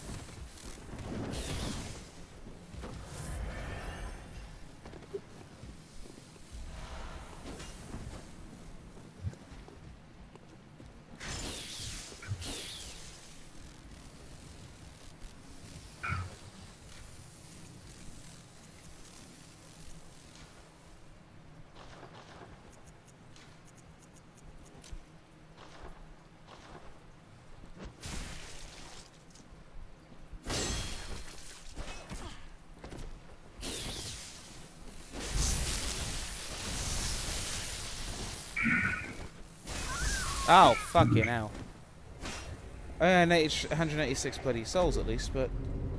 The hell?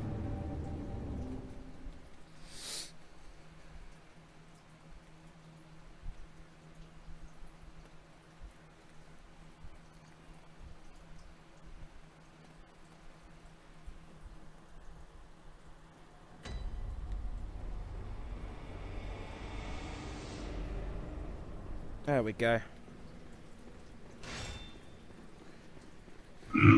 Okay then.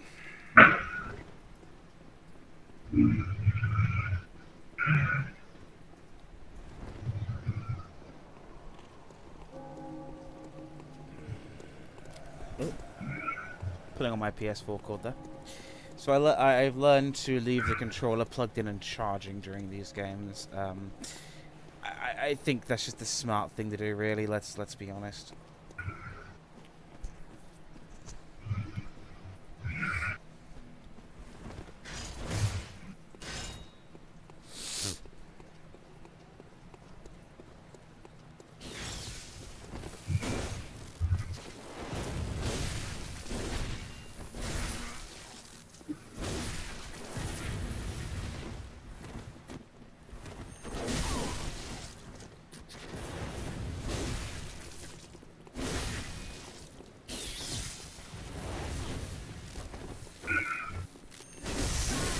One down.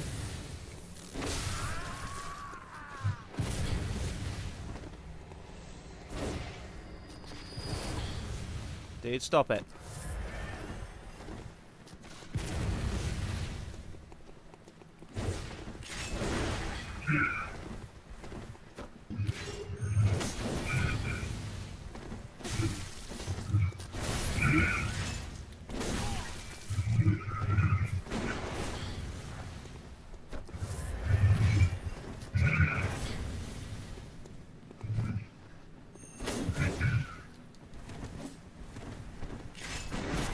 Damn it. Will you stop it?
Will you stop it?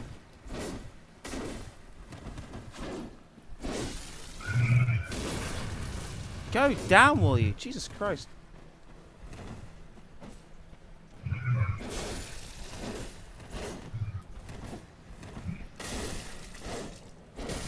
There you go. Jackass.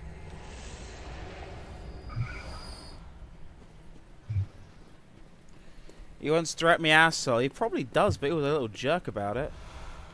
Bolt paper. Thanks, fuckhead. Get on with a bit more than fucking bolt paper. Whatever the fuck that is. I have no idea what it is. Is there anything actually down this way then? Apart from a death trap.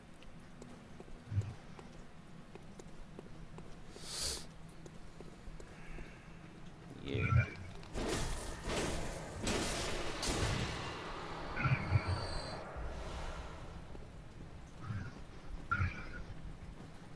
Ay, yay, yay, yay, yay. Little bastards.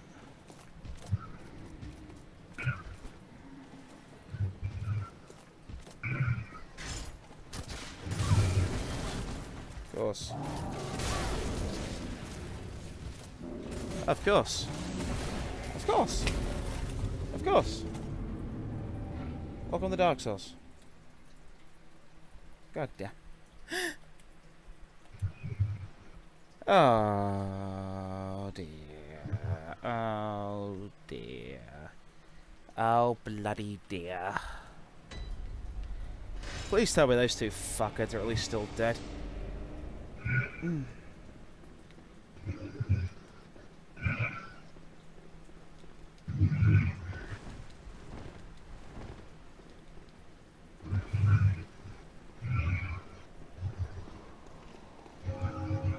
Bye-bye.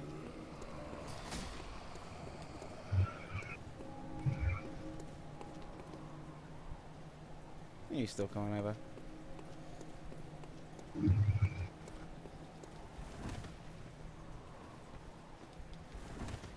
I think they're still dead. I hope they're still dead. Would like them to still be dead. Okay, yeah, they're one of those enemies that stay dead. Good, good.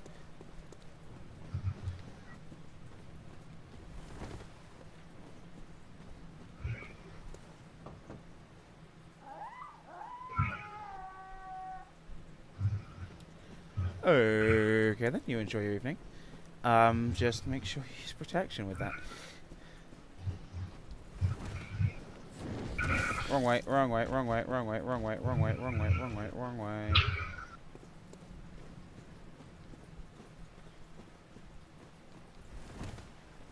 It was this way. Just realized how much he hit me for. Everything this way hit you like a ton of bricks? Is that the deal?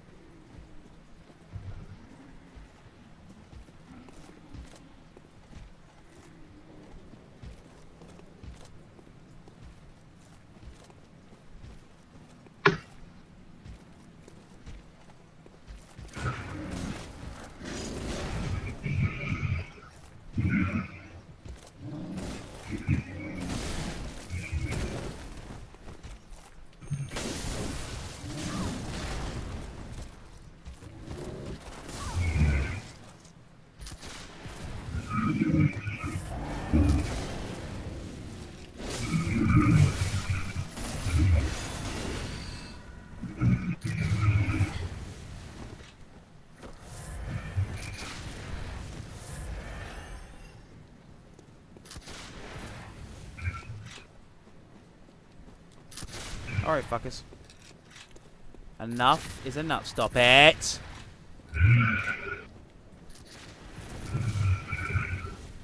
Stop it. Let the...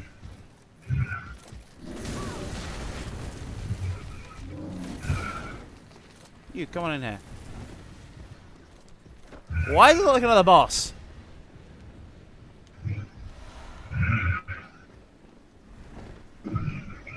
Why does this look like another boss? Tell me it doesn't look like another boss. Tell me this doesn't look like another boss. God fucking... Cool. Hi! Told you so.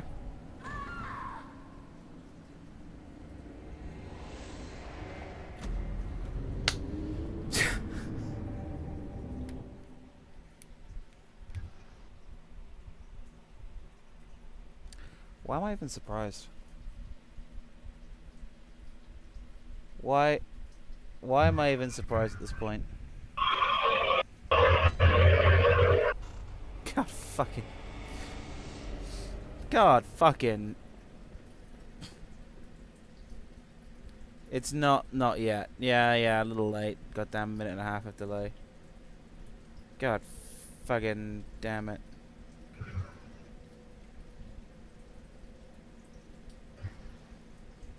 God fucking...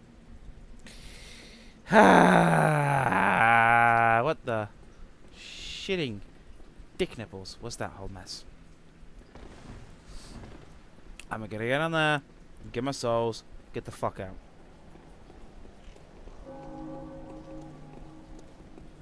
Used to hunt some mark, get back the thing, and then we've been streaming now for about 4 hours. We've defeated 2 bosses. We will call it a stream.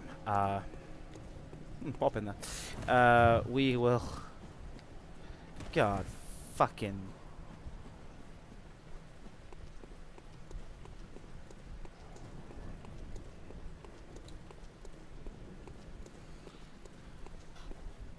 Just, God fuck it.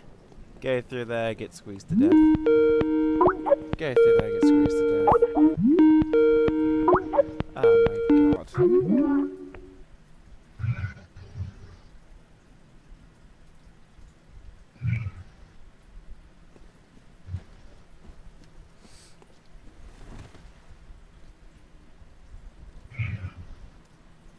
I was eating corn on scope there. Why did you have much of that?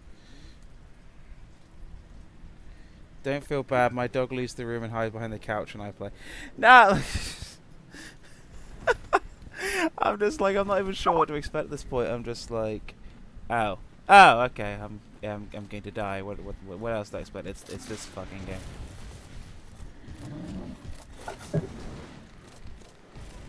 Let me get my fucking blood echoes, and then I'll leave this fucking place alone, because that's clearly what you want, game. I just grabbed my blood echoes!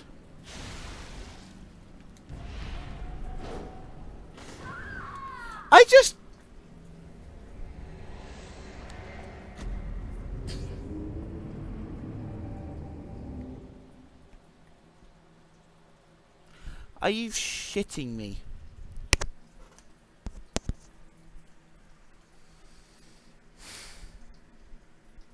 Okay.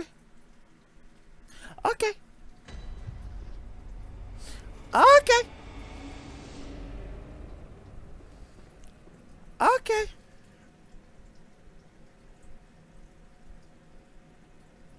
All right. All right. All right. All right. I see how it is, game. I see how it is. Fuck it out. Just gonna. Can't even require my goddamn blood echoes.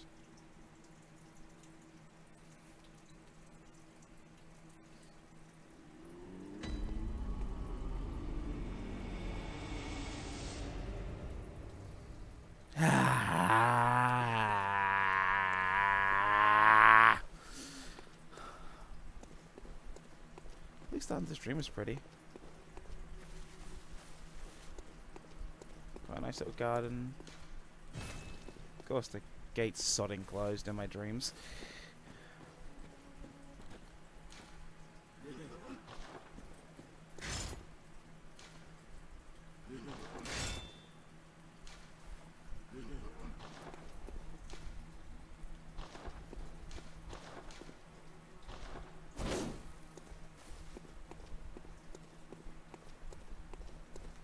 Ay, ay, ay.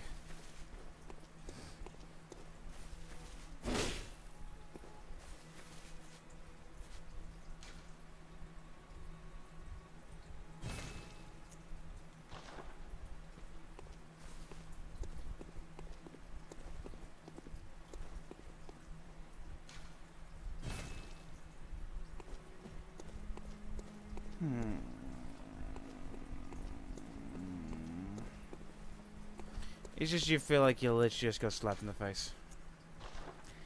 Alright. I'm going to call it a stream. We're going for about 4 hours and 15 minutes. It's been fun. If you haven't subscribed already, do me a favor, hit subscribe, hit the bell.